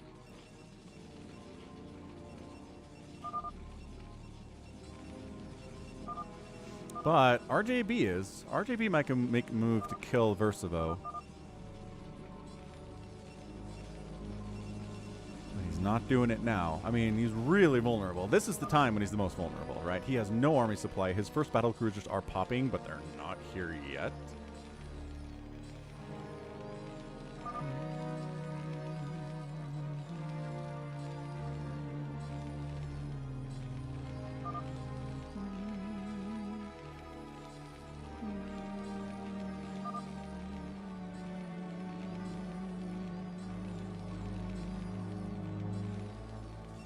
Hey, what's up, Ebster?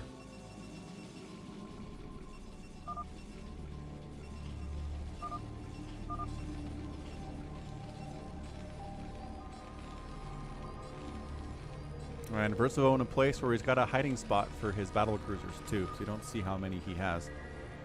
But he always does the same thing, so you have a general decent sense of what's going on.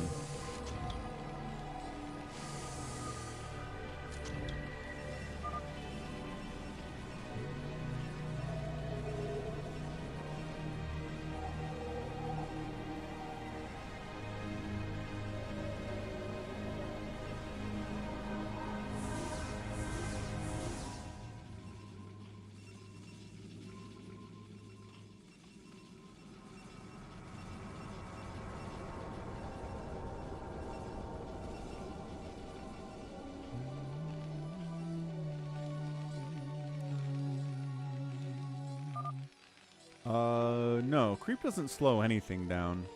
Ara. Can I play please does not sniff out any phantoms. That's impressive. Whoever the phantoms are doing a very good job. It means it could be RJB. He's excellent at hiding his phantom. Critter's pretty good at it too. Verszivo's good at hiding because he knows the timings even if he has extra cash. To make it look like he doesn't have the extra cash.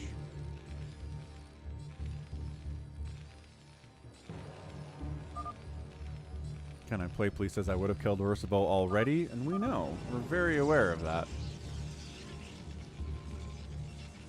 The fact that RJB hasn't harassed anyone is pretty sus, honestly. He's usually so antsy in these games. Like, just so wants to harass and poke and prod and antagonize. But the fact that he hasn't at all always makes me wonder about him. What's up, King Nipper? Can I play please isn't in this game. ToyCop's macro looks pretty scary. He's got a gajillion gates and a gajillion everythings. And RJB throws up a Nexus in the natural base of ToyCop. There we go.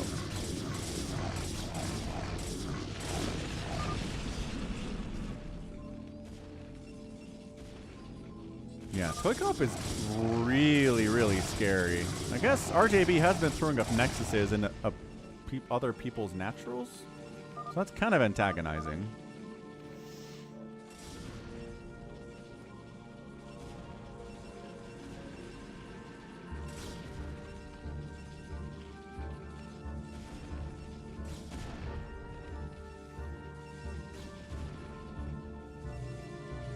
Like, is it wrong to say that 1, 2, 3, 4, 5, 6, 7, 8, 9, 10, 11, 12 gates on 2 bases is too much?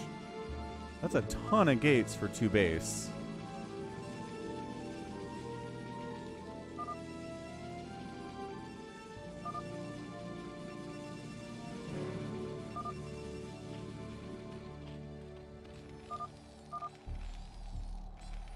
Yeah, Mark here, not an incredible player. That's okay. He's looking good. He's got tanks. He's got Marines out, medics, a couple turrets up to deal with drops. Got some Goliaths. Oh, there we go. Covert ops for some ghosts. That's fun. Definitely just having fun.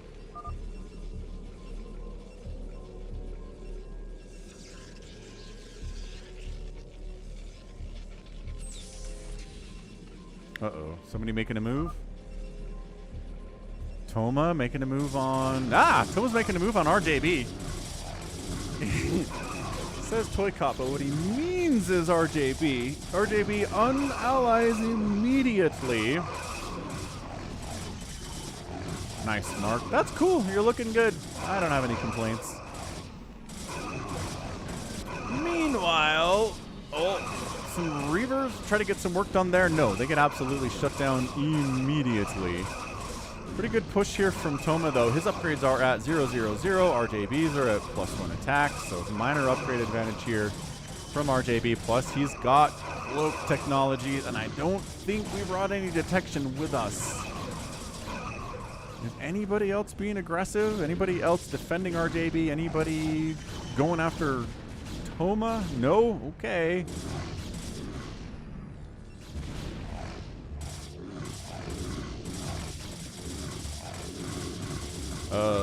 RJB's in trouble and he's asking for help. This is interesting.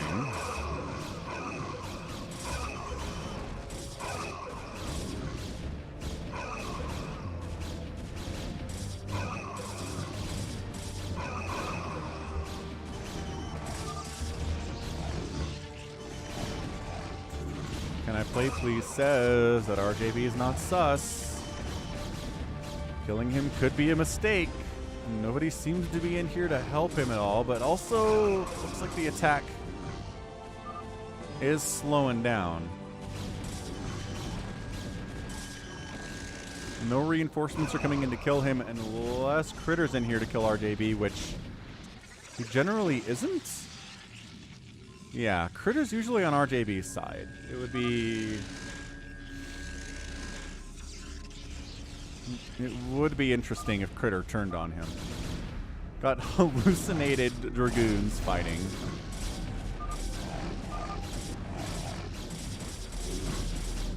RJB's cannons all got canceled because he realized he didn't actually need them. Oh, and this sparked... Uh-oh. This sparked a bit of a problem here. Yo! With ToyCop and Toma. Toma did not take kindly to the fact that he got attacked by hallucinated Dragoons. And he attacks... Oh, man.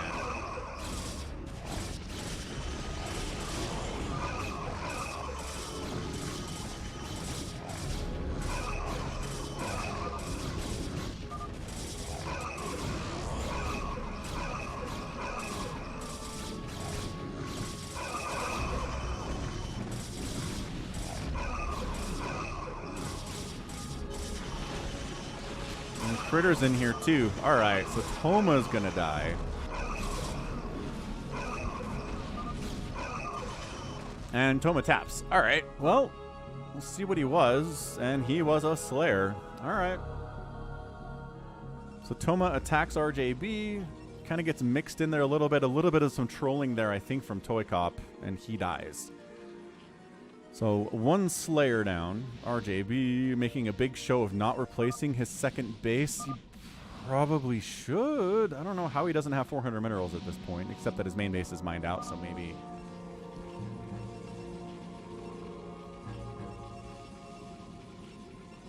Just mostly because the energy for hallucination is better used for Storm. Ara. I have definitely cast games where hallucination has been used. In PvT in particular. Let me see if I can find that one. Yeah, hallucinated zealots. Nation Games 1 and 2. There aren't many of them.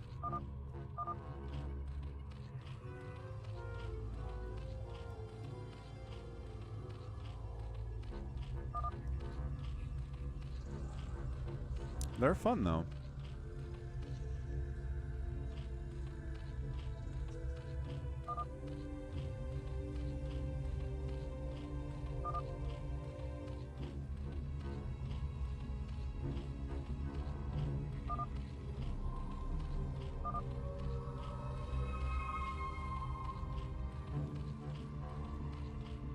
RJB is accusing Verszivo, although Verszivo just looks like Verszivo. Again, he's very good at hiding his phantom status if he is in fact a phantom.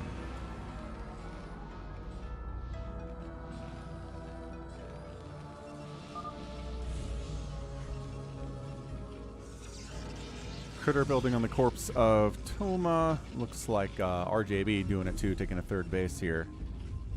ToyCop pretty happy just to be on 2 bases economy. His main base is mined, his natural is mining out. He just isn't expanding anywhere else, and he's like, whatever. Not really concerned about getting any kind of a third base at all.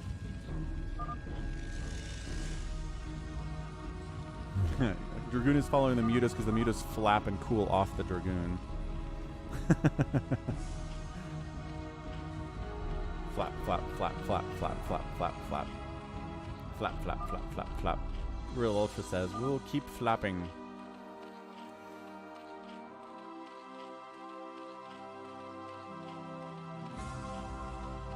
Ba-dum-bum. 150 viewers, looking good. 114 likes. Once again, 150 is the goal for the likes. And I guess as long as we're just hanging out, quick reminder, falconpaladin.store is where you can go for your merch needs. And the current code for today is Impulsive Purchase. Impulsive Purchase will get you 15% off your order at falconpaladin.store. for anything you order. T-shirts, mugs, hats, anything whatsoever. Impulsive purchase is your code today. Again, for 15% off. I heard some Scourge die, but that didn't turn into a full-blown battle, so I don't know what happened.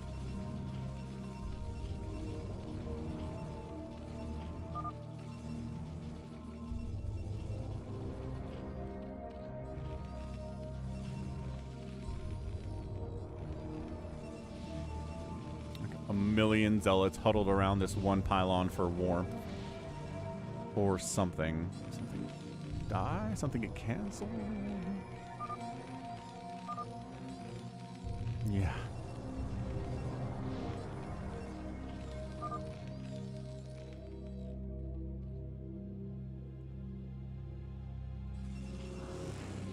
ToyCop using High Templar energy to hallucinate overlords. Oh, they're slow too.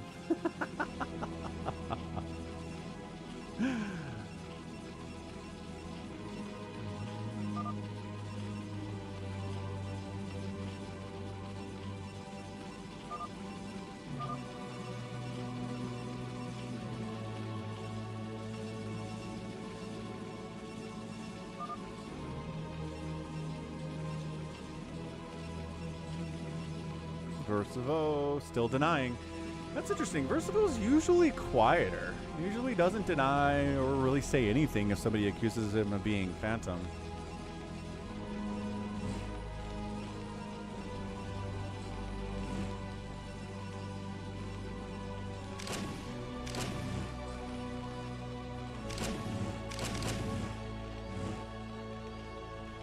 Yum, yum, yum.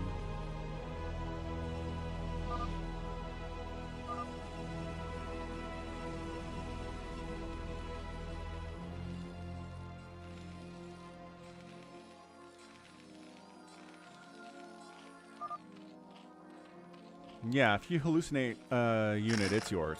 Even if you hallucinate somebody else's unit to create the hallucination. You get it until it expires or dies. Okay, guys, we're at 21 minutes. It is time to go. Let's make a decision here. Let's talk it out.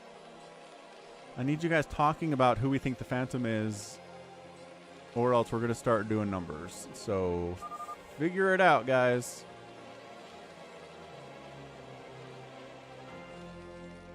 RJB is accusing Verszivo officially. ToyCop doesn't know, but RJB seems pretty convinced.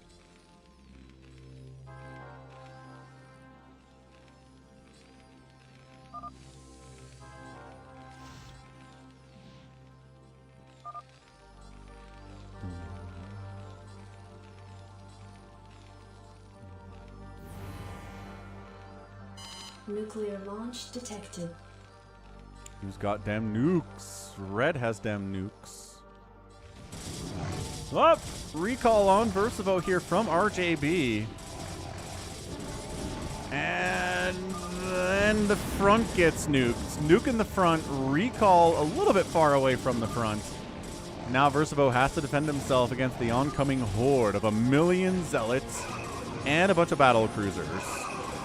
Underwhelming says that was not my nuke. Well, it was somebody's nuke. Who else has their nukes? I guess there are ghosts down there from Hamster, so probably Hamster. Oh, and everything Verszivo has just got stasis. So yeah, Verszivo's dead. Ow.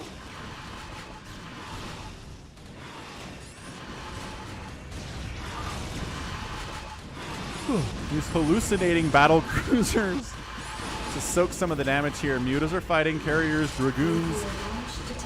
Oh boy. Double nukes coming in here. I'm not sure who that one is. Is that Hamster again? Is Hamster nuking? Nope, it's not Hamster this time, he says. Verszivo calls everybody noobs. Oh, that was Mark. Mark's nukes there. Underwhelming. Those were Underwhelming's nukes, taking out those carriers, couple mutas. And verszivo was a Slayer. So again, RJB convinced that someone is a Phantom when they're not. Let's see if Realultra wants to fight. Was there a nuke or something, says ToyCop? Yeah, there certainly was. 100%. Yeah, Hamster's hiding his nuke silo with the engineering bay. That's kind of fun. Where's his science facility? Yeah, so I mean, he's got the covert ops right out in the open, though. And he's got ghosts right out in the open, too. So it's not like he can hide the fact that he is probably nuking. And the fact that he's hiding this indicates that he is, right? Science. What science is all about.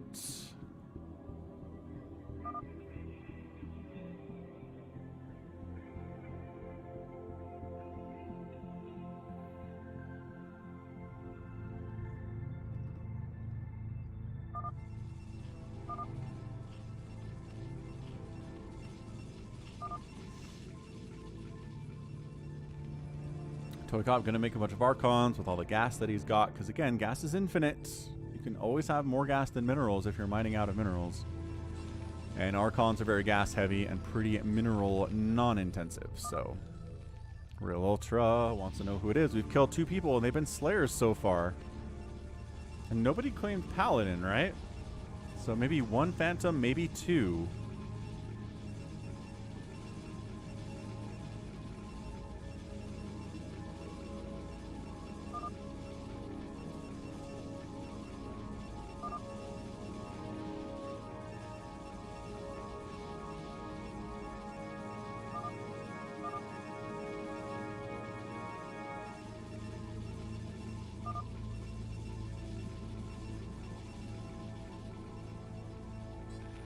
Critter continuing to trust RJB.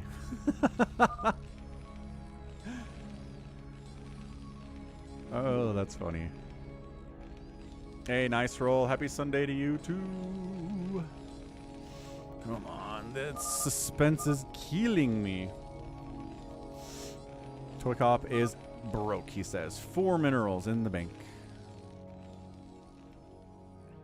The long-distance gas mine is actually kind of hilarious.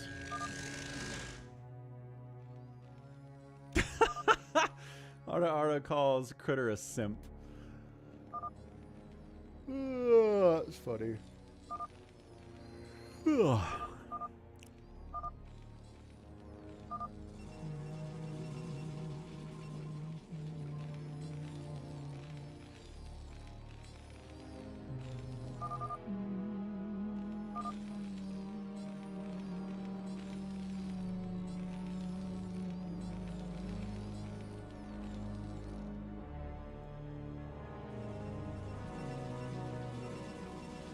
Boom, boom, boom.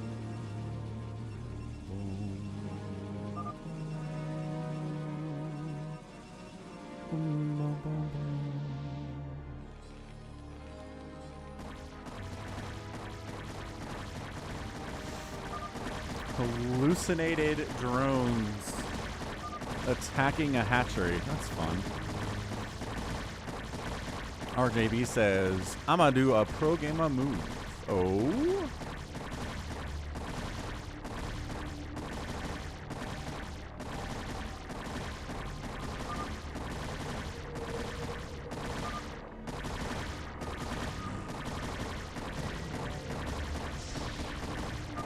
Oh.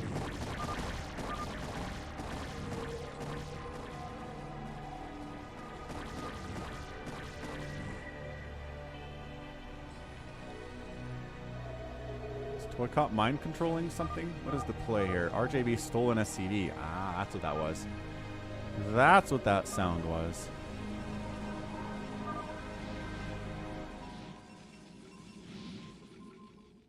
Yeah, mind controlled an SCV. Where is it is the question. And is RJB going to use it to build a command center is the question. Hey, Deploribus Rex, those are hallucinated drones. There's hallucinated SCVs, too. Oh, here it is. He's trying to hide the fact that he's building a command center underneath a bunch of arbiters. Sneaky, sneaky, RJB. Kill RJB. He's trying to get 2 races. Destroy him. Get him. Critters voting Realultra? Or RJB? I mean, I guess this is gray. This is black. Meh, meh, meh.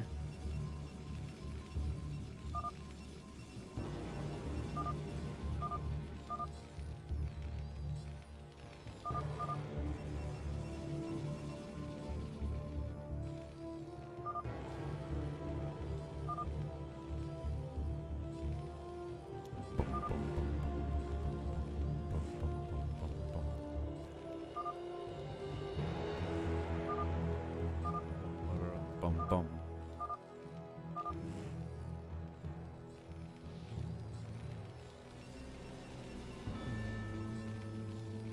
All right, guys, we got to make a choice here. That's the whole point of this thing. Must make choices. ToyCop says red. Critter's like, how about red?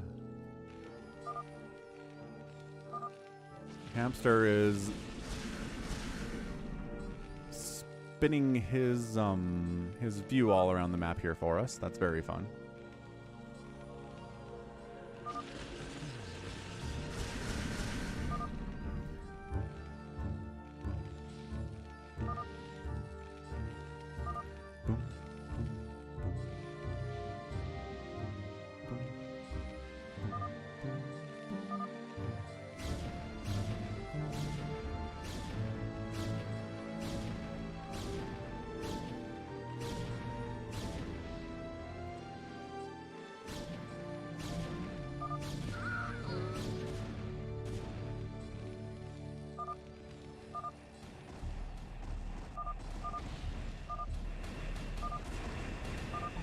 Critter says, let's go. Let's go underwhelm.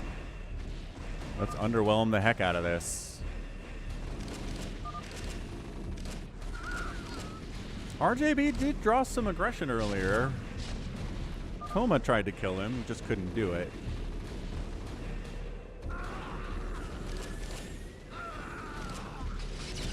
Big recall. A little bit of lockdown on what caught that lockdown. One of the carriers, maybe? Nuclear launch detected. Is it going lockdown nuke combo? Dude, lockdown nuke combo is sick. I don't know if hamster's nuking in here. I just heard a ghost die. I'm not sure if that nuke is going to happen or not. Oh, it did. Hamster! Busting the front open with a nuke here. Underwhelming. Taking some serious hits. Mutalisks causing all sorts of problems. ToyCop continuing to hallucinate stuff and send them in the front lines. Zealots attack. Soak up the damage. Tank for us. Either Underwhelming is not the Phantom or Underwhelming is the Phantom. And he's just not good enough to really take advantage of being the Phantom, you know? Sometimes that happens. He's not really proclaiming his innocence either, though. So, I don't know. I guess we'll find out soon. His buildings are dying real fast.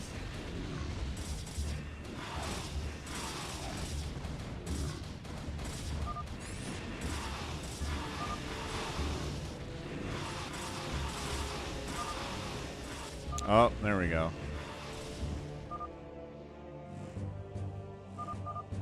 Poor Underwhelming.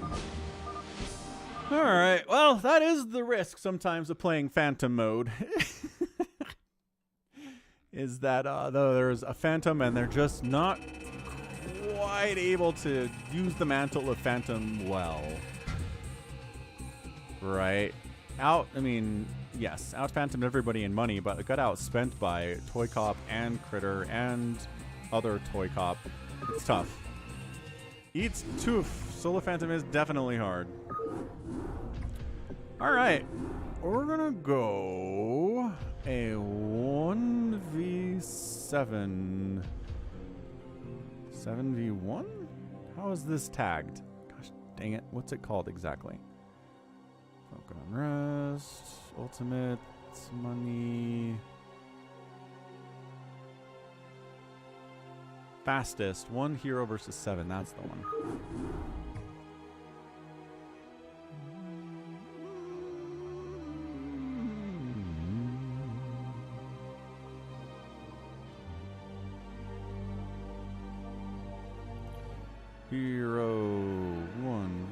1v7. Password sock.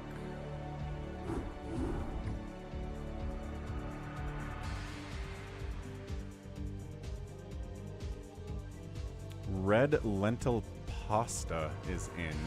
What's up, Mad Doctor?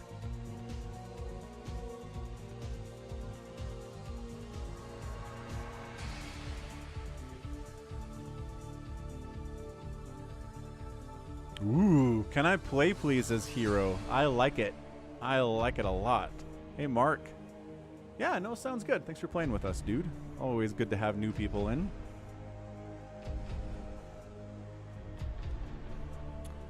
All right. So the way this works is one player is the hero. Every unit they make is a hero unit. So instead of regular zealots, it's Phoenix. And instead of regular Marines, it's Rainer. But they're 1v7, right? So I don't think we had a hero win last week. I think we played 3 of these and didn't get one. So CanIplayplz might be able to pull it off. Let's give it a try. We did get a Terran win to SaviorSword. Okay, I totally forgot that. But the Protoss and Zerg version of the heroes lost. Cool. Is the BC the Hyperion or NORAD 2? Good question. I don't know. I don't think we got any battle cruisers with the Terran. We pretty much just won with Marines.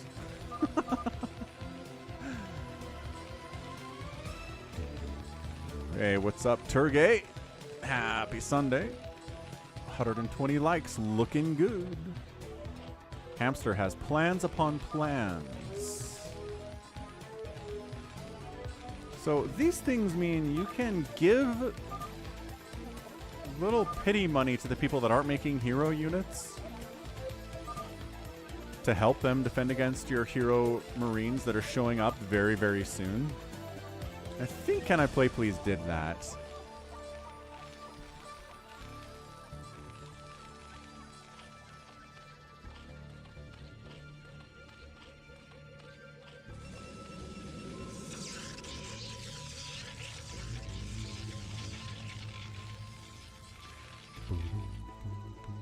Ooh, fire bats would be cool. Is that Gaimon tag? Okay, I'm gonna step away for a second, be right back, but we'll see CanIplayplz starting this up pretty soon.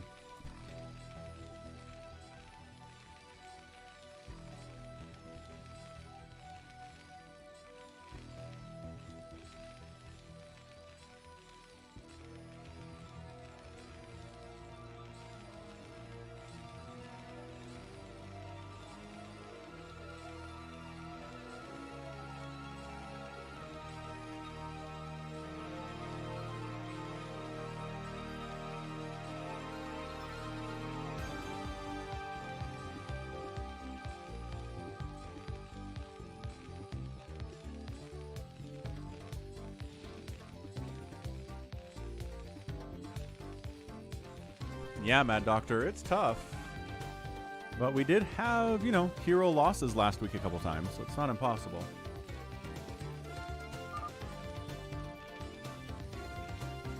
I'm guessing this is RJB. Based on name and attitude. It's not buildable, he says. What's not buildable? Uh-oh. Rainer is here. Jim Rainer is here. Doing 18 damage per shot. He's got 3 armor and 200 hit points. And he costs 50 gosh darn minerals. RJB's not in. Who the heck is Red Lentil Pasta then? Is that JohnDoe? Jtox. We'll catch you next Sunday, sir.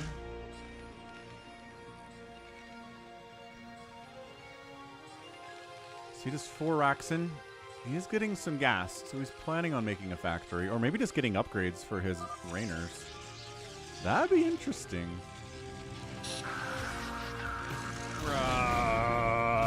Trying to bust all of this.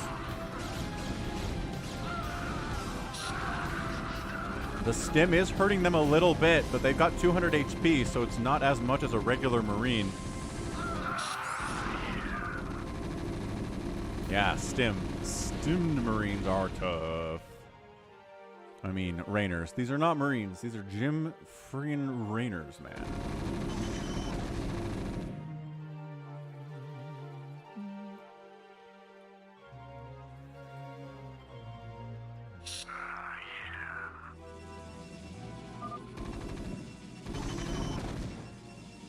Well, DarkKnight tried to ghost some Dragoons.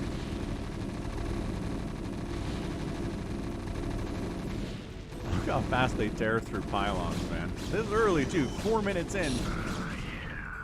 Well, DarkKnight gets everything he owns depowered. All his... Okay, probes do not want to fight this. Just run. Run your probes. Get them out of there. What else are we making? There's a factory, another command center, working on upgrades.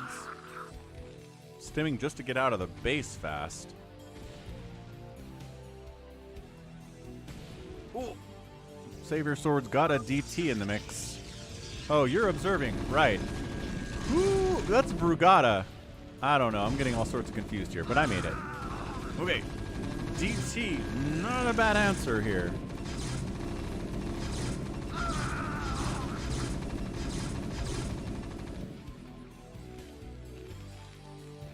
There is a turret up here. Ah, red lentil pasta getting butt kicked, but Marines are falling back. The DT threat is real. Electrode, thanks for the $5 super chat. Appreciate it. Mike the Mutalisk will be along shortly to thank you with a nice Mutalisk screech too. So look forward to that.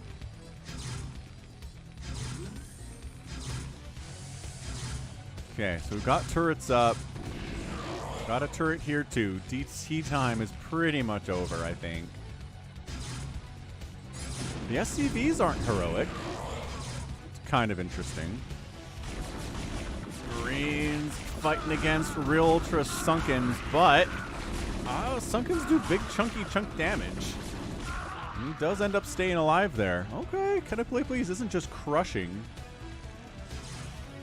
The SCVs are normal. They don't have any armor. They only have 60 HP. So going after the workers of the hero is not a bad strategy at all. Marines are back on red lentil pasta, who is just fleeing for his life here. I'm guessing that's JohnDoe. Wait, what the heck is this? Hamster's like, let me in, Lucky O! Okay, we'll put tanks behind it. Ooh, Spider-Man connection, pretty good. Yeah, if you can kind of contain CanIplayplz for a minute, that could be pretty awesome, actually. Let's see what he's doing with his factory here. Is he going to add siege tanks? What's the play? There it is. Thanks again, Electro.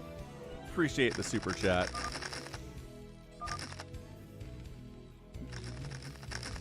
Red lentil pasta says we have things we need to make here. Reavers are going to be good. I don't know about carriers. Did he say carriers? He did.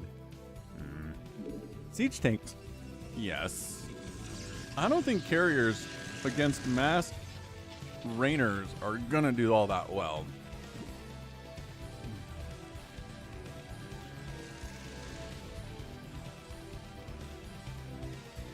CanIplayplz trying to really ratchet his economy up here, getting a 3rd CC and a 4th CC here at 7 minutes. Factory still not doing much. Might be just be used to get Starport up. There's another factory and another Starport, though. Okay. Curious what the intended play here is going to be. Let's see how Vultures are against them. Not bad. Honestly, Vultures doing explosive damage. That stuff still works against the Marines, even if they have a ton of HP.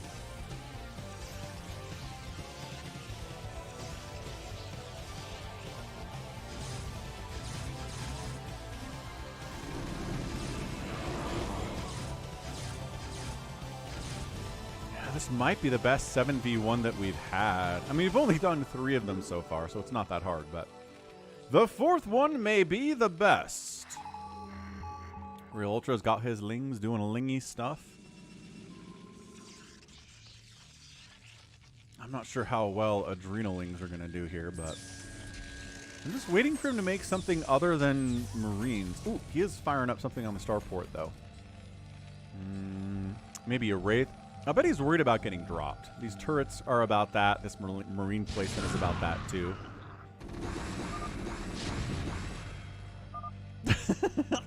Realultra trying to send his lings into this. Not great. Oh, siege tanks other side of the wall from Hamster, though. Yeah. Baiting into these siege tank shots. Loving that. Okay, tanks are Edmund Dukes. They do 70 damage per shot and have 400 HP. Dropships are regular. But they will drop murderous Marines on top of your face here.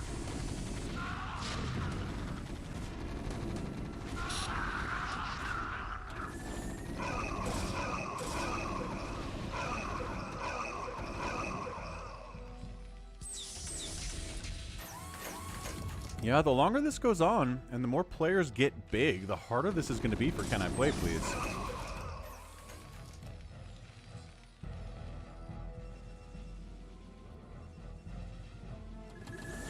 In fact, I think he might already be toast. I mean, he is horribly outnumbered. Bigwan tries to go for... I don't know what that was. I don't think anything actually unloaded out of those overlords. But at the same time, I don't think he has any army. So those might have been full overlords that got murdered for absolutely no reason. SaviorSword tries to get a drop off. I don't think anything unloaded from that either.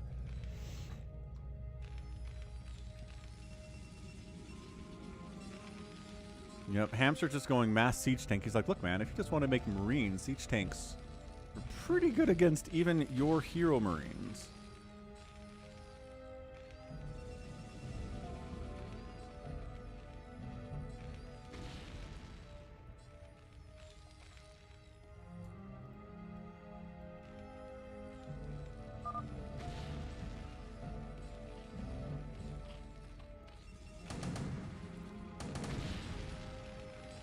Yeah, Hamster's 155 supply. He's been macroing like a monster so far. Looking good. Lucky Owl's trying to Reaver his way to a win, but kind of tough. Taking some tank shots in the meantime, but up your own tanks are up. For Can I Play Please here? No upgrades on those guys. Marine's still sitting at +1 attack. No further upgrades have come in from them yet. Additional starports being added. I don't see any indication that he's going to go battle cruisers here. So I don't know. Realultra just...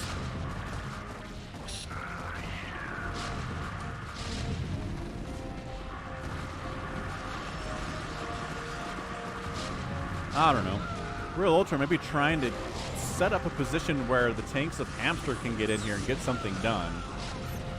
Reaver shots are good. Siege tanks getting set up on the other side of that wall. Can I Play Please is like, I can't allow that. He does unload, and I think he's going to wipe out these tanks as well. DT's coming in. SaviorSword playing it. Get the tank. Realultra's like, if we just A move, we can overwhelm him. This is looking pretty good.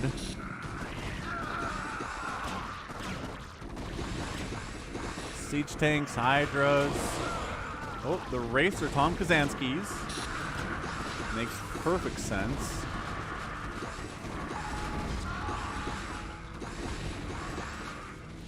It's like bigwan has an idea, but need more stuff. Lucky Owl is showing up with his Dragoons with 1/1 upgrades.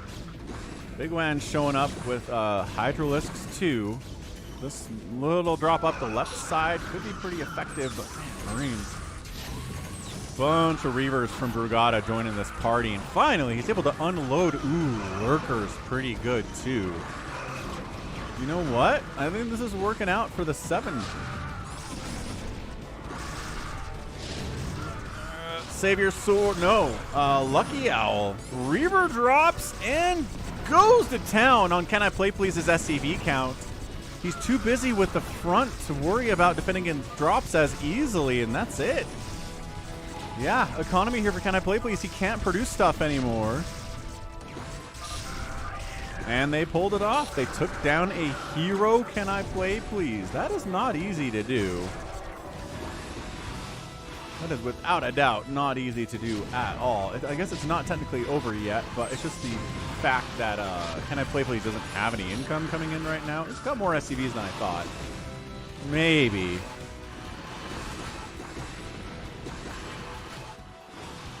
Red Lentil Pasta bringing some tanks, and he's like, remember me?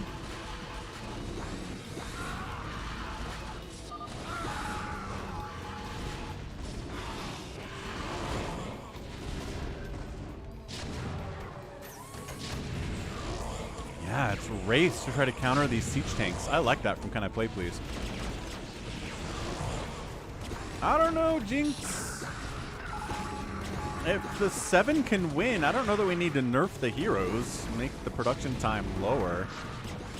Really not sure that's what is needed here. Siege tanks getting some shots off on the SCVs. CanIplayplz getting rid of them as much as they can. Yeah, getting rid of those tanks as much as he can with the raids. CC is getting repaired. It's a big deal here. Lings, Muta's fighting against Wraiths, and the Wraiths are doing okay. That means, you know, these are hero raids. Got Adrenal on these Lings. Yeah, Realultra. No attack upgrades on the Lings, dude. Come on.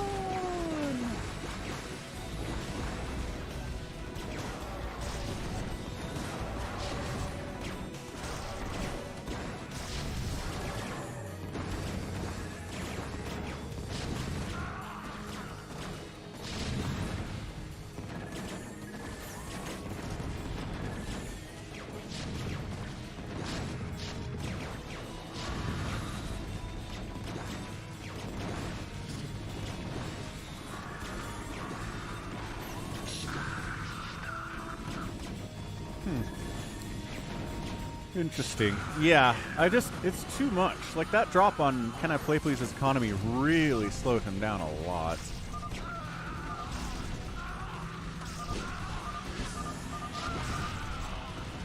Nice. Nicely done. Oh, no, Jinx. Yeah, I misunderstood what you said. I'm sorry. Production time for heroes is lower. Got it. Got it. So yeah, man, CanIplayplz outkilled everybody by a bajillion, but there were a bajillion more things produced. They just kept coming. Zerg Swarm undefeated. All right, that was good. Let's go one more hero, 1v7. Let's try like a Protoss or a Zerg this time. Somebody else wants to give it a shot. SaviorSword wanted in. Boltzmann gets in for the first time. Nice.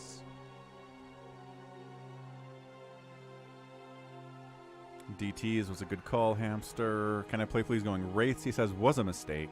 They are terrible. Yeah, can't disagree too much with that. Tom Kazansky. Rafal, the units you produce are all hero units, so they get extra HP and extra damage and stuff. And oh, we're getting a visit from Mega Falcon and the Kitties. How y'all doing?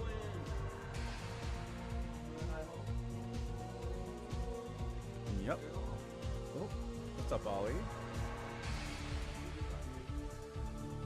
Aw, hello, Ollie.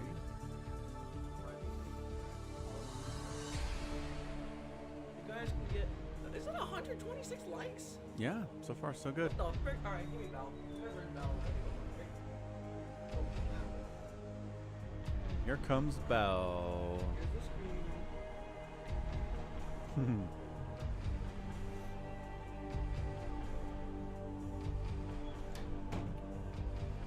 Here's the screamer arena. Aw, there's Bell. Give him a good scream. A good one. I want some from the heart. Give him a good one. Come on. Oh, Bell is not feeling screamy right now. That's cool. It doesn't have to be. Oh, well, there you go. Goodbye, stream. Bye. See y'all later. All right, let's fire this up. Wait, one second.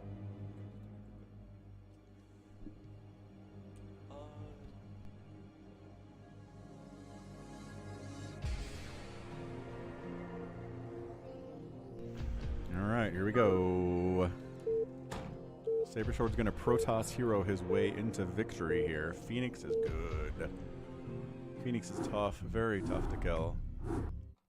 128 likes, looking good.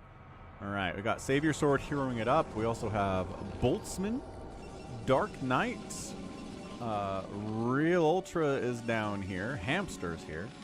Bigwan's back playing the Zerg. We got CanIplayplz Protossing. Lucky Owl Zerging it up.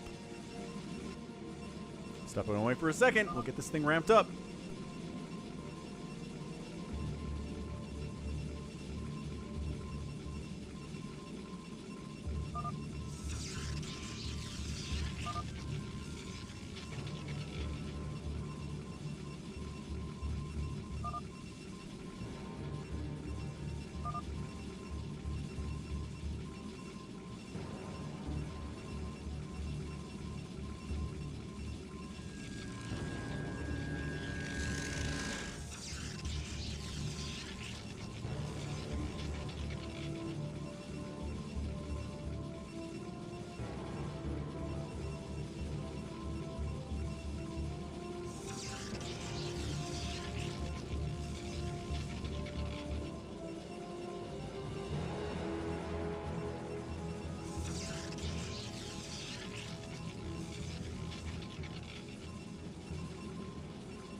Hey, we're back.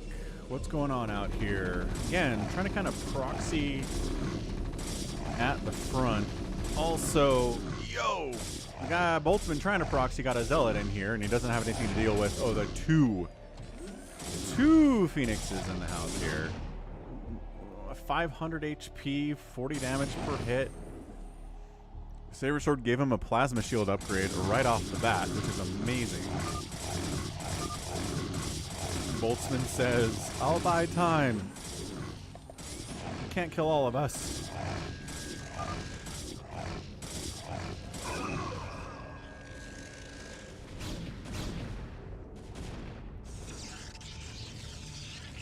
CanIplayplz is all walled off here.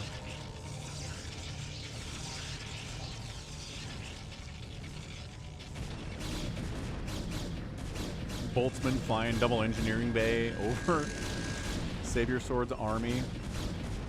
Dragoon version of Phoenix, 45 damage per shot range and about 500 HP again.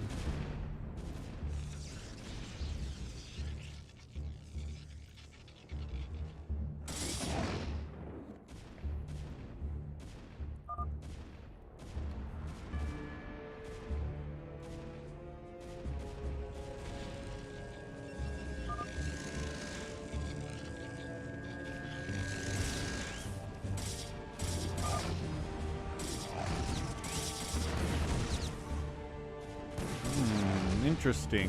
So what is Hamster? Hamster's got a depot. No, they're definitely getting attacked.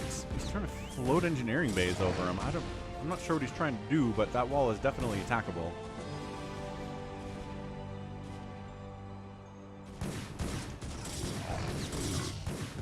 But Vultures as an answer is going to be pretty good nevertheless.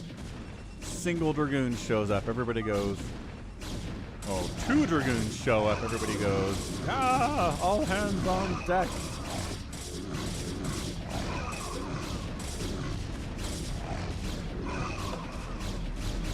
Ah, the sound of Zealots dying.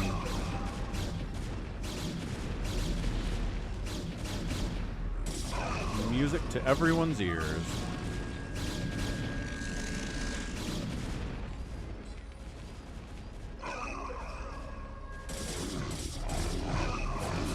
Lucky Owl in here getting attacked too. He's got Sunkens, he's got Lings. Again, we saw Sunkens be pretty darn good. Again, anything that does big hits against stuff that has armor and big HP is going to be nice. DarkKnight taps. Here's our purple Protoss up here. Too many Dragoons showed up, nothing he could do about it. Can I Play Please is holding, Lucky Owl holding. Everybody to the south is holding on so far, including Realultra. He's just going mass Zealot here. No upgrades on them yet, but I imagine he's working on them at some point.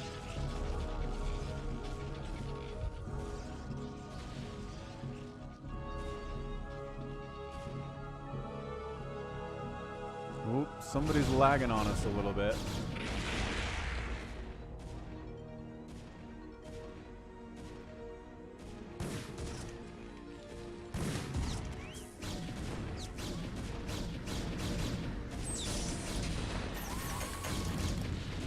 Siege tanks are up. They're kind of ready, but SaviorSword has a lot of Phoenixes here. Dark Soul just says, it's looking good for SaviorSword, and I tend to agree. Once again, if the heroes get out and start attacking stuff, that's when it gets really difficult for the 7 to defend. Containing is the secret here, but easier said than done, right? Yeah, Realultra getting some hits off, but not killing enough of these Dragoons quickly enough for how fast his Zealots are dying. So unless Can I Play Please has got something up his sleeve. And looking like Hamster might just be dead. He's got a couple tanks back here, which would be nice against, you know, normal units, but that's not what this is. Oh! It is Gaimon Tag. Wait. Okay. So when the hero mind controls an enemy unit, it turns it into a hero unit and gives it the name of the hero unit. That's amazing. Zeratul's here too. Alright, so for science, we figured it out. That's fantastic. Alright. Can I Play Please has got a gajillion cannons, but how many gajillions of cannons do you need to deal with infinite, well, seemingly infinite Dragoon Phoenixes?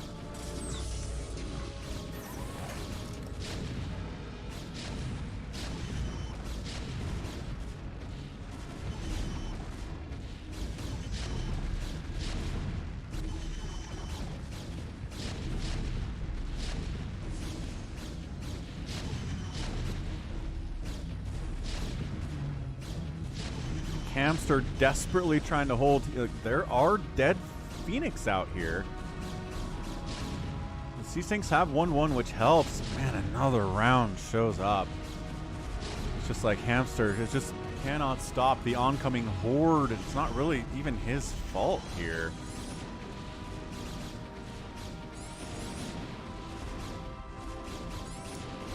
Yeah, Tyrion, this is a specific UMS version of Fastest Map, where one of the players' units they produce are all hero units, and then all the other 7 players try to stop it. Okay, I'm liking this.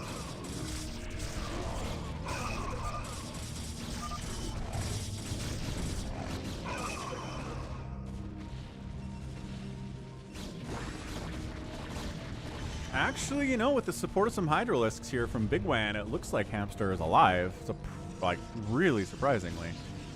Bigwan looks like he's trying to go for a drop here. Oh, is that a High Templar? Is that a Storm drop? Yeah, I bet CanIplayplz got a Storm drop up here. The SaviorSword is down to like 3 probes on his minerals. Maelstrom gets cast. Nice. Stark Templar doing some stuff here.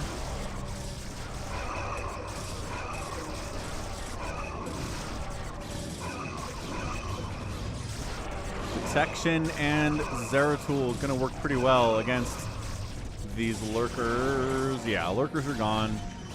Dragoon's not going to do as much. Lucky Owl is trying to maybe mutabomb this thing, but not going to work out. Guess who's back? CanIplayplz is back, and SaviorSword's economy is in the absolute toilet. So it looks like he might be dead here too.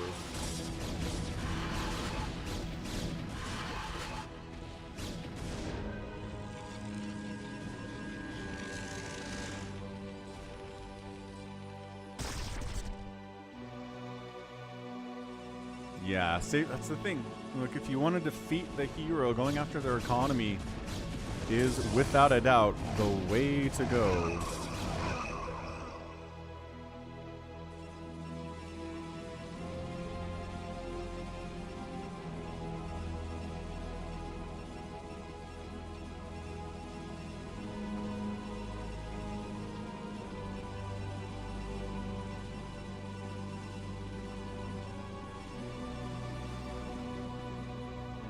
Yeah, looks like SaviorSword might get overwhelmed. He's at 36 supply. And yeah, they're hero supply, but this is a lot of Zerg incoming with siege tank support. Maybe some lurkers in the mix too. You have to worry about the lurkers doing friendly fire splash though.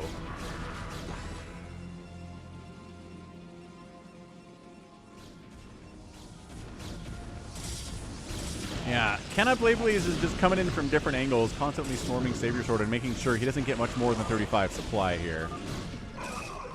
Hero supply doesn't count towards supply count. Oh, what the heck? That's weird and dumb. Good to know, hamster. So SaviorSword has more than that, but also not a lot of money. Tassadar in the house. He's got his basic attack, Psi Assault at 20 damage. Plus like 600 HP. Tassadar is tough. Siege tank, sieging up.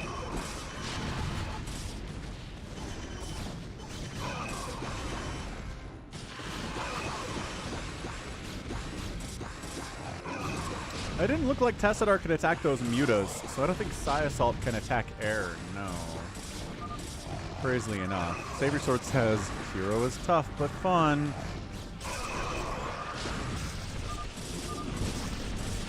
Alright, cool. Yeah, definitely tough. CanIplayplz couldn't pull it off. SaviorSword couldn't pull it off. Let's go. Let's do one more with a Zerg hero, if somebody wants to do that. And then we'll do a Falcon Unrest, and I think we'll just call it for today. I got some family stuff going on later, so cannot do like a gajillion-hour stream today, but we'll get 5 hours plus out of it. Probs. Ooh, bigwan. In their house. Oh, okay, fine. We'll do an FME too. Sure, can FME.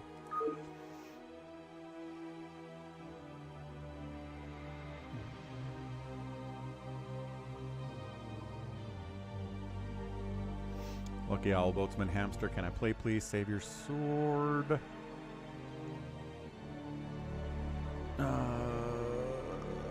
Wait, ToyCop was in here. Oh, ToyCop left. Okay.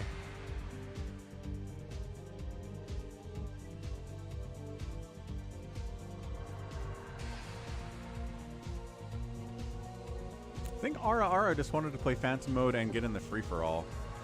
Yeah. 6 eBays Boltzmann made last game. That's funny. Unnecessary. Okay, bigwan's our hero this time. We've got Hamster tearing it up right next door We got SaviorSword Realultra Protoss, Boltzmann Terran, Brugada Be Kiddin, a Protoss, another Protoss, Lucky Owl, and another Protoss. Can I play, please? Again, stepping away. 2 seconds. Hit that like button. 134 so far. So far, looking good. We'll get that 150 yet.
The heck?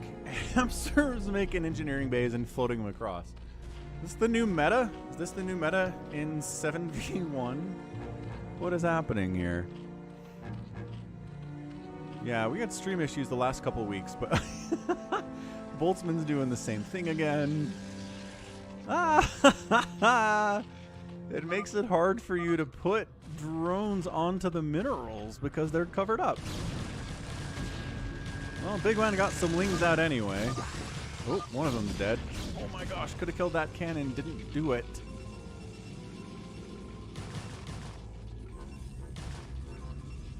I don't know if these probes want to fight you, devouring one. Oh, maybe? Wow, that actually went pretty well for the probes. Way better than I thought. Oh, he's got drops! Oh, right, because Overlords are Yggdrasils and they have speed and drops by default. That's right.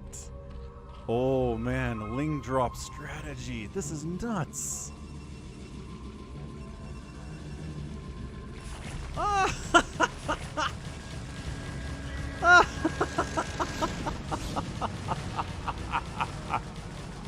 This is awesome. I don't know that Lucky Owl knows how well the probes can fight here. Surprisingly well.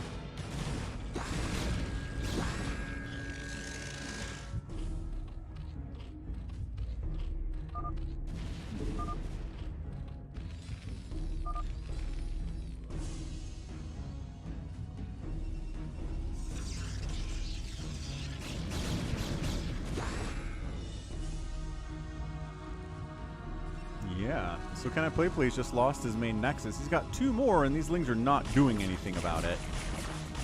Spore will eventually kill Engineering Bays. It'll take some time, though. Can I Play Please calls out. Yeah, that's happening. Ooh, okay, Zealots did get a surround on that one Ling. 4 Zealots to kill 1 Zergling, you know. Can I Play Please is like, how? Because Yggdrasil.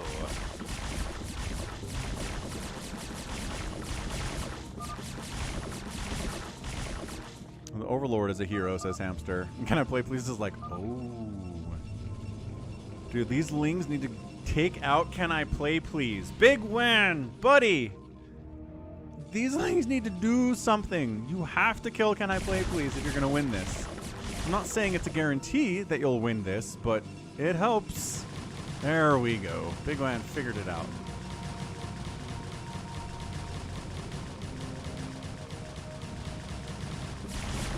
Alright. Engineering bay count seems greatly reduced. There's another one there, though. My gosh.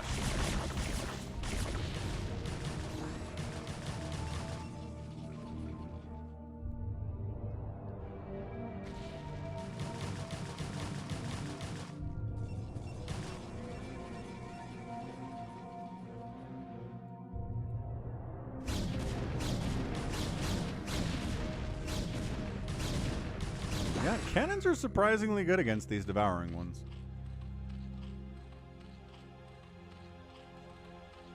Would be pretty happy for Zerg players everywhere, yes. ToyCop, not wrong. Not wrong at all.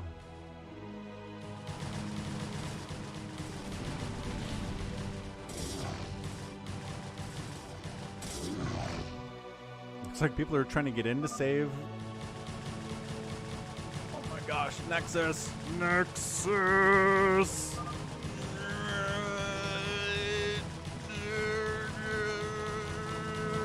Where are those DTs? Why are they not saving it? Save your sword! Okay. Well, I guess there's another one down here. Yeah, so CanIplayplz isn't dead. He's built a Nexus down bottom right here in Boltzmann's base.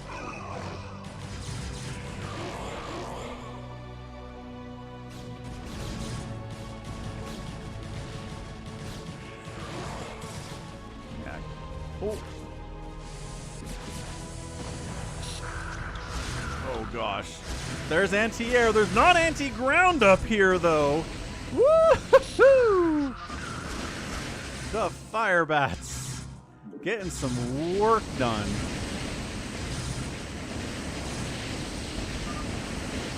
Yeah, man, drops. It's all about drops. If you're the hero, I think you really got to focus on making sure that drops aren't going to murder you. I think that's a requirement. If you can avoid getting dropped and having your economy crushed, I think your chances of winning increase about 8 billion%. But every time we've had a hero today, they've gotten their economy wiped out around the 7 to 10 minute mark, and then bad things happen.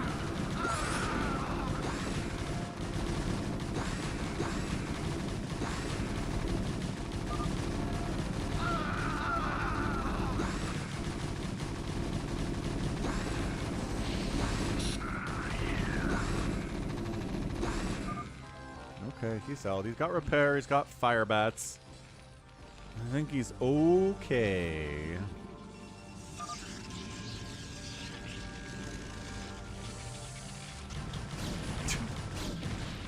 And it brings detection with you too, so the DTs don't even do anything. That's amazing. Yeah, SaviorSword's economy is just getting blitzed. There's another mineral patch down. It's interesting. He's like kind of expanded a little bit. How many Corsairs does it take to kill a Drassel with 4 armor and 1,000 HP? A lot. I'll bet it's a lot. There's more. Yep, more Ling drops down here.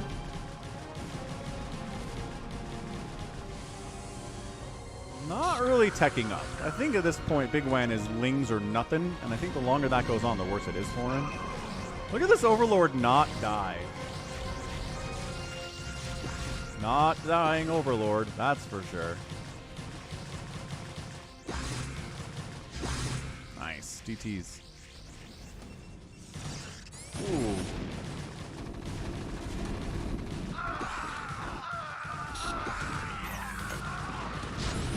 Lucky Owl get... Lucky Owl struggling mightily here. Just little Ling drops everywhere. They have upgrades? No, these are 0/0 devouring ones. This Overlord is still alive with over half of its HP.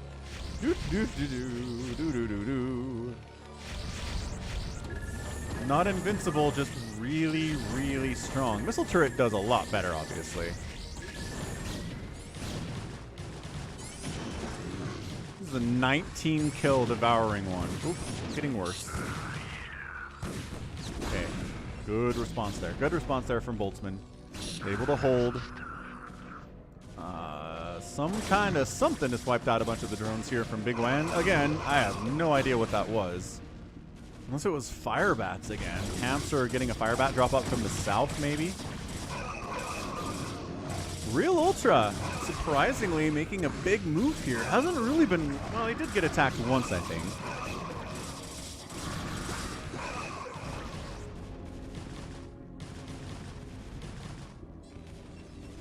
Yeah, I think this is another loss for the hero. I don't know.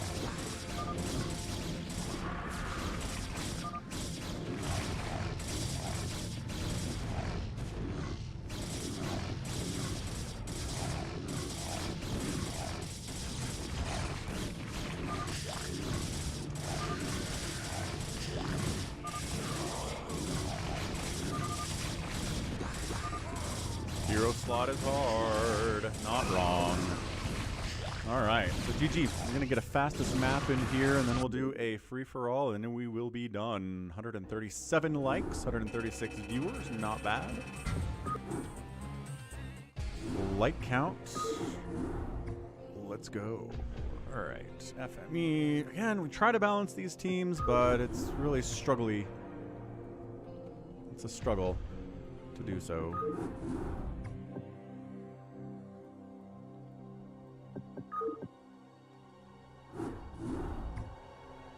Zerg Imba. Those drops are good, it's true, but not enough. Like, not even close to enough to win. Realultra, catch you later, dude. Thanks for playing with us, man. Have a good week. See you next Sunday.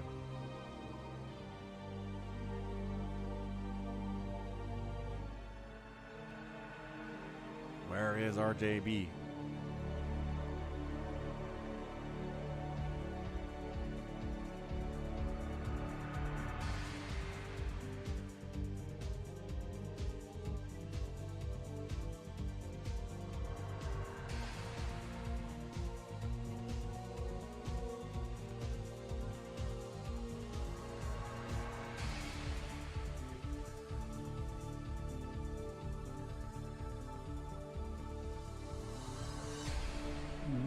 RJB's just not here. Hey, what's up, Electroid? You like the Spaceman movie? I do like Spaceman. If it's the one I'm thinking of, it's funny. It's like from 1997 or something. Definitely funny. Oh, ToyCop is in here. Man, I just blitzed that.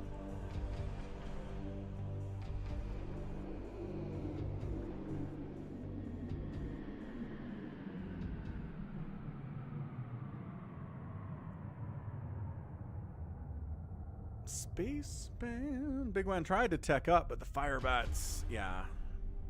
Yeah, the link drops are super awesome. Bigwan. Juliberto GX. Sure, I'm down. I don't know who you are, but welcome aboard. Welcome, Juliberto. Okay, looks good. Teams look good to me. Oh, hamster's got to get out and fix his hotkeys. Lame. Hotkeys working.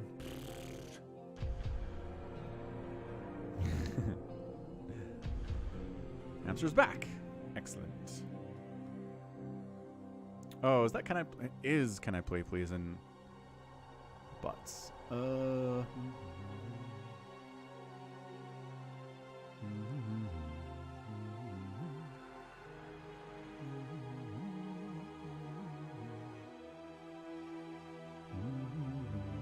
ToyCop doesn't make cannons, says Critter. It's true.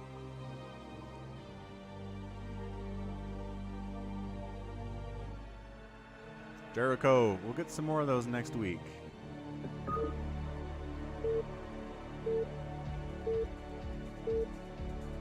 See how good this Juliberto GX is. We've got a decent resume for games played, so hopefully they're good. Alright, Team 1 down the right side is ToyCop. Juliberto is Zerg. ToyCop is RJB. He's Terran. We got Hamster down south, who is a Protoss. Team 2 is Boltzmann. Terran. Can I play please? Zerging. We got Critter, Protossing as usual, and then SaviorSword, another Protoss.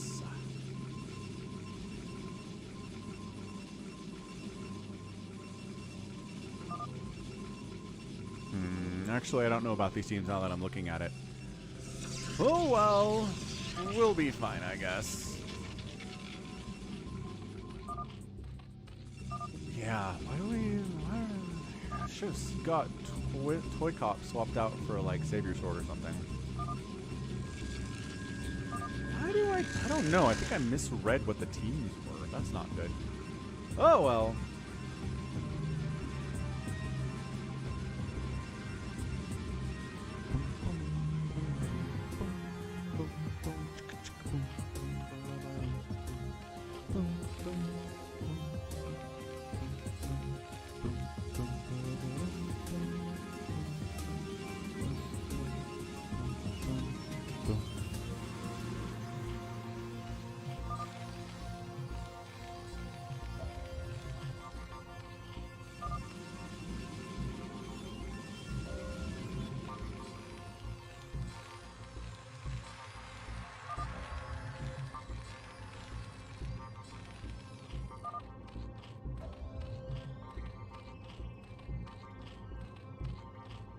Not sure why Juliberto here keeps saying but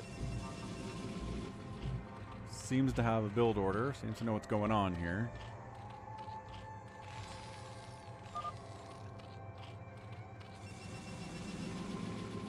Critter throwing up them gates as you want to do.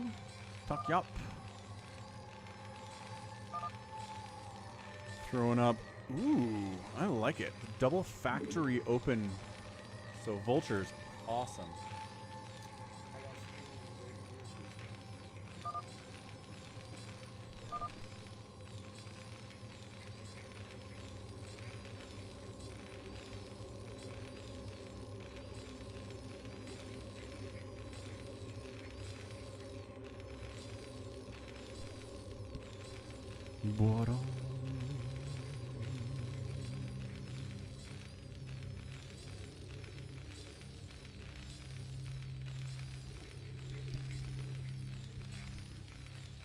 Hey, what's up, Killer Wolves? How's it going?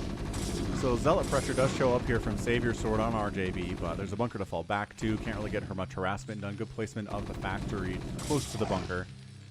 As a result here, Hamster making a move in here on Boltzmann, who's got a bunch of Marines and bunkers. It's going to be tough to break with Zealots. So, okay. So maybe this is going to work out. Hey, Luca. Yeah, having a great Sunday for sure. 142 likes. 150 is our goal, and we're just about there already. About 5 hours into the stream, so really not too bad at all. Couple sunks up. Can I play, please? Trying to harass. Not going to work out all that well. I'm going to sunken these guys up, too, just in case. So, okay. All right. Everybody defending some of this early pressure well. It's always annoying when early pressure gets a ton of work done and really cripples somebody, and it's like, okay, well, that's not going to go well for them.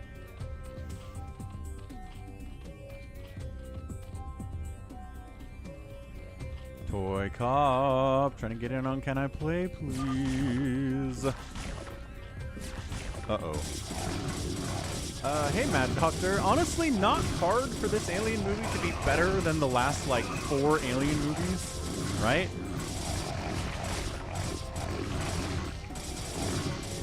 So, I hope it's better, too. This Prometheus was alright. Alright, I would say. I don't know. It just seems hard to mess up an Alien movie, is all I feel about it.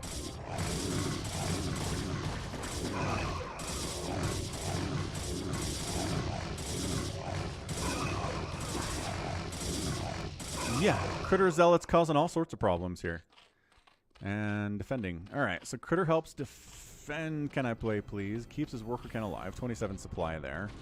It's a million Zealots all over the place, which is why vultures here from RJB, ToyCop, have been pretty fantastic. And here they are, being fantastic.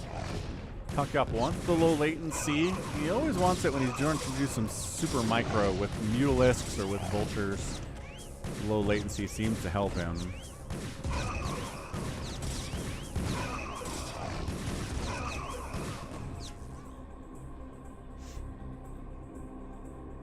Yeah, there's a new Alien movie coming out.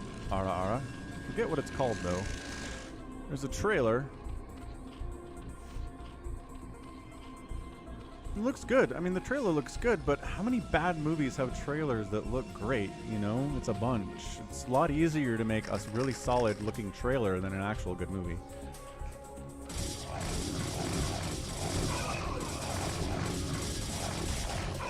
Romulus. There we go. Like Romulus and Remus. The founders of Rome and Romulus, a planet from Star Trek.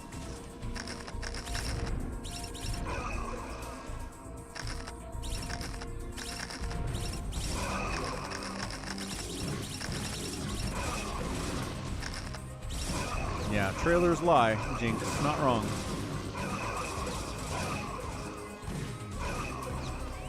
I feel like there was a movie that was supposed to have Ana de Armas in it, and then she wasn't in it, but the trailer said she was, and people like sued the movie studio about it. I'm pretty sure that happened last year. Well, no one's dead at 6 minutes. I count this as a win. RJB just going mass vulture here. I don't know if that's going to work out for him in the long run. He is getting Academy, probably for scans. There's no way he's going to move into stimmed Marines or anything here. Spider mines, kill and save your sword, zealots mines.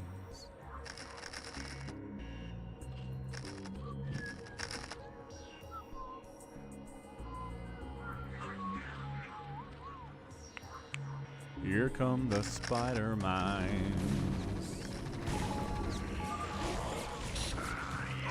Good SimCity. It's Can I Play Please, though. We're not surprised by that, are we? No. Boltzmann trying to go Marine Siege Tank here.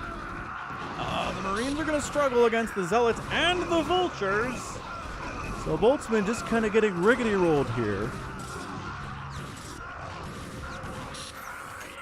Juliberto's got a ton of Hydras out, and the push into Boltzmann is continuing. He could use some help.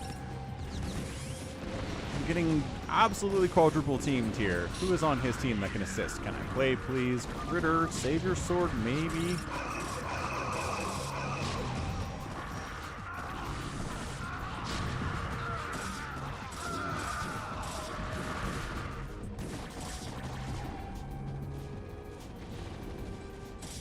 Yeah, Boltzmann's like, I'm getting wrecked, everybody, and Critter's not really in a position to help. He's kind of up here, but if he and SaviorSword come down, they gotta run through Spider Minefield, and that's gonna be tough. And yeah, just being on the end here is a little bit difficult.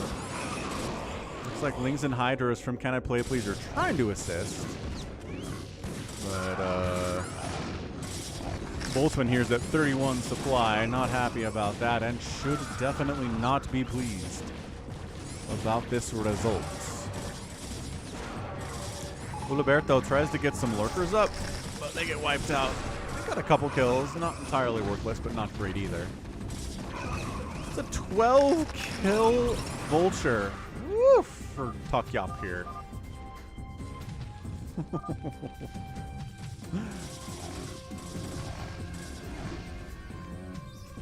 Alright, so Boltzmann trying to rebuild the economy at 17 total supply. Never where you want to be.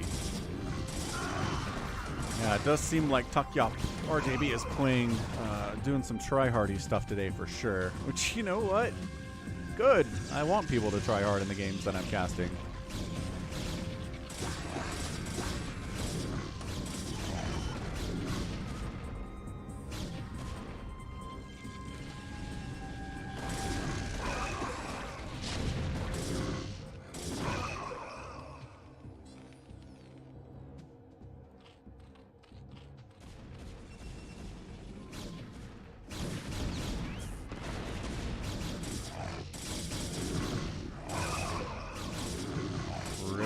Kind of getting just the worst end of ToyCop here. ToyCop has a ton of stuff. Critter falls back into his choke to try to stay alive, at least for the time being.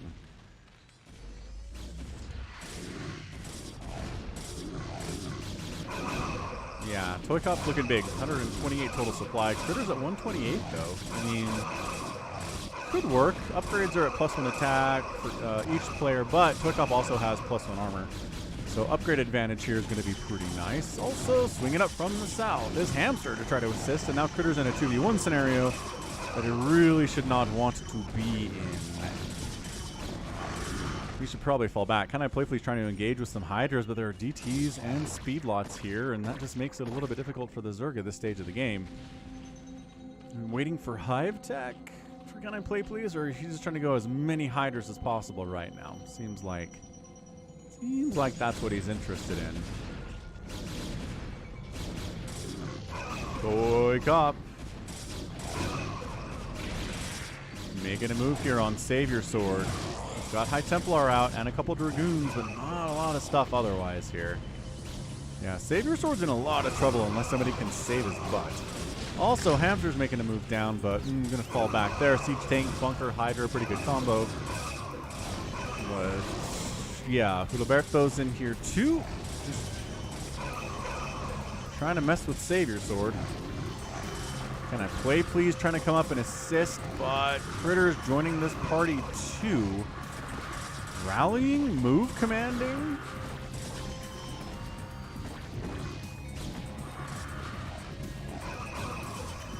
I don't know. People are kind of getting stuck in here. Whatever's going on. Okay, so SaviorSword does get saved by the response of his teammates here. Critter.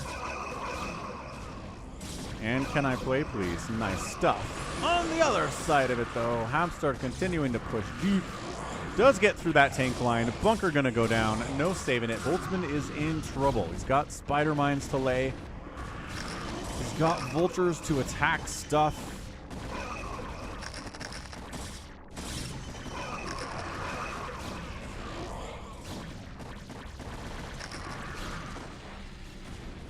No one's dead at 12 minutes. I think that's a massive accomplishment. Juliberto is at 0-0 on his Hydras, but his macro is looking pretty good. He's spending his money well. He's got some lurkers too in case he gets counterattacked while he's out. Critters into Reaver stuff. The question is, does he have enough stuff with the Reaver to keep it alive? No. Reaver gets sniped down. Gets a couple good hits off, but nothing too crazy.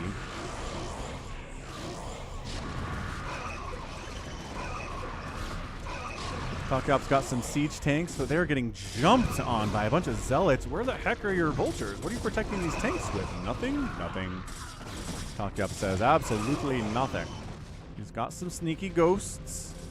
Got some drop ships too. I don't know what he's planning on doing with those drop ships. Siege tanks countering Boltzmann's vulture play pretty darn effectively, I would argue.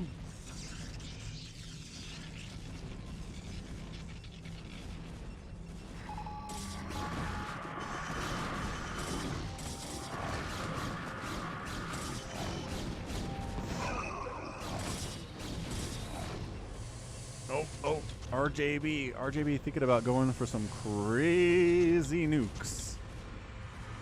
I see you. Yep. Nuclear launch detected. Double nuking it here on the robotic support bay of SaviorSword. I'm not sure he's going to see it in time. Ooh, the EMP nuke combo. Not enough to take down the Nexus. 200 HP on that thing because it was in the outer radius here. Okay, well there's an OBS, and those are zealots, so these nukes are not happening. Would have been cool. Would have nevertheless been pretty cool to get that Nexus. Also, I think maybe a bunch of probes died there too, but replaceable. 143 likes, looking good. Looking good in the neighborhood.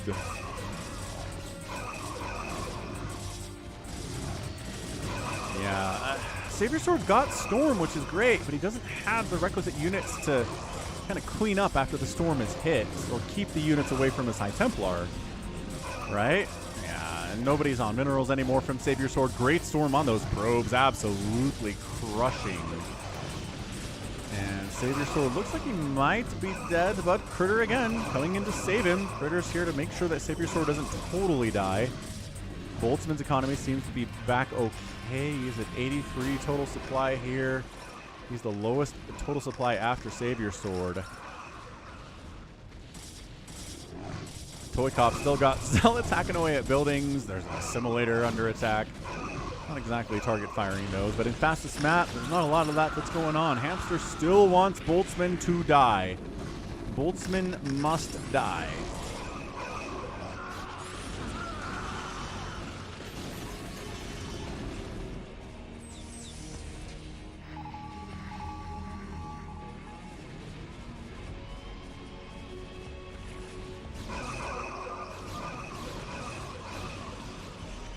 Yeah, Boltzmann getting overrun. Bunkers and siege tanks and spider mines only take you so far if your opponent's at 180 supply. All right, RJB, where are we nuking now, son? From the high... Ah, found it. Found it. Nuking from the high ground. Oh, yeah. Can I play, please, down here, trying to keep Boltzmann alive. He's got Hydras in the mix. Against the Dragoon's going to be pretty good. Nuke's still problematic. Can I play, please, is going for something of a Doom drop here on ToyCop, who does have cannon protecting his Nexus right now, by the way. The mass unload. The probes getting out of there. Nice. Hydra, Lurker, no Dark Swarm. Just a tier 2 version of this. And both Nexuses of ToyCop are toast. Okay, that's going to slow down Team RJB without a doubt. High ground nuke attempt from RJB again. This should actually kill the ghost this time. Yeah, and it does. Templar Archives does not get wiped out, but yeah, this is looking pretty bad for Boltzmann. He does dematrix up a siege tank, which is going to help. Critters getting pushed. Oh, yeah. Juliberto is here with 2-2 Hydras, pushing in, dropping in. Critters in trouble. ToyCop's in trouble. Boltzmann's in trouble. Everyone's in trouble, which makes it hard to get help from anybody with all the chaos that's going on. Oh, he did not. Okay, yeah. He's nuking. He's nuking to get rid of the lurkers that are on ToyCop's main. That's hilarious. SaviorSword just like, I don't have enough. Boltzmann's like, I don't have enough. Critter's like, I don't have enough. So, good effort. 18 minutes game. Not bad. ToyCop has some words. He says, thanks for nuking my base, RJB. And he's sincere about it. That's funny. I like that.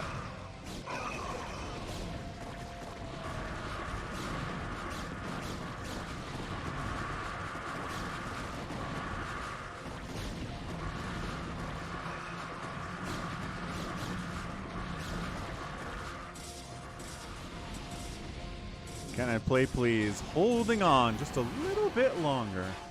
Nuclear launch detected. Just a bit longer. He knows where these ghosts are. Here comes the speed overlord. Oh, missed it though. Oh gosh. Oh gosh. Can I play, please? GG's out. Bam. That is your GG. Our winners are ToyCop, Juliberto, RJB, and Hamster. Yeah, like I said, could have balanced that team a little bit better, but I don't know what I was thinking. I guess part of it is Juliberto is an unknown entity. Man, Hamster killed the most stuff. Hamster is a monster for sure. ToyCop, yep, best macro, or at least until he lost both of his Nexuses to Hydra Lurker drop. Critter right up there too. Juliberto, Hamster. Boltzmann macro struggling a bit. Understandably so, though. Fastest map is tricky. All right, nicely done. Good little game there. Let's go free-for-all.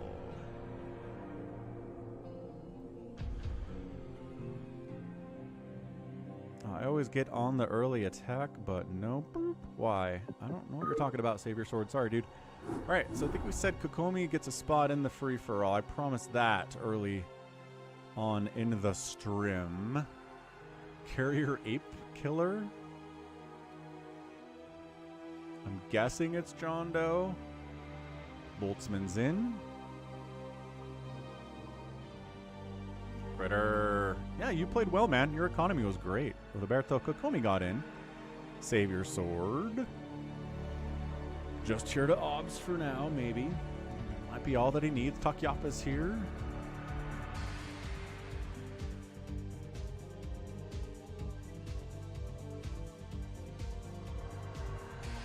Takyapa needs a bio break. We got 2 more spots in this free-for-all if you want to join. Really no pressure to join a free-for-all, honestly.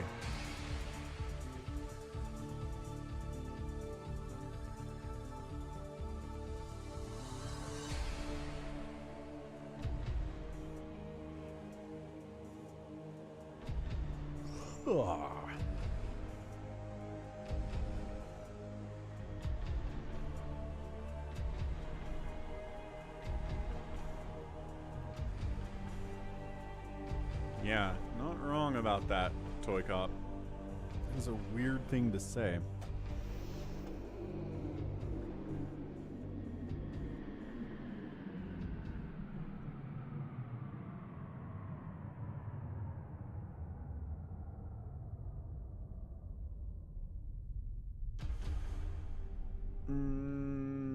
No.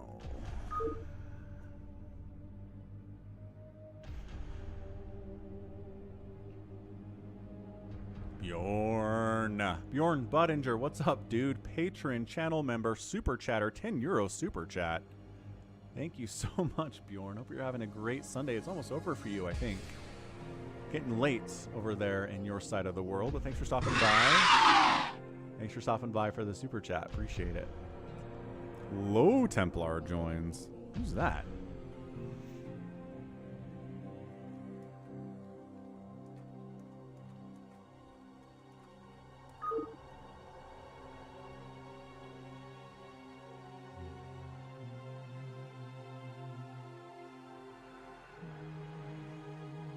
Arcadiox. Nice.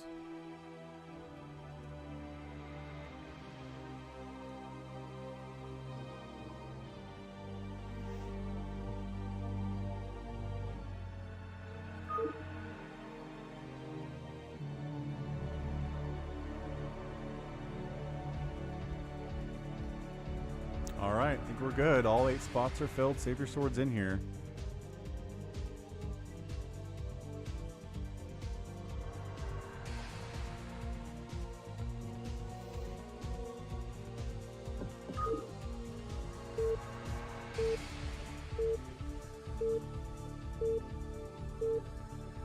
Okay, we're good. So Falcon Unrest, 8-player, free-for-all map, stupid, low income, so you can't just turtle forever. Got to get out, got to be active, got to kill stuff. So Juliberto is here in the middle, playing Terran.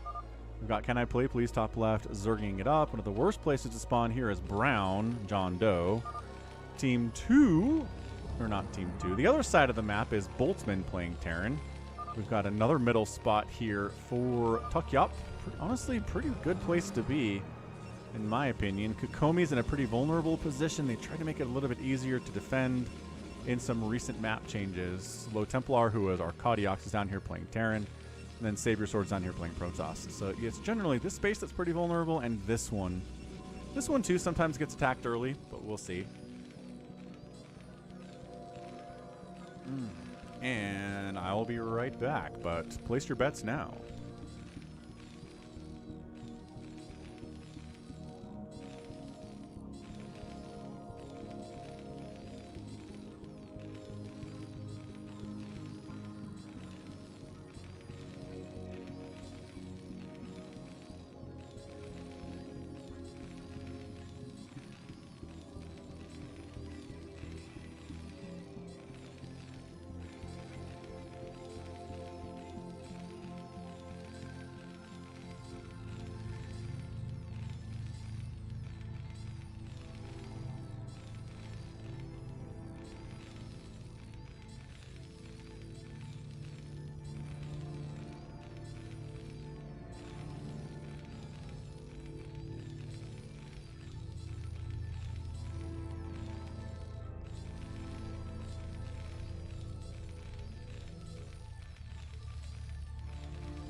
Saying this.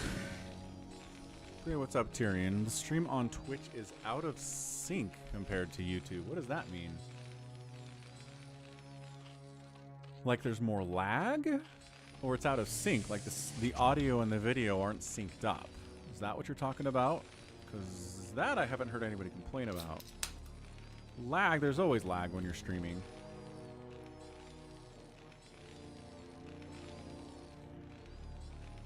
ToyCop's betting SaviorSword for Phantom. I mean, always a safe bet these days. We already got one today.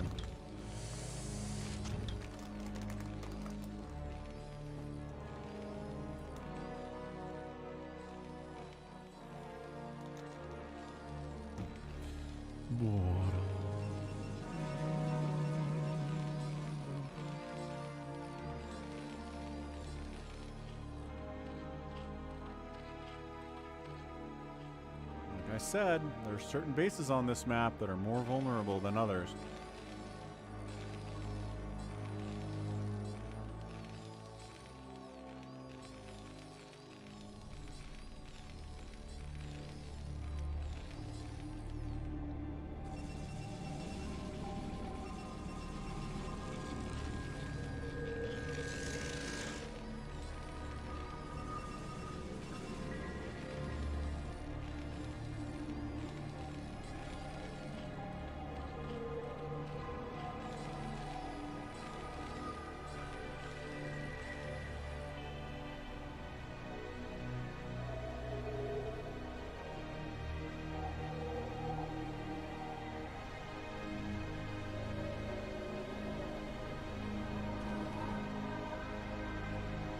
Sure what Juliberto is doing. I think he's just probably scouting the map out, trying to see what's going on, what's around here. Yeah, 147 likes, looking good. Looks like CanIplayplz is going for a lurker rush of some kind. That'd be pretty damaging here to JohnDoe. Although he's throwing up a turret, so he's preparing for that. Never mind.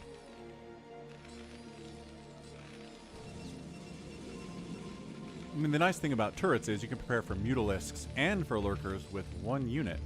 Or building, anyway.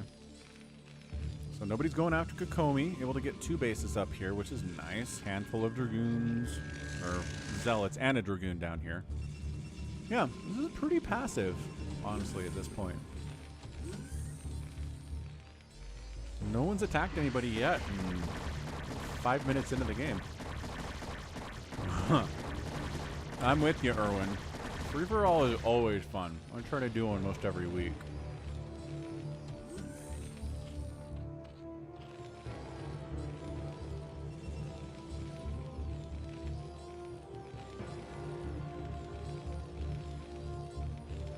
They're often a test of endurance, for sure.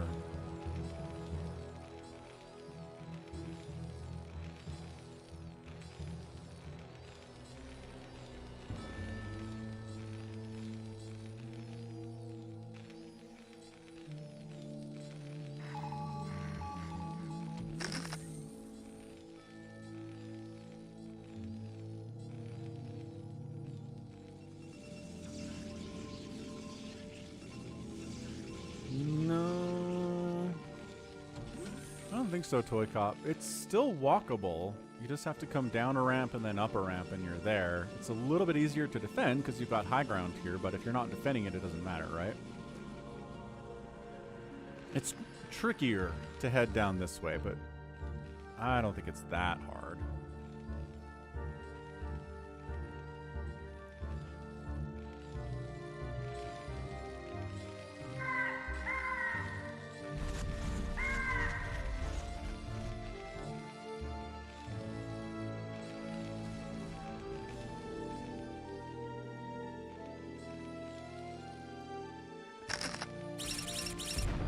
Ooh, almost tried to beast you that.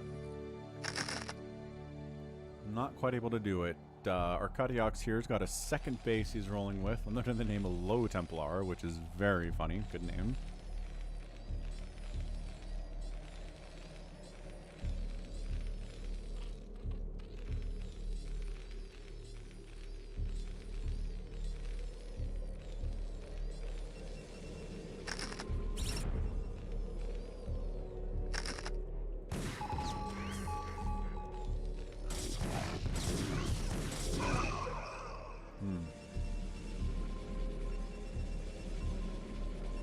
Are you asking if this is a ramp up? Yeah, that's a ramp up. Last week when we were playing this is definitely traversable by ground. Hey, Jericho. Ah, bummer you missed it. Yeah, you did miss your chance to avenge... avenge the wrath of your master, Snow. We'll be back next week with more of these shenanigans. Don't worry about it. Not your last chance. But yeah, siege tanks, detection, lurkers are like, oh, okay. CanIplayplz hasn't taken a second base yet. He rushed to lurkers so hard.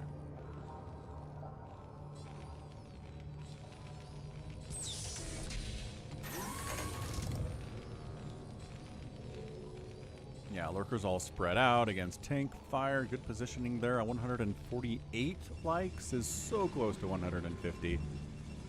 It is not even fair.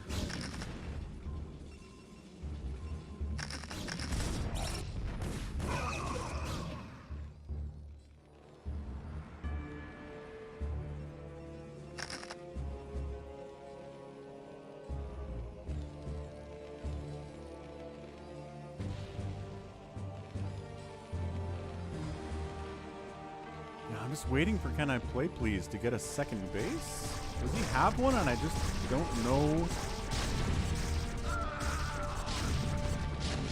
Ooh, 3 lurkers down for a marine. Bad trade for CanIplayplz there. Yeah, I don't know. CanIplayplz is just not getting a second base. It's this. I think that's technically his.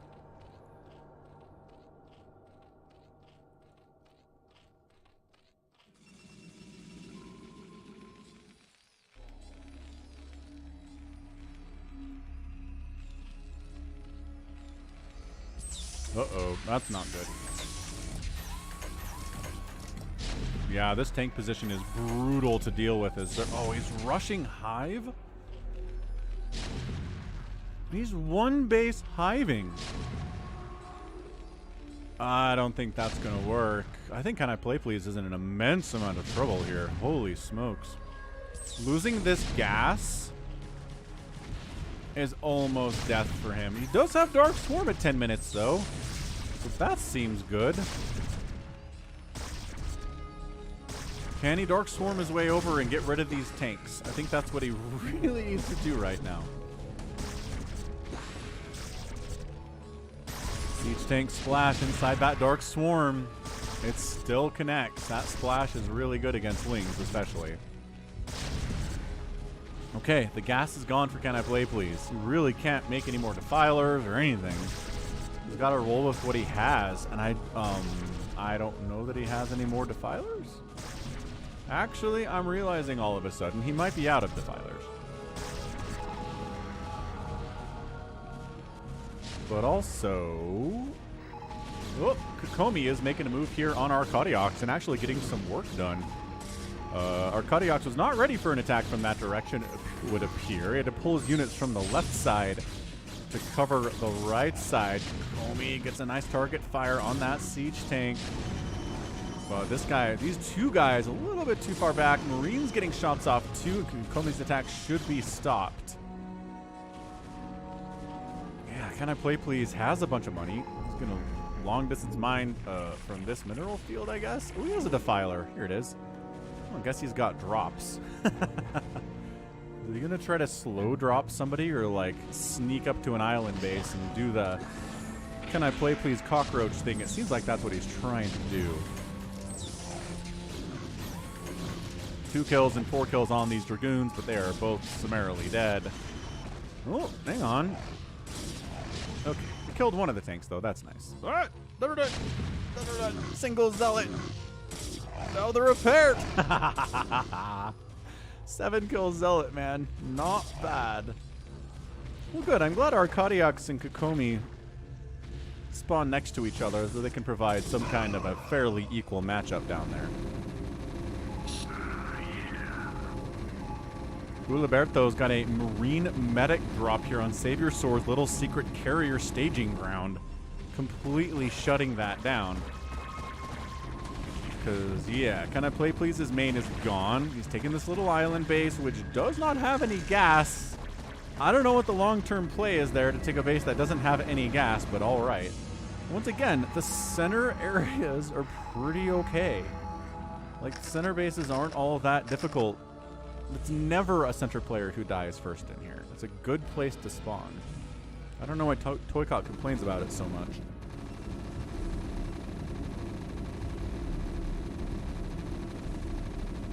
SaviorSword gets a carry out of there after losing 50% of its hold, never to return. The fleet beacon's dead. This Stargate's dead. This Stargate's dead. These are +1 armor marines with stim and medics, though. Kokomi, maybe still pushing here. No, I was talking about, I don't hate to spawn where Kokomi spawns. That's the spawn I hate to be on. Wait, which one? This one? Nukes! Nuclear launch detected. Who the heck is nuking? Boltzmann? I don't even know who's nuking to look for the color of the nuke. Oh. It appears to be ToyCop. I did not hear the nuke land. I am sorry, ToyCop, then. I may be confusing you with somebody else. Yeah, you hate this spawn because it sucks. Correct. Okay, good. Glad we're on the same page there.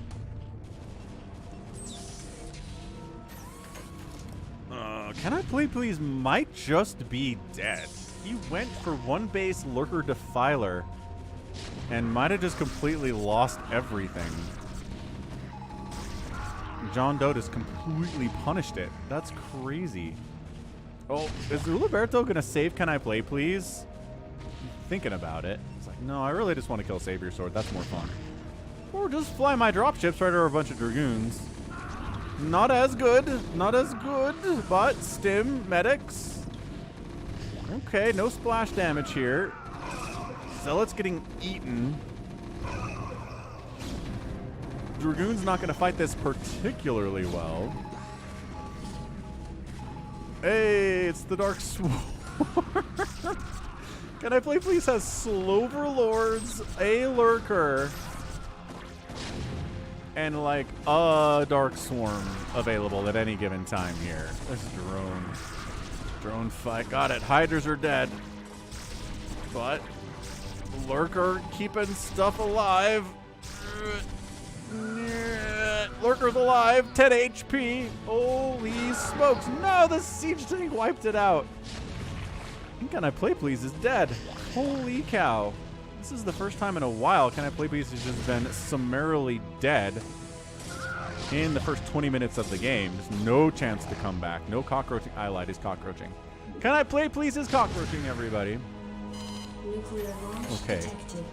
So the only nuker that I'm aware of here is RJB. But where on earth is he possibly nuking? Nuclear launch detected. Wait. Here-ish?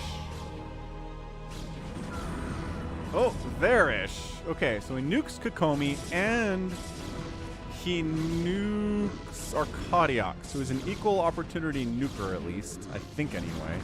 Maybe that nuke was just solely over here. There's another nuke that landed. Oh, at the front here. Okay, a lot of probes are dying.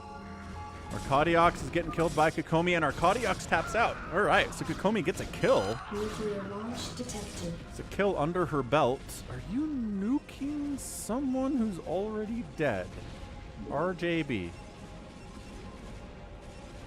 Why is there a... Oh, here he is. Man, that is hard to see that ghost. And the ghost is dead now. Easier to see when he's a splat of red blood, though.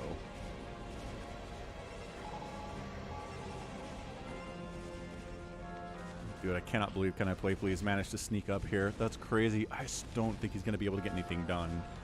JohnDoe knows to check these island expansions for CanIplayplz, and if he doesn't check this and lets CanIplayplz just kind of hang out, I'm going to be absolutely stunned. Utterly stunned.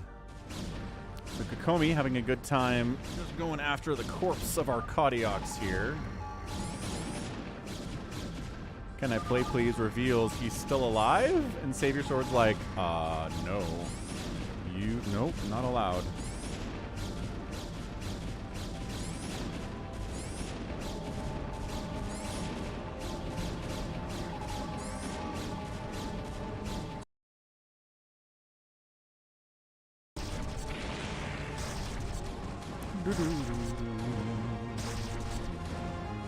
Dark Swarm Lurker against Carrier.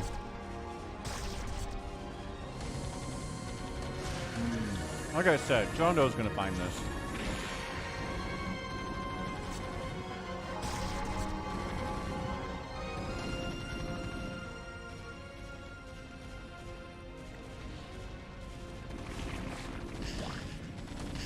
Can I play please? Still has the cash, but I think everything he owns, unless he's got something in this Overlord, which has not seemed that long for this world. I think Can I Play Please is dead.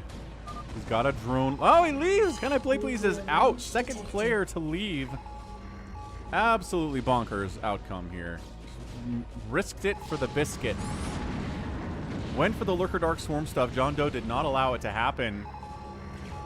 And now JohnDoe's getting nuked by RJB into oblivion. His main base is on fire or gone at this point. Yeah, JohnDoe's like, 88 supply. Boltzmann's got some battle cruisers. He's pushing in here on a mostly tank JohnDoe in this location. There are definitely some...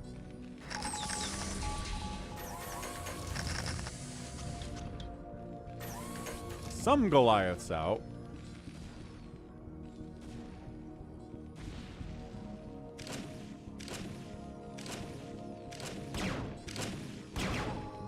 Wait, is that Boltzmann nuking? Okay, so Boltzmann appears to be nuking as well. So both Terrans on the right side of the map are going nukes. On some level. I don't know how many nuke silos they have exactly. I'm not actually sure. That Boltzmann has a nuke silo, and in fact, I don't think he does. So maybe those ghosts weren't his. It's hard to tell the color of a cloaked ghost sometimes. Especially if it's not like orange or red or something.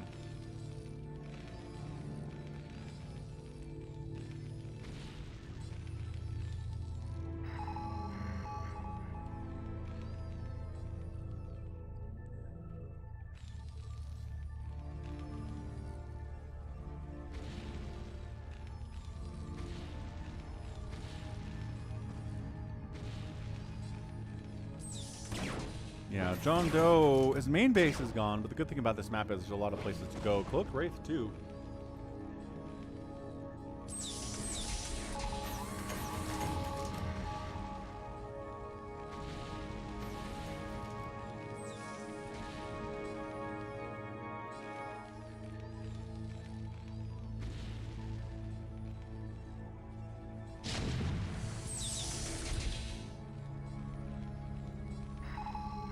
RJB is at +3 attack. Boltzmann is at +3/+2. So, 3-1 versus 3-2. Not that big of a difference, I guess. But the battle cruisers are operational.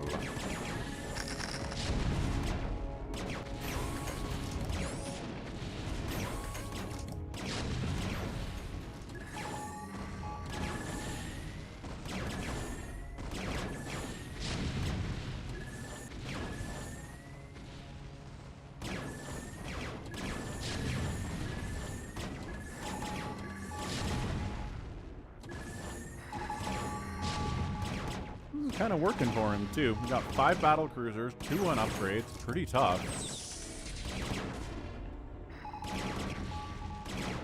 Tanks showing up here too, just to try to help out a little bit. Might walk into a bit of a hazardous position here though. Nuclear launch detected. And there's our dot. Let's see if that's visible to Boltzmann or not. If he sees it, he is. He's going to unsiege and get out of there. Okay. Does get out of there. What's up, Green Wave? That killed the ghost, and it's damage to the bunker, and that's about it. SaviorSword is playing carrier here against Juliberto. A lot of fire bats, siege tanks, but also some Goliaths. He should be firing up more Goliaths at this point. Good stasis, though.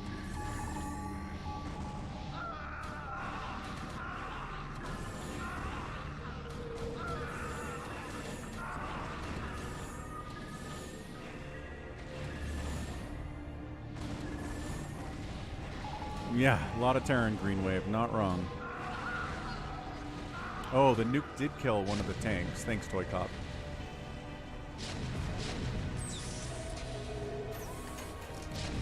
Man, Boltzmann can take down RJB here. Oh, Yamato's the command center.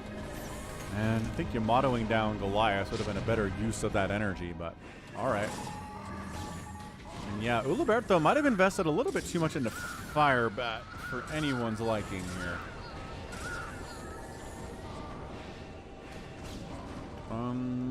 Kokomi got nuked a bunch by RJB and seems kind of afraid to do much of anything else.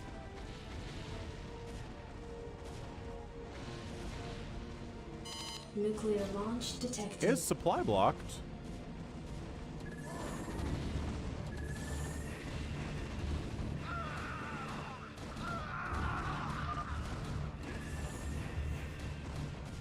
JohnDoe concerned about who's nuking. Pretty much RJB, I think. Pretty much him and him alone. Yeah, Juliberto's down to 43 supply. Does not have a lot going on here. SaviorSword hybrid Dragoon carrier army doing some serious work here. What's up, Max Tyler?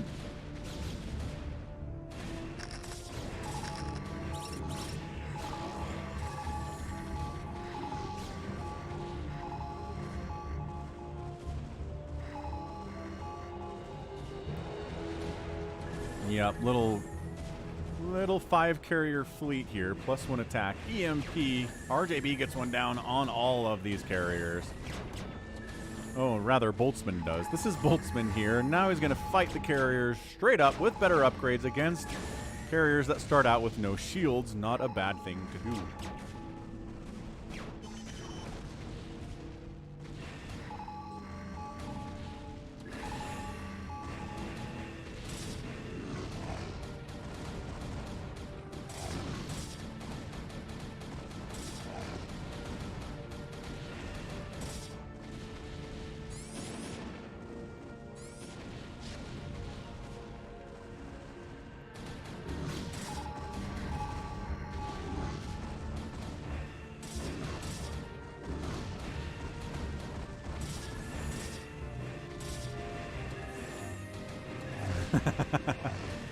Erwin Shadow Song is betting on SaviorSword to get the win here.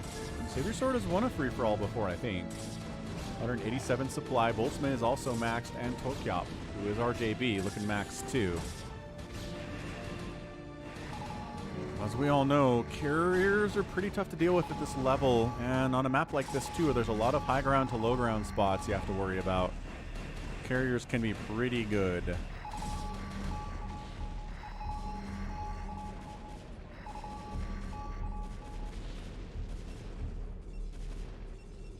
Yeah, Kokomi's just struggling to really get anything done over here. Everything's on fire. Not many probes remain. One Nexus is here. Boltzmann is pushing up here with siege tanks and battle cruisers and science vessels, and everything is bad. Another solid EMP connection here. But I think that's it. I really think that's it for Kokomi. Carriers are dying extremely fast against +3 battle cruisers. Battle cruisers, cost for cost, will take carriers down. If you target fire the carrier bodies, you're not going after the interceptors. Kokomi GG's out, made it to 26 minutes. And that is a dead Protoss. All right, so what do we got left here? Juliberto is dead. So ToyCop, SaviorSword, Boltzmann, and JohnDoe. So it is time for a poll.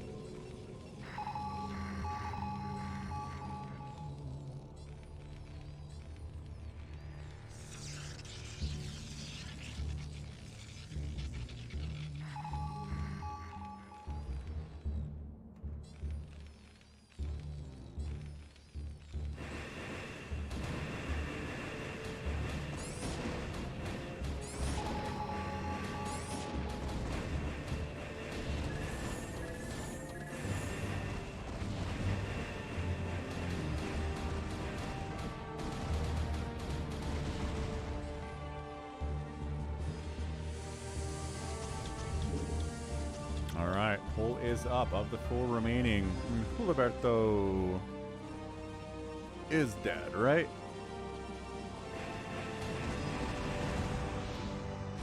Ten supply here. Oh, and I like it. I like how JohnDoe telegraphed his strategy. Carrier ape killer. He's like, I'm gonna be an anti-carrier composition here today, and he certainly is. RJB is olive green. I'm bad at colors. I didn't do well in kindergarten. This is a free-for-all, Max. Yeah.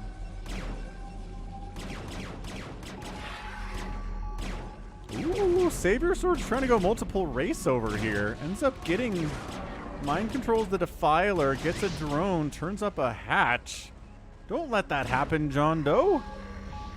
Oh, I don't know about this.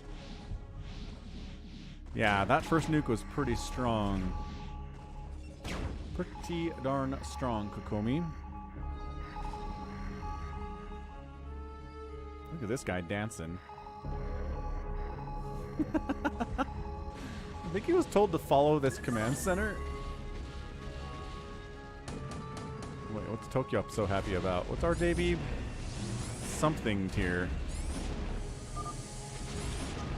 Ah, there's the stream snipe accusation. Those of you playing bingo.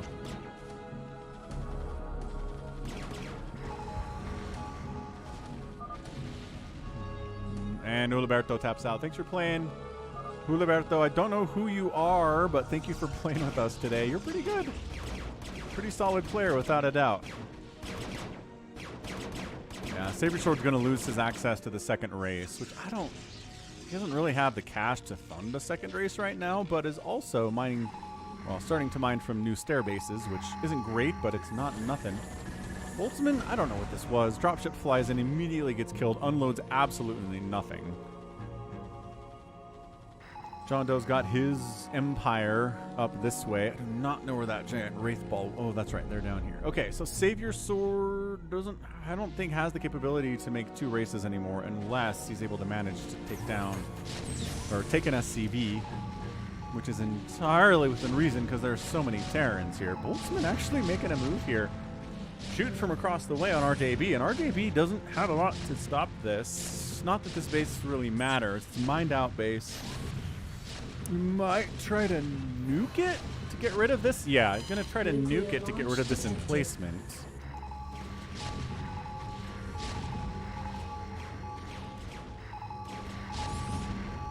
Never mind.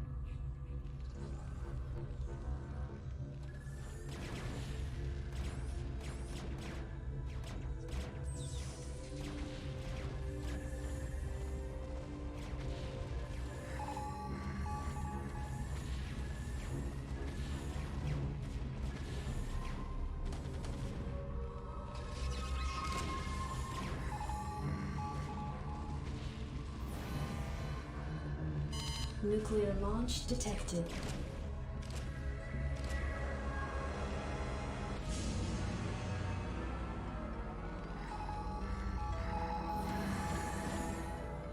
Nuclear launch detected.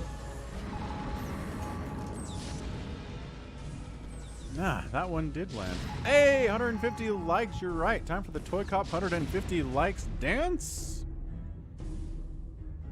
Let's go. Ah, that nuke lands. Doesn't do a whole lot. Alright, man. So, I mean, it is Terran Town right now. It is 3 Terrans and a Protoss alive here at 30 minutes in this game. There is the famed 150 likes dance. Thanks, everyone, for hitting that like button today. I appreciate it. I know it is easy for some of you and a bit of a hassle for others, and I thank you all.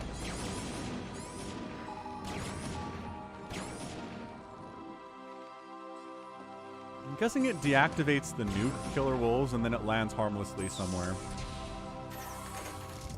Just goes thunk, or just drops out into space and goes endlessly through the galaxy.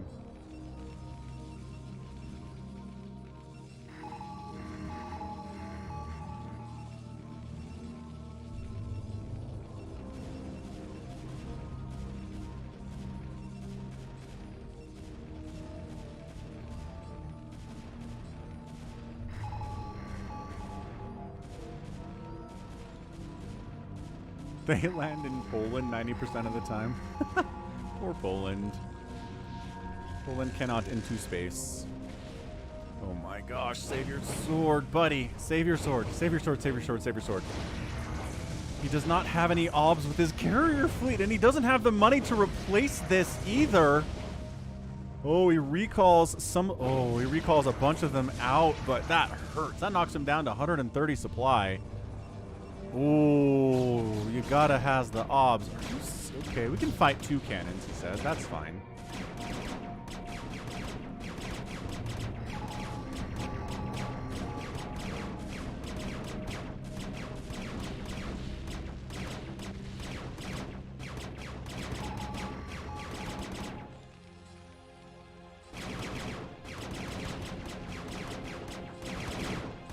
Yeah, I think SaviorSword might just be toast on this one base mining.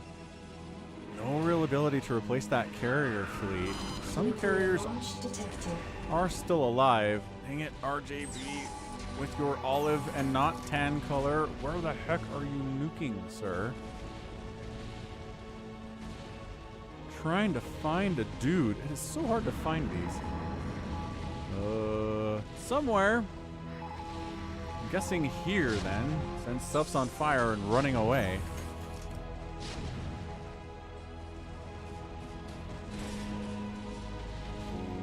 Wraiths were fighting. They took a stasis, though. Boltzman making a push here into RJB's top corner of the map. Dragoons and Zealots causing some problems for this largely Wraith composition. It's a way to deal with the giant Wraith ball. Oh, and JohnDoe has a ton of battle cruisers too, so that's a little bit harder to deal with, without a doubt. Okay, but seriously, RJB, where are you nuking? Oh, I found him. I think I found... Yes! Found one. Took the ghost out, took down a scanted too.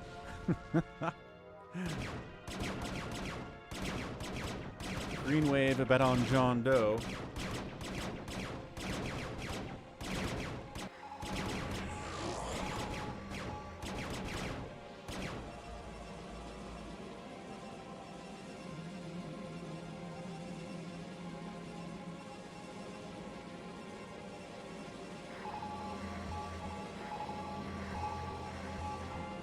So results are JohnDoe 31%, SaviorSword 26%, Boltzmann 26%, and RJB 15%. Nobody believes in RJB.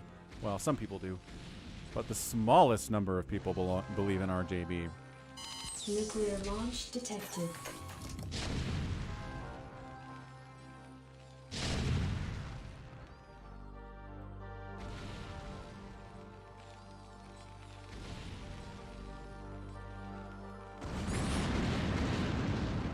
So we just nuked one of Boltzmann's bases, took out a bunch of SCVs. Still maxed out as Boltzmann, though. He's not, I don't think he's too worried about that. Decent bank, nothing to write home about, though. Critter bet on RJB. Nah. JohnDoe is supply block, but 193 supply, so I'm not sure he cares all that much about it. Yeah, I think that nuke got canceled. Pretty sure that one's not gonna land.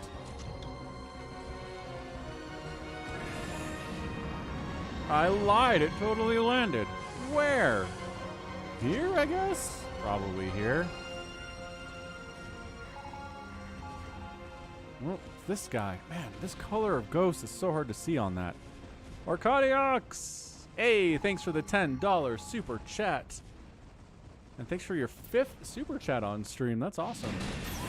And I'm glad you had fun playing. That was, yeah, it was nice. It was nice to have a little skirmish early on in the free-for-all. But seriously, thank you so much for the super chat. I really do appreciate it.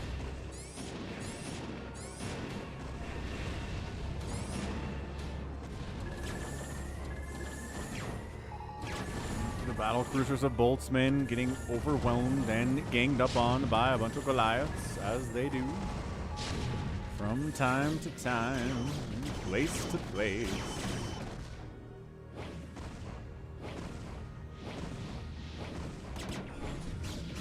Stasis on half the BCs, nicely done. Oh, stasis on the other half of the BCs. Nicely done. That said, man, battle cruiser damage output is pretty nuts. The Dragoon's putting in some work here. Cloaked Wraith, not so invisible anymore. Arbiter gets sniped. 3 battle cruisers. I don't know, man. SaviorSword might just be getting whittled down here a bit.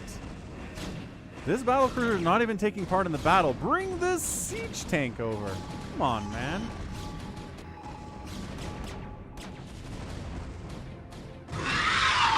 There he is. There's Mike. Cloaks. Carrier's just kind of fleeing, trying to storm. Another carrier dies. RJB is going for more shenanigan nukes. Is it you? No. He just has random ghosts everywhere. Nuclear launch detected. No idea. None. What are you nuking? This base maybe, but these SCVs are all here. Nuclear launch detected. Okay, there has to be this guy. Yeah. Okay, so this guy maybe did the nuke the first time, and it's going to be a second nuke from him too.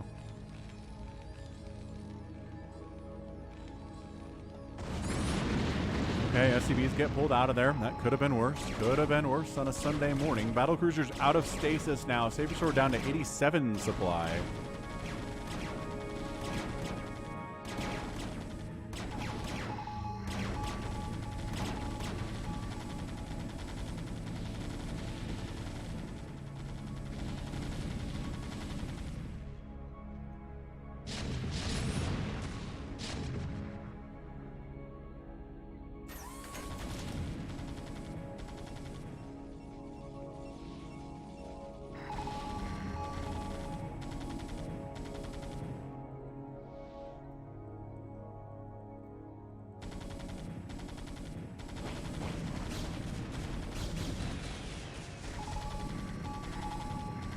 Couple of Wraiths died there for sure. Just kind of packing it in here with an Arbiter, a couple carriers, a bunch of Dragoons, shield batteries.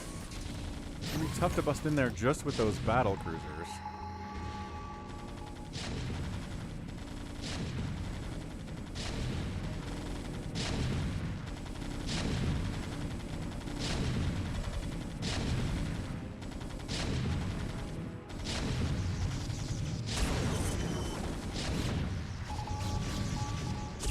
Ooh, Yamato going down on these Dragoons really helps even the odds here. Dragoons do really well against BCs, but if their numbers are getting thinned out that hard by Yamato, but no Yamatos are available at that point for the Arbiters. Another carrier gonna die, and another one gonna die. 66 supply for SaviorSword. Yeah, what are the upgrades here? 3-2 on the battle cruisers, 1-2-1 on these Dragoons. RJB, man, is he still hanging out? I think I just heard a ghost die. That one might... Nope, it's this guy. I don't think that's the one that was nuking. Maybe it was. Okay, seriously, though. What is going on?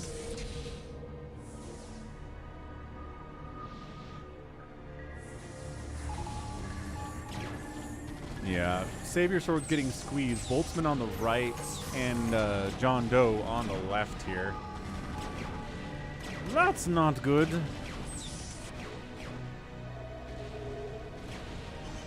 Yeah, totally squeezed. Little tiny island. Last place, I think, for SaviorSword to hang out. Everything else is toast.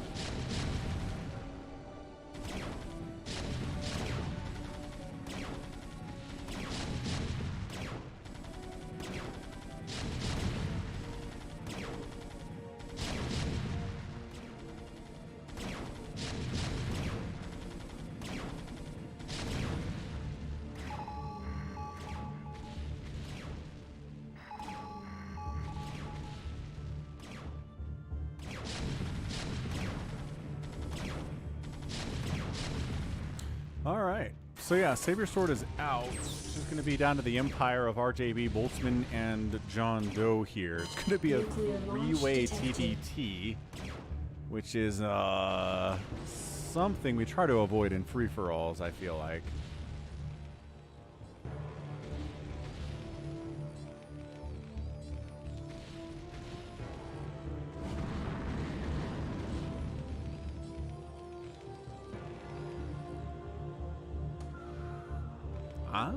Up here. Wow, that's hard to see on the mini-map. But my goodness, is Boltzmann main entirely on fire and burning down right now. Pretty much everything's on fire and burning down.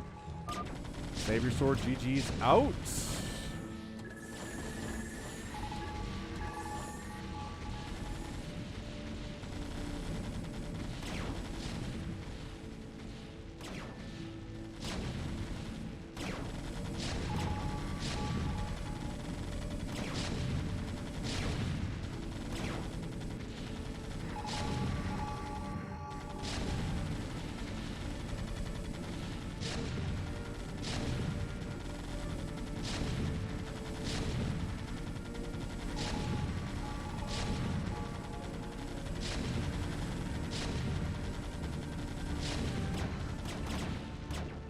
Nuclear launch detected. Okay, we gotta figure this nuke out fast. Scan, scan, scan, scan, scan. Thing is, Boltzmann has this big, scary army. Maybe he was trying to nuke these tanks. Who knows? Nope, right here. Right there is where that nuke was.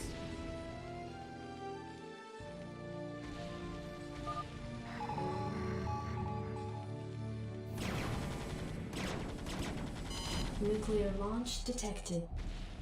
Ah, we're back. Same spot. Ghost gets wiped. ToyCop, or rather, RJB 150 supply. Boltzmann 190.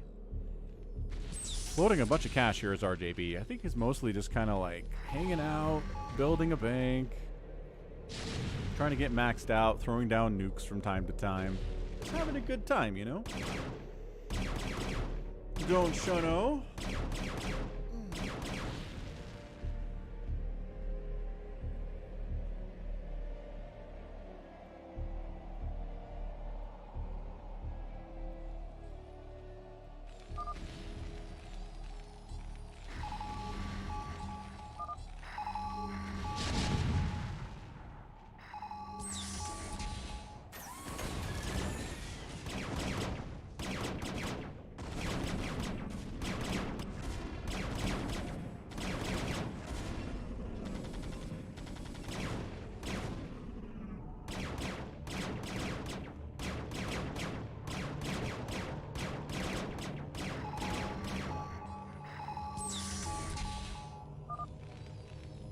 Why, John? Why?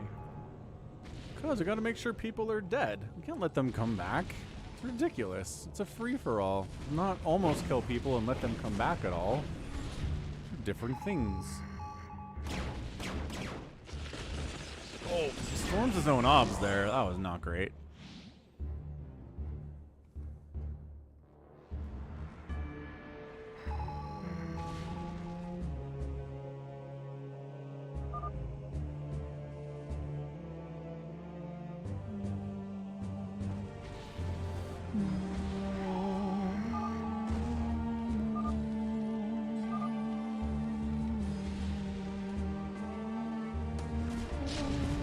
Stream cheating too hard.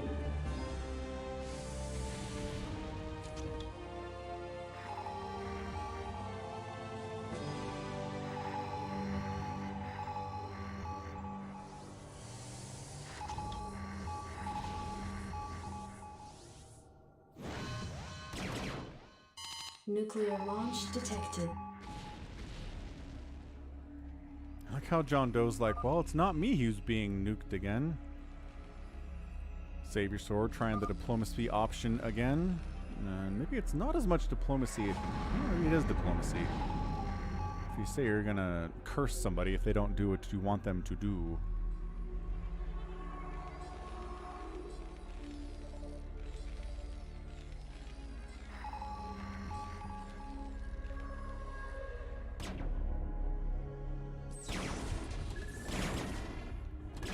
JohnDoe's just like, I'll just come in here. I don't care.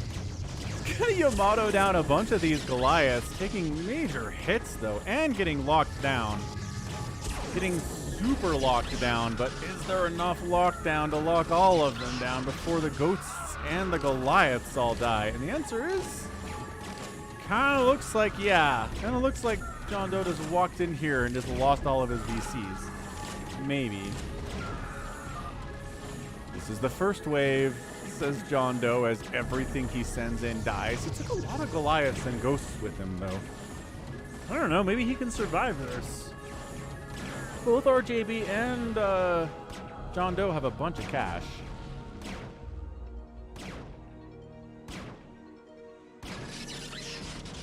The lockdown.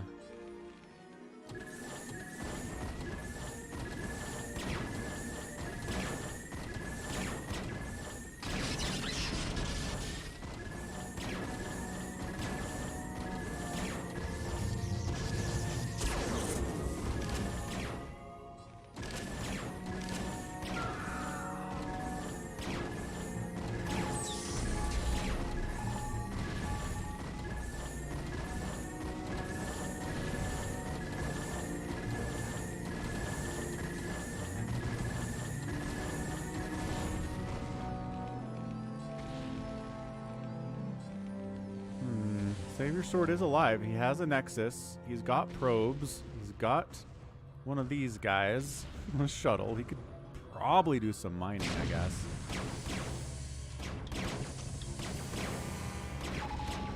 Nuclear launch detected. Boltzman killing his different colors. Man, it's hard to tell. RJB's just dealing with like mass battle cruisers from multiple angles here. Not fun, I don't think. Oh my gosh. Oh, got him. And then more Goliaths come in and wipe out the rest of them. Good heavens. Oh.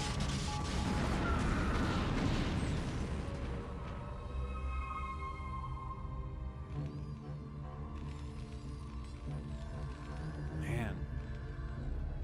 I don't know. I don't know how this thing is going to go.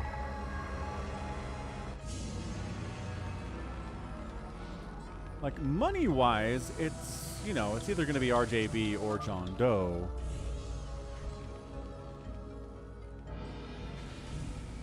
Man, the empire of Boltzmann is vast. He has so much of the map, and he's still mining.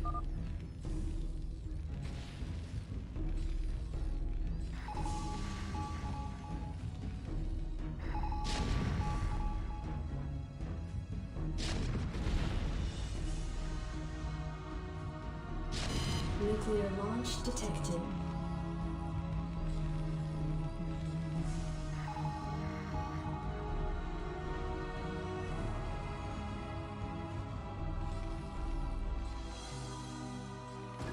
No, we got the nuke, or the battle cruisers of Boltzmann with a nuke.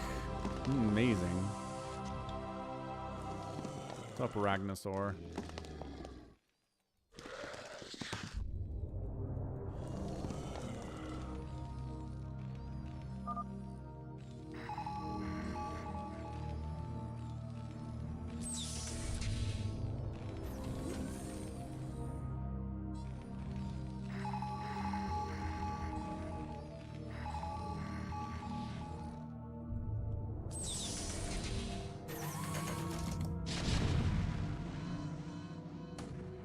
Nuclear launch detected.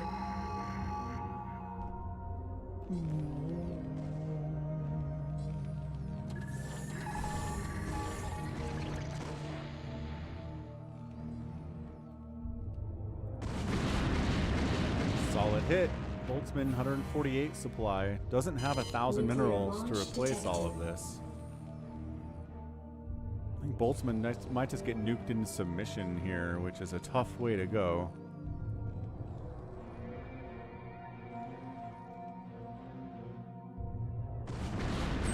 Tried to reposition. One of the tanks got wiped out anyway, though.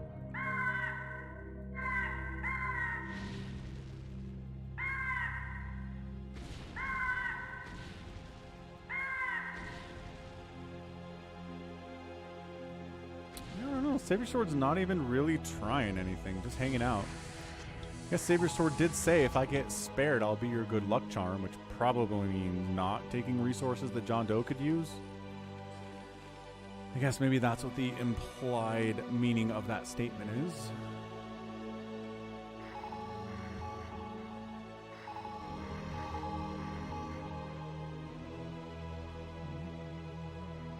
Yeah, Green Wave, it is.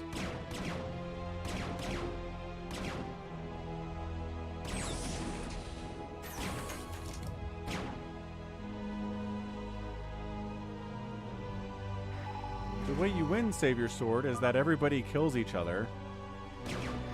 Boltzman and RJB and JohnDoe all murder each other. Their banks are gone.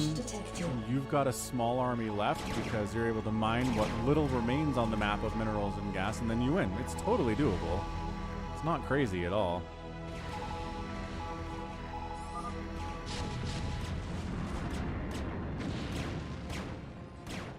All right, Critter. Sounds good, dude. Have a good rest of your day.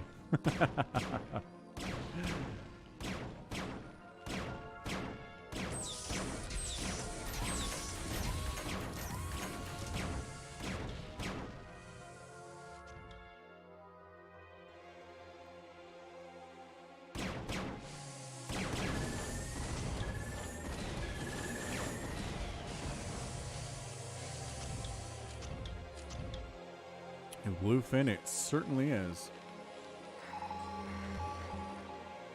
Certainly and undoubtedly is all Terrans that remain. SaviorSword exists, but is not doing anything.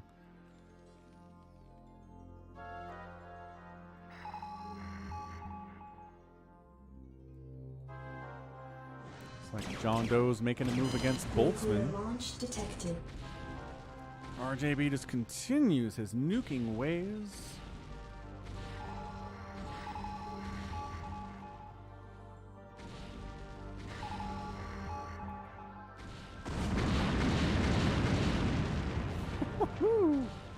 Wow.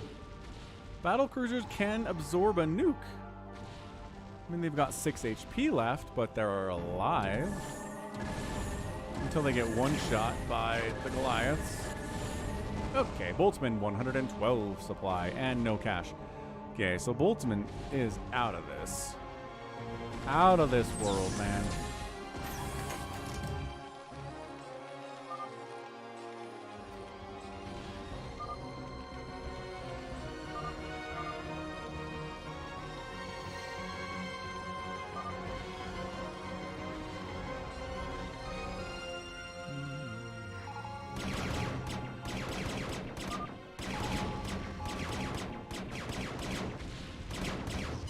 Nuclear launch detected.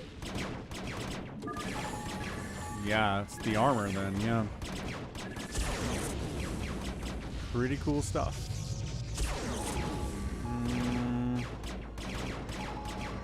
I think JohnDoe's winning Tyrion.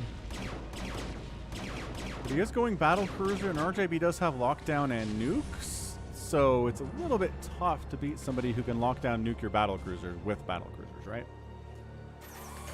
Not something you want to consider.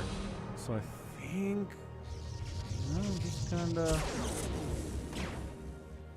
mottoing down missile turrets. Casually. RJB spent his bank on nukes mostly.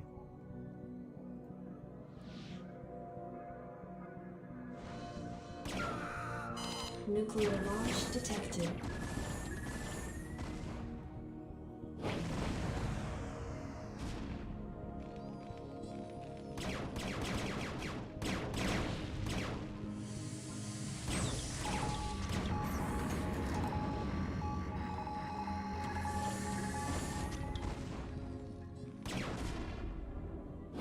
Yeah, Psychonuts. I mean, seriously, RJB has launched about 8 bajillion nukes today.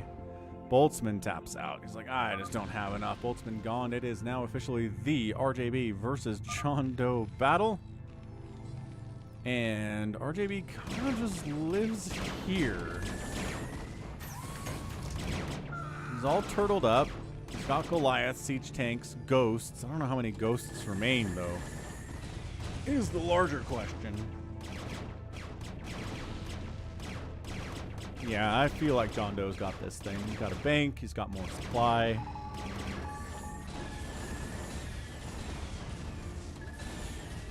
Man, wraiths are squishy. And then the battle cruisers come cruising this way. Every Goliath that comes up close is taking a Yamato to the face. I don't see any ghosts. Well, there's a ghost on the screen right now, but one ghost isn't going to do a whole lot here. Ahmed! What's up, dude? Happy Sunday. How's your education going? How is your schooling?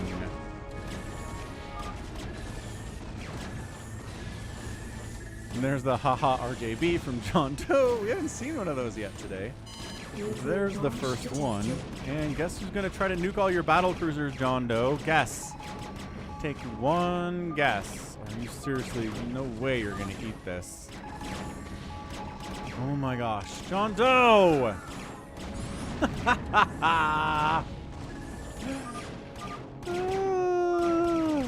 You appear. And that's it. RJB taps out. JohnDoe is your winner in 59 minutes and 12 seconds. GG.